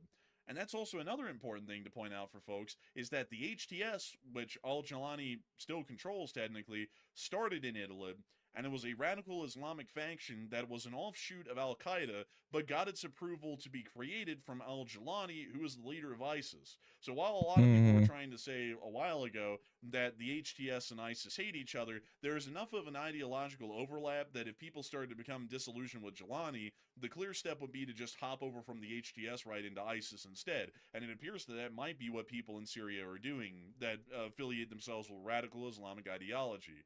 We need to do something faster. This situation is going to devolve wildly out of control, just like it did in the mid-2010s. Sadly, we'll have to wait for this poll to marinate. I was actually hoping that we could have it right now, but it was just put up. So we're going to give that a minute before we get around to talking about that. But the situation is not progressing in any sort of a fruitful way.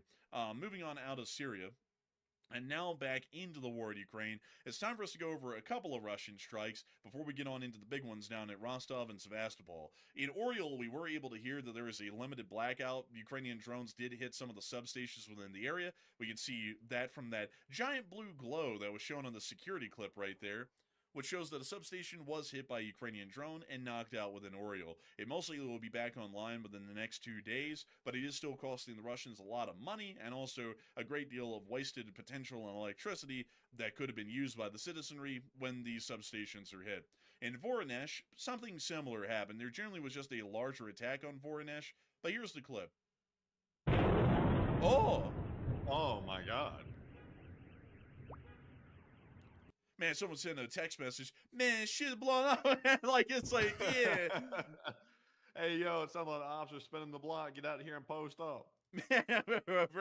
West side Voronezh split. But anyways, moving on out of Voronezh and on further down and into the area of Belgorod, we actually got the clip, folks, of that S-400 battery that the Russians said was targeted and destroyed. We finally got a clip of it from a Ukrainian drone showing the destruction of that air defense unit. There goes the drone. Right onto the missile. Oh. Oh. That thing be cooking. Money down the drain. Flush it down the drain. Oh, and they're getting the second one, too. What a surprise. That's why you don't violate OPSEC, folks, when you're in the military. That's why you don't film your movements when they're happening. Meanwhile, down in Belgrade, there was another attack on the city of Belgrade, which we saw in this clip here. Oh, do you hear the sound of the drone? Look at the lights. Oh my God! The lights really turned on, man. They turned on all the lights. Man, people started turning on their lights around here going, what's going on out here? Bro, they didn't know that Hiroshima was about to happen like a couple of blocks away.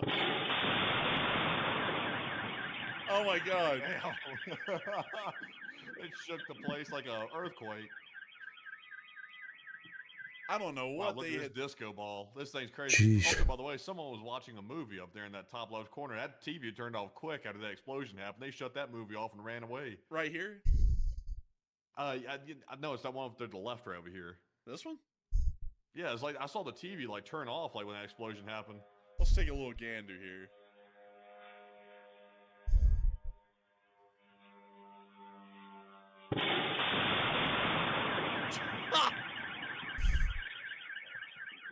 Obliad.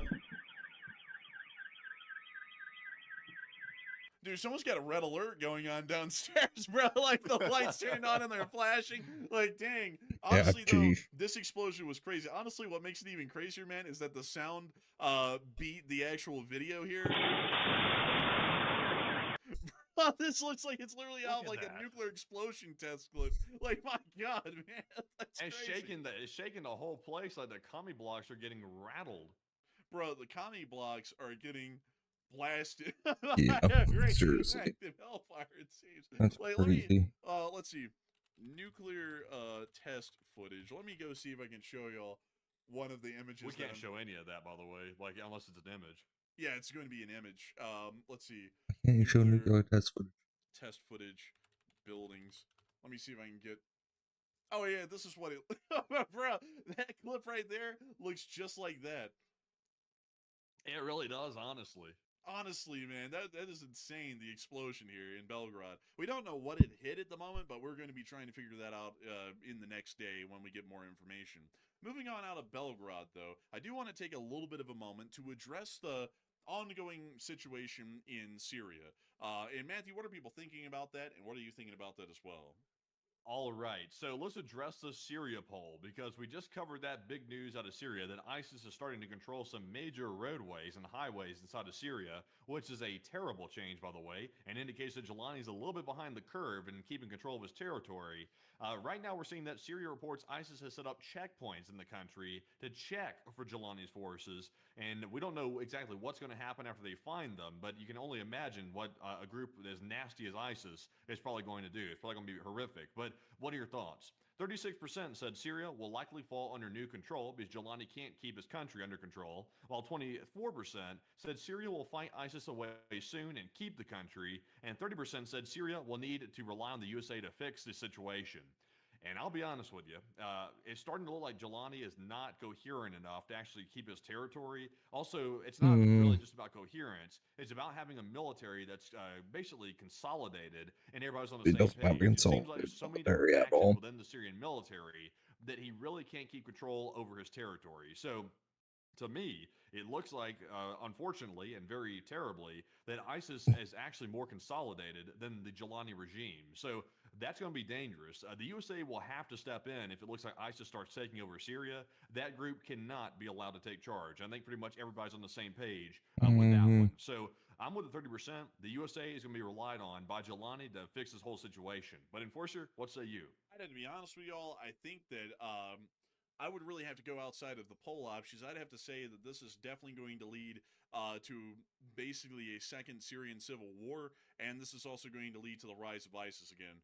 The U.S. is not dealing with the situation at all currently, and this is one that they can't really contract out to other people, is the rise of a terrorist faction. They're clearly rapidly rising within the area currently, and they're basically unopposed at this moment. The Jelani government doesn't really appear to be effective at trying to combat them, so this is most likely going to lead to a large part of the Syrian nation once again falling under the ISIS flag. Not a great situation to be in. And I gotta be honest with y'all, folks, I really don't know where America is. We've already seen that 3 American soldiers died in Palmyra due to an ISIS attack, and it's been about 5 days now, and there has not been a single U.S. bomb that we can account for or have been hearing about from the U.S. Department of Defense that has been dropped on an ISIS soldier's head because of what they did to the U.S. soldiers in Palmyra. Not a single action taken in 5 days. As a matter of fact, they're acting like it didn't even happen now. They don't even make any statements about that anymore in the U.S. government about what we're going to do to them. We're basically... They already said there would be retaliation. What this is, folks, like, not to make this sound political, but I got to draw the comparison here. This is exactly what the Obama administration did in the earlier 2010s when ISIS was starting to form in the region, and if the U.S. government went, oh, they're no big deal, it's not really that big of a problem, I'm sure they'll come to pass. And then they ended up becoming a huge threat in the region that we had to deal with. We're basically doing the same thing again right now. Some U.S. soldiers got killed. We went, not that big of a deal. Just a couple of Americans. Who cares? You know, Americans don't really matter for anything. So there will never be a response. And we're literally letting them grow. I mean, we're literally hearing about them growing within the region. This is as ineffective a response as what we saw in the early 2010s, and it's going to lead to the same sorts of results we saw back then. There's going to be an increase of terror attacks here in the Western nations, including the United States. There's going to be a rise of their ability to fund their operations within the area. This is not going to end well at all.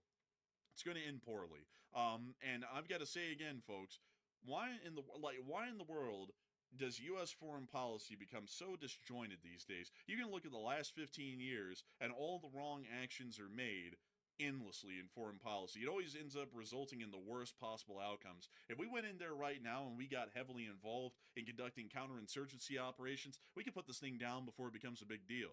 But we're going to sit back and let it turn into a big deal, and then dozens of Americans further will have to die inside the United States from these terrorist attacks for us to finally go, oh, now we have to go over there and deal with it. But we will be a couple of dozen Americans short, because they'll be 6 feet under at that point when we finally say we're going to go and deal with this, which is absolutely ridiculous. We should be dealing with this right now before Americans get killed, any more, at least in the 3 that died, unfortunately, in Palmyra. But anyways, with that, we're going to be moving on from the Syrian news and on into the major strikes that happened inside of the Russian Federation. The Ukrainians hit the Belbek airfield overnight, and this was one hell of an attack that was conducted. The Ukrainian armed forces have hit Belbek many times over the years, and last night was no exception. From what we understand, in Belbek, the Russians lost an entire MiG-31 with a full armament on board, along with a Pantsir S-2, 2 Nebo long-range radars, and a 92 N6 radar for the S-400 air defense system. Here are the stills or pictures from the drone attacks that the Ukrainians conducted, confirming that they did destroy a MiG-31, a Pantsir S-2, also the Nebo long-range radars, which were 2 in number, and also a 92 N6 radar for the S-400. It was a wildly successful night. They knocked out at least 3 air defense radars, possibly 2 to 3 air defense batteries as a result, and also knocked out a short-range Pantsir. So it was a very good night. And they also got a MiG-31, which is an incredibly rare aircraft loss for the Russians these days. Additionally, we also were able to see, at least to cover this clip, that the MiG-31 was destroyed. I put this in earlier, and I didn't cover it in the short war video, but just to show you what the duplicate was, it was just the still of the singular MiG-31. Meanwhile, the Russians are bringing in missiles into Crimea as much as they can. Pictures did emerge today from the city of Kerch, showing them moving in more S-300 missiles, or S-400 missiles, to try and improve the amount of available munitions for their air defense, possibly around the Kerch Bridge. Up in Rostov-on-Don, however, the situation was very much exciting, much like it was down at Belbek. At Taganrog, which is kind of a suburb almost of Rostov, there were ongoing attacks tonight. Take a listen.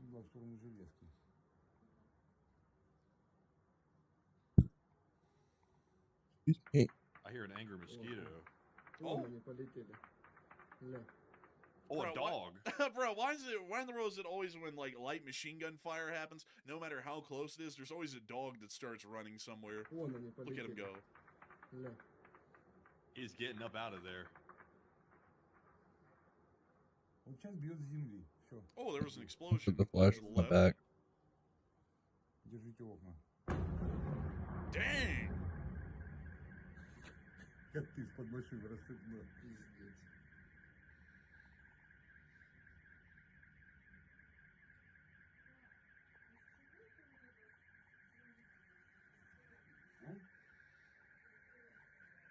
такие вот дома. Вот такие вот дома. Вот прямо над домами летят. Прямо над... Moving on from that clip, we also have a second one. You hear that air defense fire again, the snap, crackle, and pop.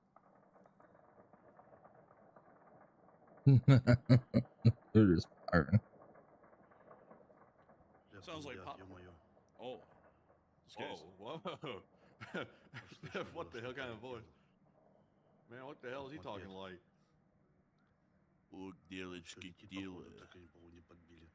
As you can see, is the drone in the distance. Oh, wow. Opa.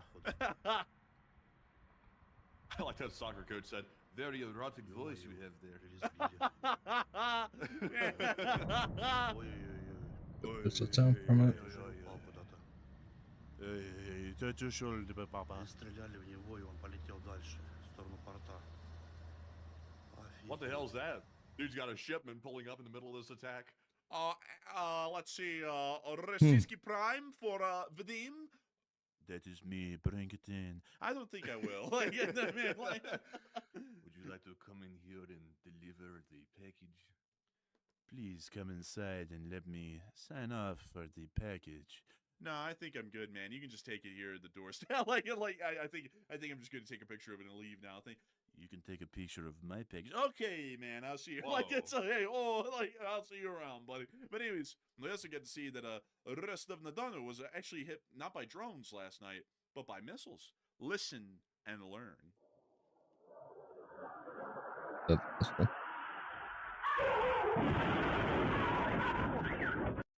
That was What definitely. the hell was that? Is that a dog or a person back there going, like going crazy? Could be a rush. Oh!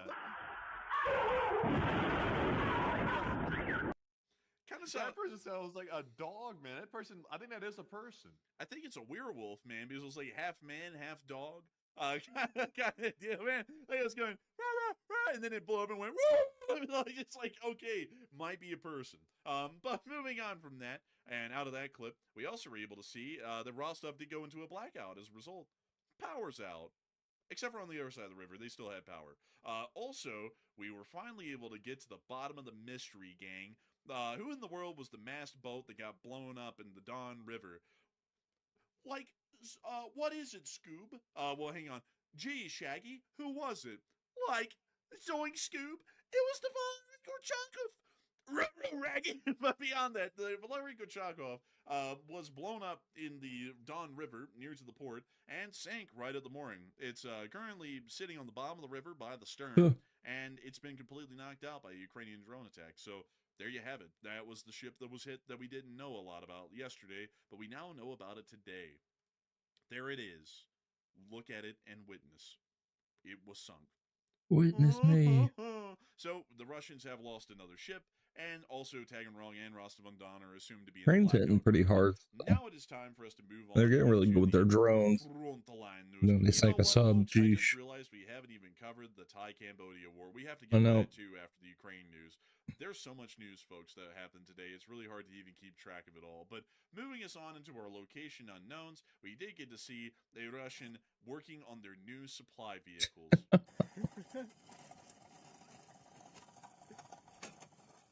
Давай быстрее. They're like a scooter. What is this, the crackhead special? Пиздец. Man, this is that crocodile special. Man, that right there is when you know your nation's cooked. It's over. Like, it's just over. Moving on from that, we also were able to see the Russian casualty report for the day. Oh! No Bobcats, but Ms. Decent Keeper of the Record stated that drop in troop losses, but December on track to beat prior month. AFVs is actually 0. Total is correct. Same as yesterday. And over the course of the past 24 hours, 950 Russian soldiers have been wounded and killed, along with 6 APCs, 119 supply trucks, 5 main battle tanks, 27 artillery pieces, and actually, correction, folks, the AFVs is actually 0. 330 drones, 2 MLRSs, and 1 anti-aircraft warfare system. All in all, today was a pretty decent day, all things considered. Moving on from that and into the front line of Kupiansk, we were able to hear that Gerasimov stated that 19 battalions of the Ukrainian armed forces were surrounded and destroyed in Kupiansk. I think he's living in the Twilight Zone or something, because right now the Russian army is surrounded and being destroyed in Kupiansk currently. So I don't know where in the world Gerasimov's living, but he's apparently living in a whole other world. I don't think that's that hard to say. Fantasyland for Russia. You know, folks, he kind of looks like that stop motion dude from that Rankin Bass movie, Santa Claus is Coming to Town. You know, the postman. He's like, Santa has his sleigh. You better watch out. You better not cry. You know who I'm talking about, Matthew? Yeah.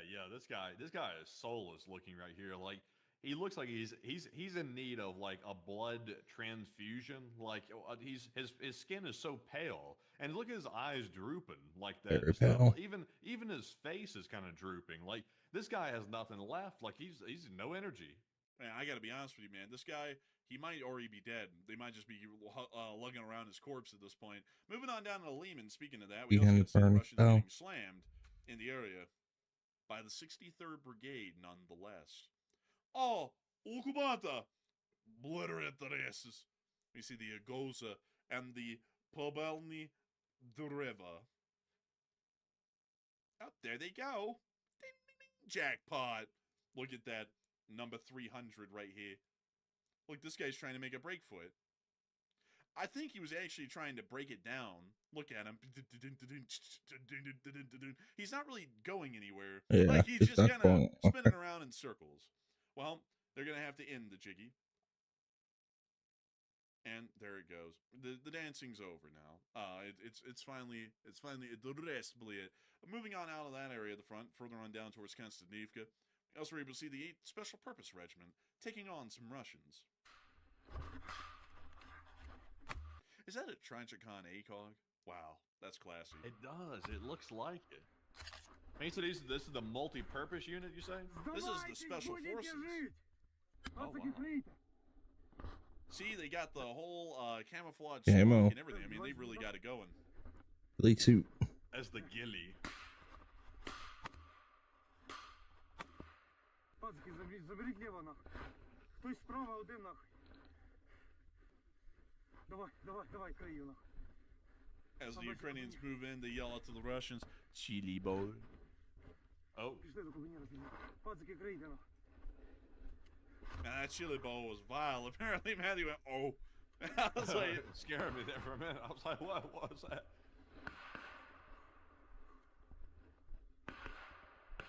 See them moving on in. Gunfire in the distance. I hear bullets.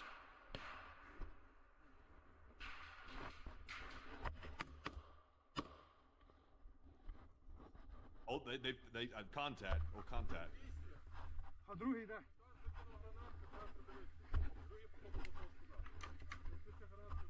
Пішка, пацани. Один сібать, давайте вчора.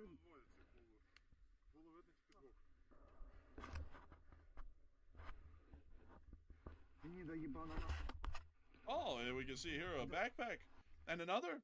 Just a couple of backpacks, of course, folks. That's why they blur them out. Sometimes there's sensitive equipment on them, and, you know, they don't want to show that to everyone. But moving on from that and down into the Novopavlivka area and the Pokrovsk area, we also got to see some more Russians, apparently getting theirs from the 225th Assault Regiment.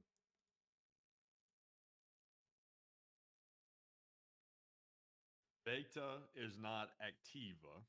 Only alpha is activa. Man. Oh. We'll call it a Bugatti. Oh my god. The Russians are in inflatable boats in the middle of a lake. Wow. The dumbest place they could possibly be. Oh no. This is their navy at this Goodbye. Point. Honestly, this is actually more seafaring than the Russian Navy is at this point. The inflatable boats didn't really pay off. They fit two guys into that little thing too. Oh, look, he was smoking too. He didn't even have both hands on his rifle. Man, he was just trying to give it like a token resistance, honestly. I don't think he was trying too much. Moving on from that, push it back a little bit. We also got to see the 68th Jaegers using their drones to clear the Russians out of some of the buildings that they had occupied in the southern area of the city. While the Ukrainians must be getting shorter on cash, they're leasing their fuses now. It says lease fuse. Man, you have to call the warranty department to get it replaced. Oh, man, it's under warranty, you see. Gotta make sure you follow the terms of the lease. People love their Russian Navy joke right there. Honestly, the inflatable boats is pretty much all they have left at this point. Everything else is trapped or destroyed, sunk, leaking, breached. I mean, pick your adjective. It's screwed. Derelict. That's another one. Derelict. Crappy, shitty, bad. Absolutely effed up. Screwed. And the 155th was also doing their part against the Russians today, too. Drones are like crazy. I've seen about 3 comments of this in like the past 5 minutes, so I'm going to take a little moment. People are like, these are human lives. And yeah, they are, but this is a war, and we're in it to win it.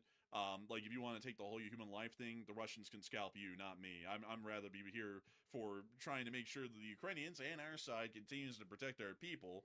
And because it's a war, and you can't fight a war without breaking some eggs to make an omelet, that's just a part of the breaks, I guess you could say. Them's the breaks. If you don't like it, maybe you ought to not be paying attention a lot to war. Maybe go watch football or something. You know, maybe that would be better for you. But that's the end of the clip right there. And with that, we're going to be moving on out of that clip, or out of the clips from the battlefield of Pokrovsk, and we're going to be moving on and out of Ukraine for a moment, and all the way down into Thailand and Cambodia, because we actually forgot to cover this a little bit earlier. So we are now circling back to Southeast Asia to get to this. Yeah, I've been wondering what's been Thai and the happening down here in Cambodians are still Cambodia. going at it today. And crazily enough, folks, we got to see something that I would have to say is purely exquisite. Matthew, try and take a guess at what this vehicle is while I try and pull it up on the second screen. One guess. Well, I mean, I really can't see much of it, I'll be honest with you. But if you give me enough time, I can scroll through our Twitter page and find the post. Well, that is incorrect. Like, that is wrong. Wrong, Matthew. Wrong. It is an M42 Duster. And you know what they're dusting? They dusting them O's, because this thing's got a dual Bofors gun, and this thing was in service in the U.S. Army in 1952. Oh, nasty. This one was in Nam. Damn, that's what they doing out here rolling on wheels like that. Man, it's just, you know, honestly, man, like, the Thai are way better off than the Cambodians, but they also kind of have like a rolling museum themselves in some ways. So quite interesting, though. They're actually using an American Duster. And they're also, by the way, I like the way they named this stuff. They literally called it the Duster. Like, there's no bones being made about that name. They're going around dusting. It's like they weren't shy about the names on some of these things back in the day. Man, like, back then, man, they said when this thing was going into service, man, what should we call it? Man, honestly, this might be an anti-aircraft gun, but this thing would be pretty good at wiping out some North Koreans. We'll call it a Duster. It'd be dusting them away with them dual Bofors. And this thing, man, they said this is the M42, the faster effer-upper. It's like, damn, okay. It's like that's pretty bold right there, I must say. Man, this thing also, by the way, this thing is dusting some infantry. It has a dual Bofors gun. It's a dual-mounted 40mm gun on this thing. So while it is technically a self-propelled anti-aircraft gun, what it really is an anti-infantry machine. And this thing can lay some infantry low pretty quickly and keep them low. So, pretty interesting little vehicle. We think the Thai are going to be using it against the infantry of the Cambodian army. But here it is going down a because they don't have any aircraft to use it against. Also, another thing that's an antique is this Browning 1919 air. I was going to say that's a Browning or something. At the back of the Duster. So, I mean, this thing is literally a rolling museum in every way. Oh, damn, they got those Tokyo Drift music. Man, they rolling down here, getting down, man. They dusting them down and they getting down. They had the bongos going. And also, another clip, well, actually, a few other clips that we got. Let me zoom this out so that way we can show you all the word. A few other clips that we got. We also got to see a Krongpoi pet. There were ongoing airstrikes again by the Thai. Take a little look. There's the smoke rising in the distance.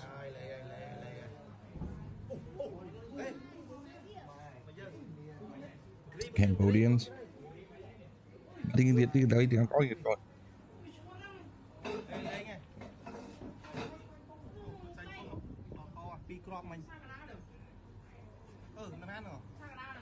They're all just looking out in the distance at that smoke.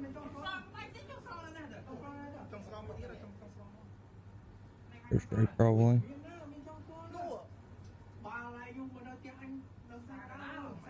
Kingdom of Cambodia will fall. What a fascinating language. It is a very fascinating language, I will admit. They just kept looking at the smoke rising from the explosion, by the way, so that's pretty much the whole clip. We also got to see near O Smack that the Thai smacked the Cambodians again, really living up to the pun. Oh, there was the boom. This one guy's about to lose it. There he goes. He's off. This guy was fishing, apparently. Like, I guess you're on a fishing trip and there's a giant airstrike that happens about a mile away. I guess that is pretty unnerving. he thought the carp were fighting back. Bro, he sat there and said, damn, these bash be like going off today. Like,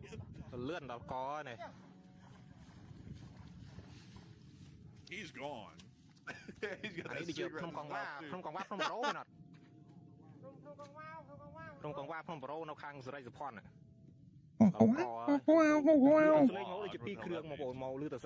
I don't even know, man. ហើយសូមរមើលចារកម្មផងបងប្អូនវាមិនដែលណាសុកសុកវារកច្បាស់ឡើយទេបើវាកវែលត្រូលមួយថ្ងៃហើយ I felt that one in my soul. I don't know what he said, but I felt that one. I gotta be honest with you, folks. Like, I can generally pick up a few words here and there in most languages.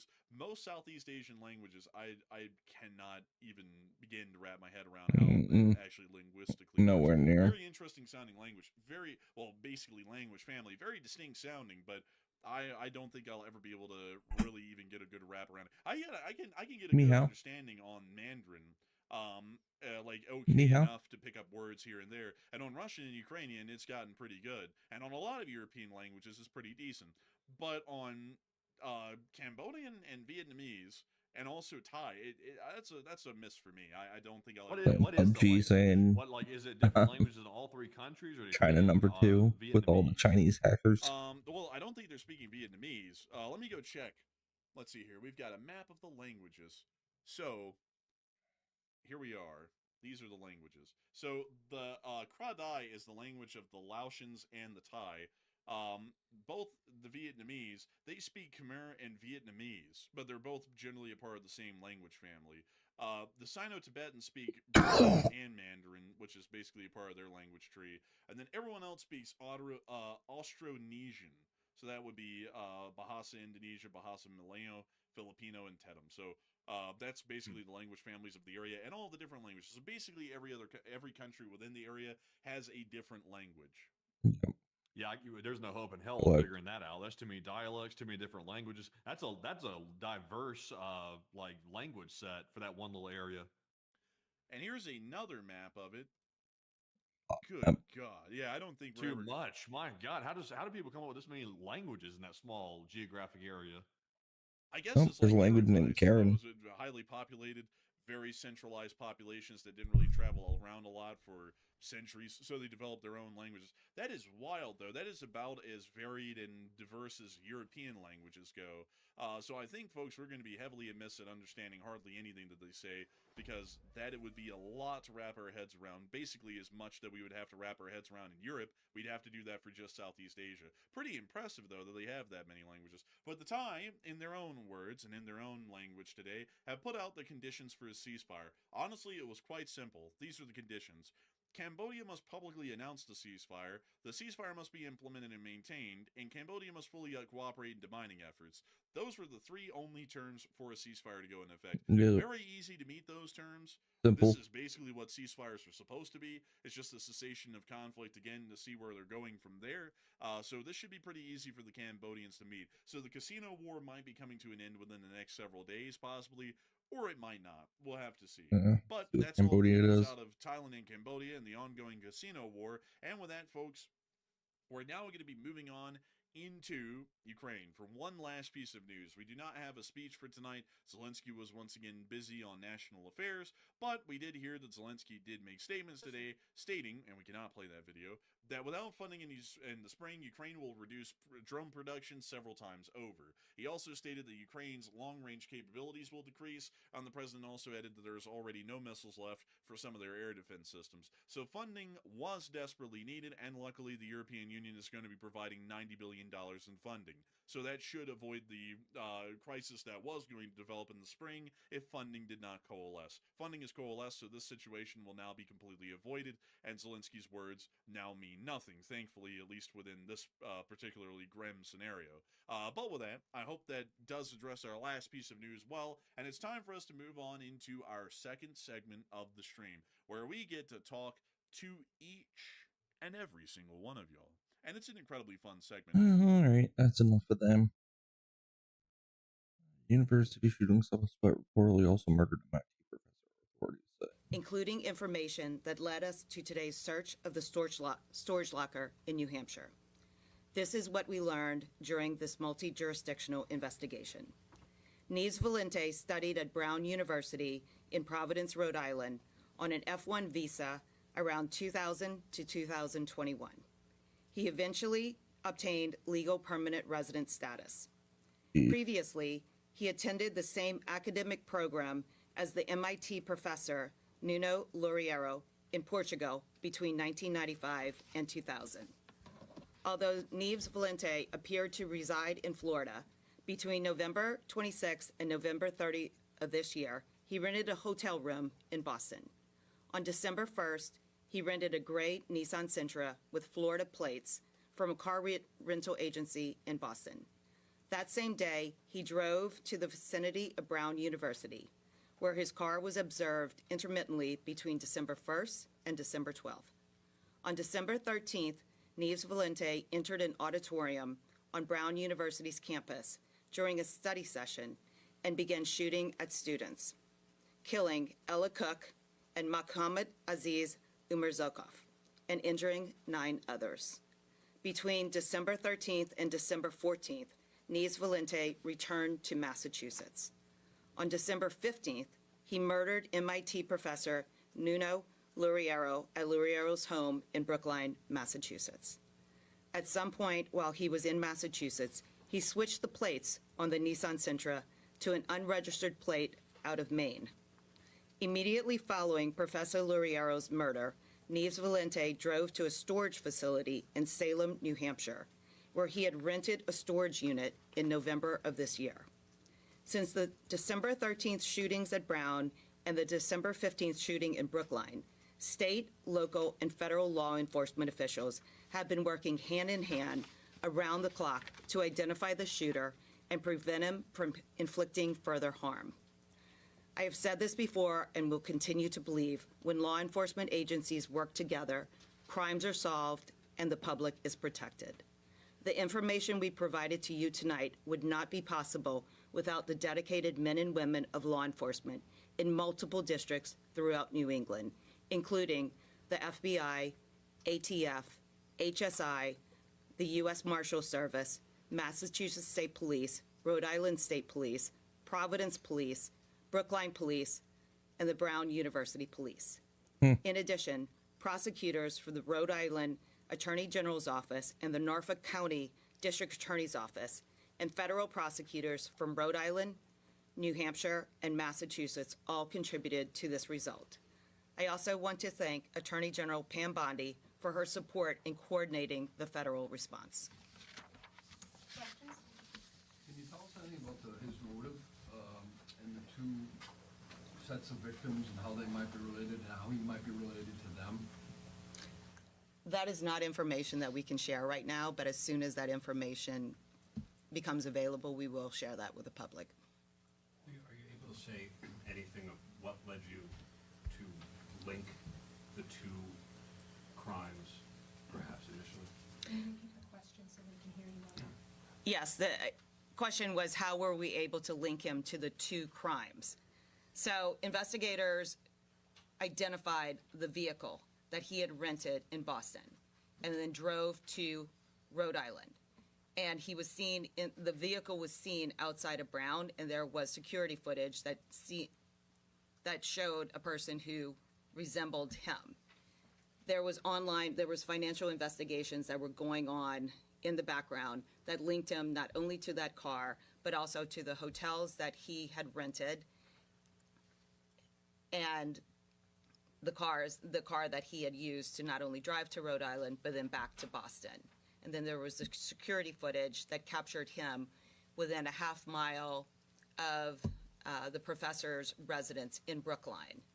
And there is a video footage of him entering an apartment building in the location of the professor's apartment.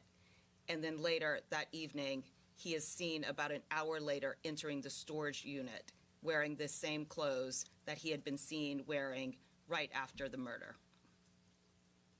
So you have an extensive video canvas as part of this investigation.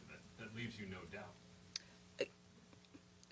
This is the evidence we have right now. We are coming to you tonight because the federal complaint was unsealed, and we wanted to provide you with the information and to assure the public that law enforcement collectively believe that we have the person, that we identified the person, and that person is dead, and that he was the person responsible not only for the Brown shootings, but for the Brookline shooting. I don't like that that coward took his life. He deserved some time. And then have his life taken at somebody else's hand. State's hand. I mean, he saves money, yeah, but No, when investigators went into the storage facility tonight to execute the federal search warrant, he was dead. Do you think he entered there this evening? No. He entered an hour after what happened in Brookline? Yes. And do you know how long that storage, did he rent that? Like how long? Our understanding from the financial investigation is that he had rented a storage facility at the location in Salem, New Hampshire in November. Can you confirm whether or not he used the same weapon in the Brown shooting as he did in the MIT shooting? Ballistics investigation was ongoing and has not been completed at this time, so we're not going to comment on that. Can you give us any sense of when you started to recognize perhaps that, you know, he was the... so many questions. Activist judge who obstructed case just got brutal. Alright, George. Ladies and gentlemen, welcome back to the channel. It's a little bit of a late night stream, but for good reason. Some major news, some amazing developments from the state of Wisconsin. Accountability. A lot of us have been asking for the system to be fair. We don't need the system to favor us and disfavor the other side. We just want a degree of fairness, a system that we can trust. A few months ago, ICE agents were at the Milwaukee County Courthouse to arrest an illegal alien who's in the United States, presumably illegally. And something absolutely unbelievable happened. An officer of the law, a judge in Wisconsin, a circuit court judge, decided to impede federal law enforcement. And one of the things Tom Homan, the border czar, has been saying is if you're going to impede federal law enforcement, consequences will be dire and swift, justice will occur. And we've kind of just seen that be words and no real action. A lot of bad actors who have done this time and time again have seemingly got away with it. But prosecutions have come. LaMonica McIver, a congresswoman in the Democratic caucus in Congress, got arrested. She's currently facing charges of assaulting federal law enforcement agents. The mayor of New Jersey, also had his run-in with charges that were later dropped because, for whatever reason, the Department of Justice just didn't want to be bothered to go through with the case. It should have been. Ladies and gentlemen, this time around, we just got a conviction. Judge Hannah Dugan in Milwaukee County, who obstructed federal law enforcement, just got found guilty by the jury. Take a look at this video right here. For the first time, we're seeing Judge Hannah Dugan outside her courtroom April 18th, wearing her black robes, appearing to confront several federal agents there to arrest Eduardo Flores Ruiz, a Milwaukee man and Mexican national charged locally. A Milwaukee man and Mexican national. Okay, that's how you know the media illegal. Is fake. How is he a Milwaukee man while simultaneously being a Mexican national? He can only be a Mexican national occupying space in Milwaukee. He's an illegal alien in the country, but here he is. With 3 counts of domestic battery. This video, released by Milwaukee County through an open records request, is part of the evidence in the case against Judge Dugan, who's charged with obstructing a federal investigation, concealing Flores Ruiz, allowing him to leave her courtroom by a different door after sending the agents to speak to the chief judge. Flores Ruiz, dressed in black with his attorney, is seen in several of the videos leaving by that other door, one prosecutors say was used by jurors and not open to the public. As he leaves, though, he is seen in the hallway, followed by another agent. As Flores Ruiz gets into the elevator to leave, the agent slips in as well. According to the criminal complaint against Dugan, that agent followed them down. The agent seen here following out of the building downstairs, and once backup arrived, they tried to arrest Flores Ruiz, who another video shows ran north in front of the courthouse for nearly a block before agents caught up with him and arrested him. Federal agents arrested Dugan herself a week later. Eduardo Flores. So she tried to pull off the greatest stunt ever, and it just failed on her. Completely failed. Distract the ICE agents. Activist judges. And then have this guy access this door on his way out. She tried to do it, ladies and gentlemen. She tried to do it. But it failed, and now she has been convicted. She actually pled not guilty, which is crazy because we saw the video. Like, we saw that in 4K. And what's interesting about that conviction is they found her not guilty on the count 1, which was a misdemeanor. But on count 2, the felony charge, she is fully guilty. So let's take a look at that. This is WYSN 12 News with when we first started the trial up until now, which is now 8 months of coverage with this entire case, and we have a lot to get to, including live. Go the distance tonight, and obviously with the breaking news, they have. A verdict has been reached. At this point, our crews are gathering to bring you full coverage, but before we get to all of that, I kind of want to walk you through the day of events leading up to this, because it cannot be emphasized enough. The jury has been extremely busy today. They have heard a lot and they have seen a lot. Getting here early this morning, defense took the stand, and they didn't take much time at all. In fact, they only called 4 witnesses to testify: 2 Milwaukee County judges, a public state defender, and former mayor of Milwaukee, Tom Barrett. The defense rested their case without ever calling Dugan to testify. After that, they probably regret that now. Your person, as a judge with a law license, is about to go to jail for breaking the law, and you don't want to call them to testify? Yep. If anyone would know how to testify on the witness stand, it would be a judge who has ample amounts of experience dealing with trials, testimonies, and depositions. And her defense didn't let her get on the witness stand, which is hilarious to me, because she's now going to jail. Clearly, she did not convince the jury of anything. They saw it with their eyes, and they made a ruling. And this is what I say about juries. People might think, okay, it was Milwaukee County.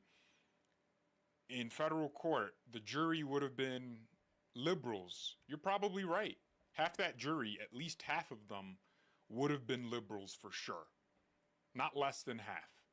Yeah, they looked at the evidence and they convicted her because it's the way that these courtrooms work. If the evidence is obvious and the defense or the prosecution has overwhelmed the burden of proof, there's no answer from the jury and no universe where they obstruct the prosecution's desire for a guilty verdict. It doesn't happen that way. The judiciary system still functions. This kind of restores my trust in the system.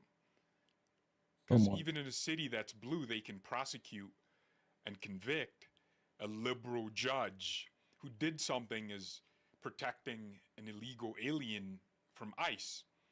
That alone sounds like, oh, you know what? They're probably going to side with her and say she did it for a good reason. But no, the jury instructions were crafted so these jurors would only weigh the evidence. They would leave all the bias out. And the jury selection process clearly worked because we got impartial people. And now look, she's going to jail. Presented time for closing arguments. Prosecution went force, saying a courtroom should be a place of neutrality. When a judge uses her position, her robe, her courtroom to evade the law, that is when it undermines the entire justice system. Then it was turned for the defense to go, saying that they're trying to make an example out of Hannah Dugan, saying that they have a different version of the facts than the prosecution. And now, because this is the federal government's case, they were then allowed to give a rebuttal, and that was before the judge was then giving them jury instructions before they could begin that jury deliberation process. And as we mentioned, look, it's been about 6 hours, fairly quiet outside of the federal courthouse throughout the 6 hours of the jury deliberations. There's been about 3 moments in time where the jury has had several questions for the judge. Now, the first question revolved around ICE policies and whether or not how they can present a warrant, what policies they have to follow before and after that warrant is presented. That's what we're calling it. You mentioned that early on in our coverage, noting that's kind of what led us here. Another question kind of had to do with Eduardo Flores Ruiz and whether or not he was given his name and if that mattered in the case. And so a lot of those questions, it did bring the defense and prosecution up at one point, kind of going at odds. But those were the only moments we heard from the jury up until this moment right now, obviously with the verdict coming in. Again, we've got a whole crew of people here at That's huge, ladies and gentlemen. Credit to that jury. I did not see this coming. I'll be honest. I thought, okay, this is happening in Wisconsin, in a blue area. So I was kind of skeptical, but this is great. So this is a federal felony charge. So for anyone thinking she can get off and not go to jail, it's before a federal court. And I believe the Trump Justice Department will be seeking the maximum penalty. And I think it's up to 5 years in prison. And also, I think it's a $250,000 fine, if I'm not mistaken. Yeah, right here, $250,000. So they plan to fight the conviction, which will fail because it's in the federal court system. If it was in state courts, I'd be really nervous. But thankfully, ICE is a federal agency that was obstructed. So 5 years imprisonment and a $250K fine. It should be both. That's up to 5 years, not that she's going to get that. She might get a year, you know, but she needs to get prison time because there needs to be an example made out of this lady. She obstructed federal law enforcement. Prison with those that put behind bars. It's gonna suck for her. I don't know what the misdemeanor was, but I think they just tried to tack that on, which was probably a smart strategy because if you do 2 different counts, a misdemeanor and a felony, you might be able to get the felony conviction but not the misdemeanor. But if you just do only a felony, then you make it really easy for the jurors to go, let's say no. So you give them an opportunity to demonstrate some degree of mercy by giving them 2 options. It's like a buffet. I was on a jury. We had a similar verdict for our defendant. We declared that it was like a domestic violence case where the state failed to prove beyond a reasonable doubt that he beat on that woman. And if it was a kangaroo mob court, we would have said, crucify him, guilty. But the jury instructions to us were very clear, which is, has the state overcome any reasonable doubt? All your reasonable doubt? Have they proven beyond a reasonable doubt that the defendant is guilty? And it was 2 charges, 1 misdemeanor and 1 felony. We found him guilty of the misdemeanor, but not guilty for the felony. And it's like you walk out of the courtroom and it does, in a way, make you feel good. Because that's how the judicial system works. That's our legal system. It's strong. It works.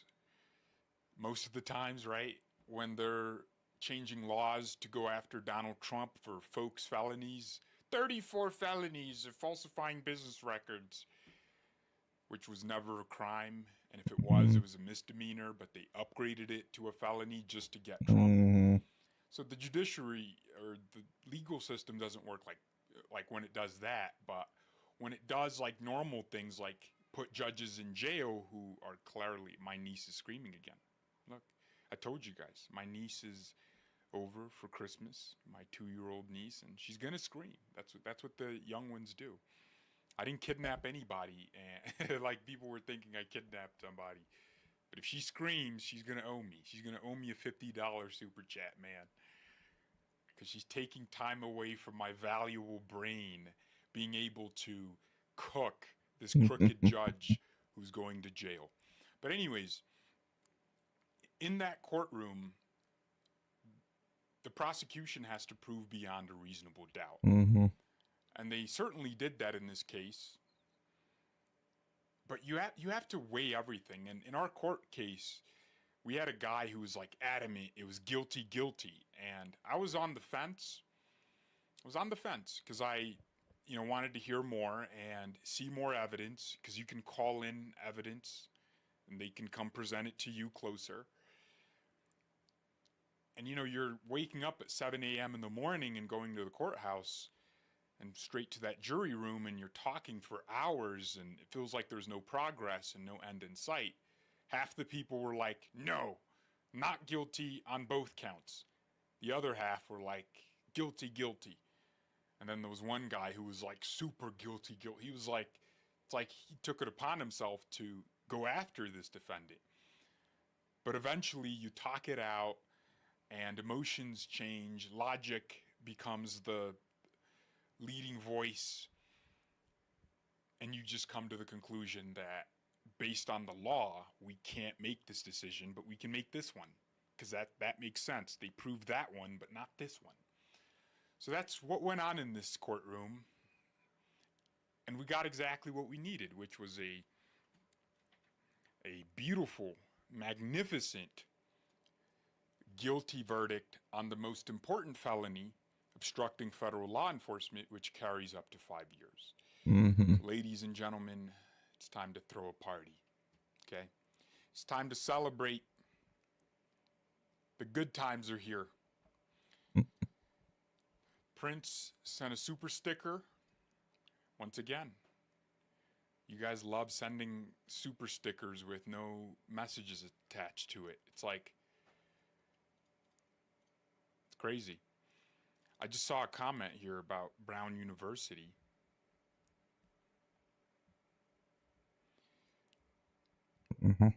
Oh, the university shooter? What happened? Is he... interesting. Just read that President Trump will be making an announcement to the nation at 1 p.m. tomorrow. Yeah. Is he going to trick the mainstream media into broadcasting him listing out his accomplishments again? That would be hilarious. That would be funny. Maybe that time he's actually going to go, oh yeah, we're going to start striking Venezuela. Maybe that's what he's going to do.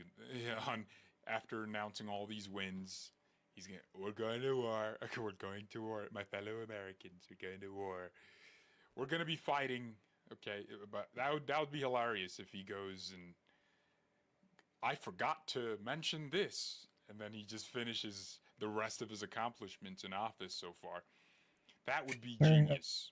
He would have gotten the media twice in a row. Anyways, this is great. I think we need to see more accountability, and it does give me more hope that even in the blue areas, if we do bring charges against crooks, we're going to be able to convict. I'm very, very happy about this. Juries across the country. Funny how violence by a Christian is called not an illness or nut job, but violence by a Muslim suddenly becomes an Islam problem, even when the act goes against Islam.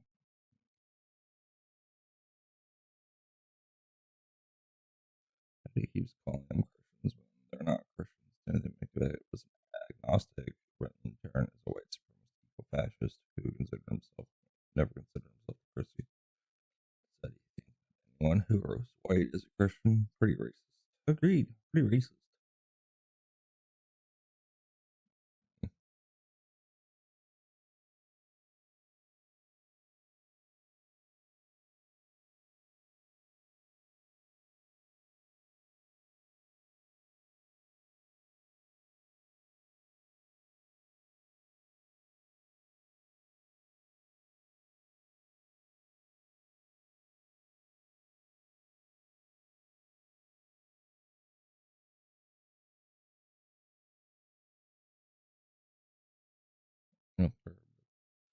Did think of his work presenting on our show 4 days later without comment from Erica. always the most rigorous investigative work from Candace. Yeah. She's a joke. This is an absolute joke. Target employee who was harassed over Charlie Kirschert speaks out, says she does not want the woman who harassed her to lose her job over it. Two wrongs don't make a right. I really wouldn't want to see her lose her job over it. That's nice. Zero due diligence, uses the words of some random guy who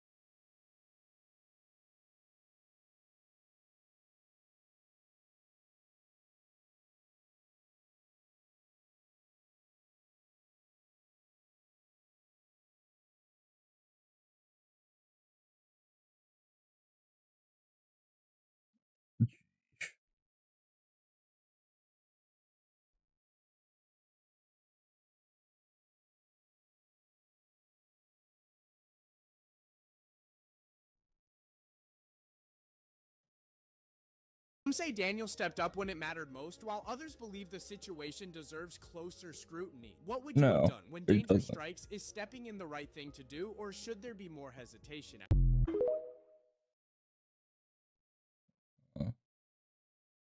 people killed more.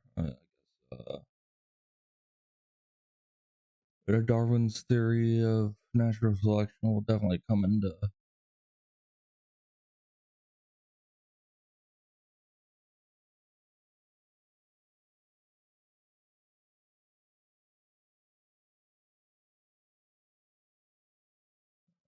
Michaela Ponce.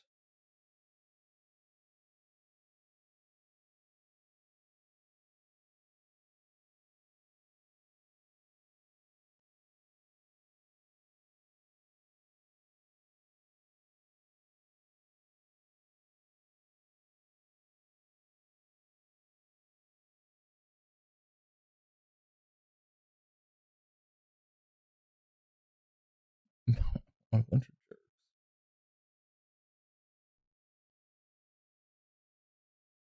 Got it. I hope so too, although Ponce feels she had a right to say what she said. She doesn't understand that seniors are protected class, especially in the workplace. Clearly, the employee was just trying to do her job. She was not the instigator, Ponce was. Lengthy apology. Kind of read like a lawyer wrote it for her. We can hope she learned from it.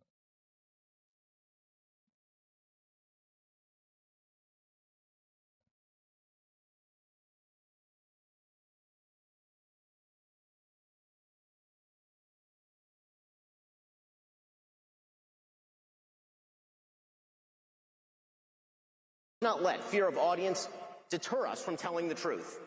We must not let fear of other hosts deter us from telling the truth. So, for example, if Candace Owens decides to spend every day since the murder of Charlie Kirk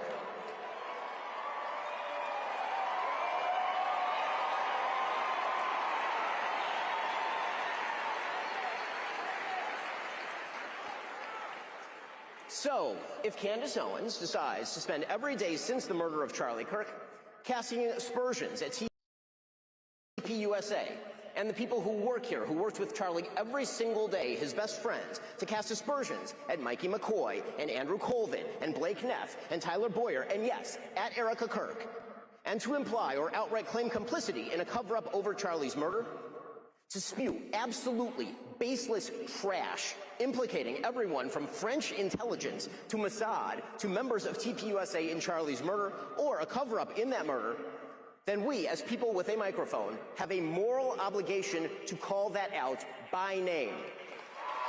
I agree.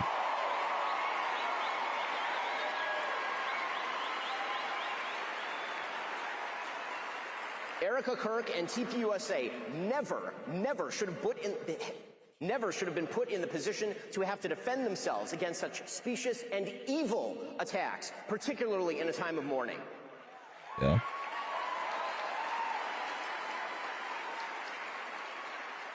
And the people who refuse to condemn Candace's truly vicious attacks, and some of them are speaking here, are guilty of cowardice.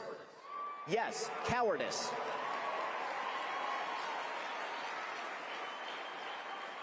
The fact that they have said nothing while Candace has been vomiting all sorts of hideous and conspiratorial nonsense into the public square for years is just as cowardly.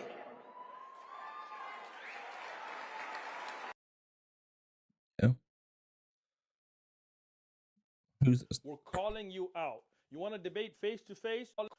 To all of you Islamophobes out there, I've had enough of you yapping. We're calling you out. You want to debate face to face? We'll set it up. We'll fly you out. We'll do it with Eddie at the Dean Show in Florida. If you want to do it online because you're afraid to face me face to face, like you, Sam, who ran from me face to face, if you're afraid, we'll do it online. December 24th, that is 6 p.m. West Coast time, 9 p.m. East Coast time. We're going to do a live stream on OMF. Of course they do it on Christmas.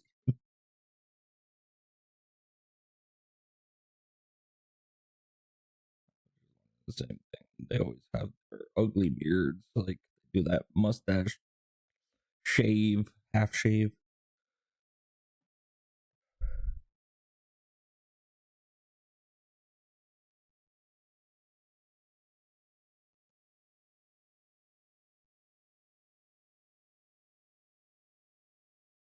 Yeah, he chose Christmas for a reason, not a parody. I mean, from Hyundai and Kia for failing to protect their cars from theft. What? To forgo basic. Related to car thefts with deadly consequences. Now the companies must take measures to protect their vehicles from theft. Yeah, they just probably won't sell them. What a ridiculous. Slaps cop as she's getting arrested. Cop retaliates. That knocked her out. Alright, we're calling it here. Oh, yeah. Alright, everybody, thank you for stopping by and checking out the stream while you could. God bless and have a great night.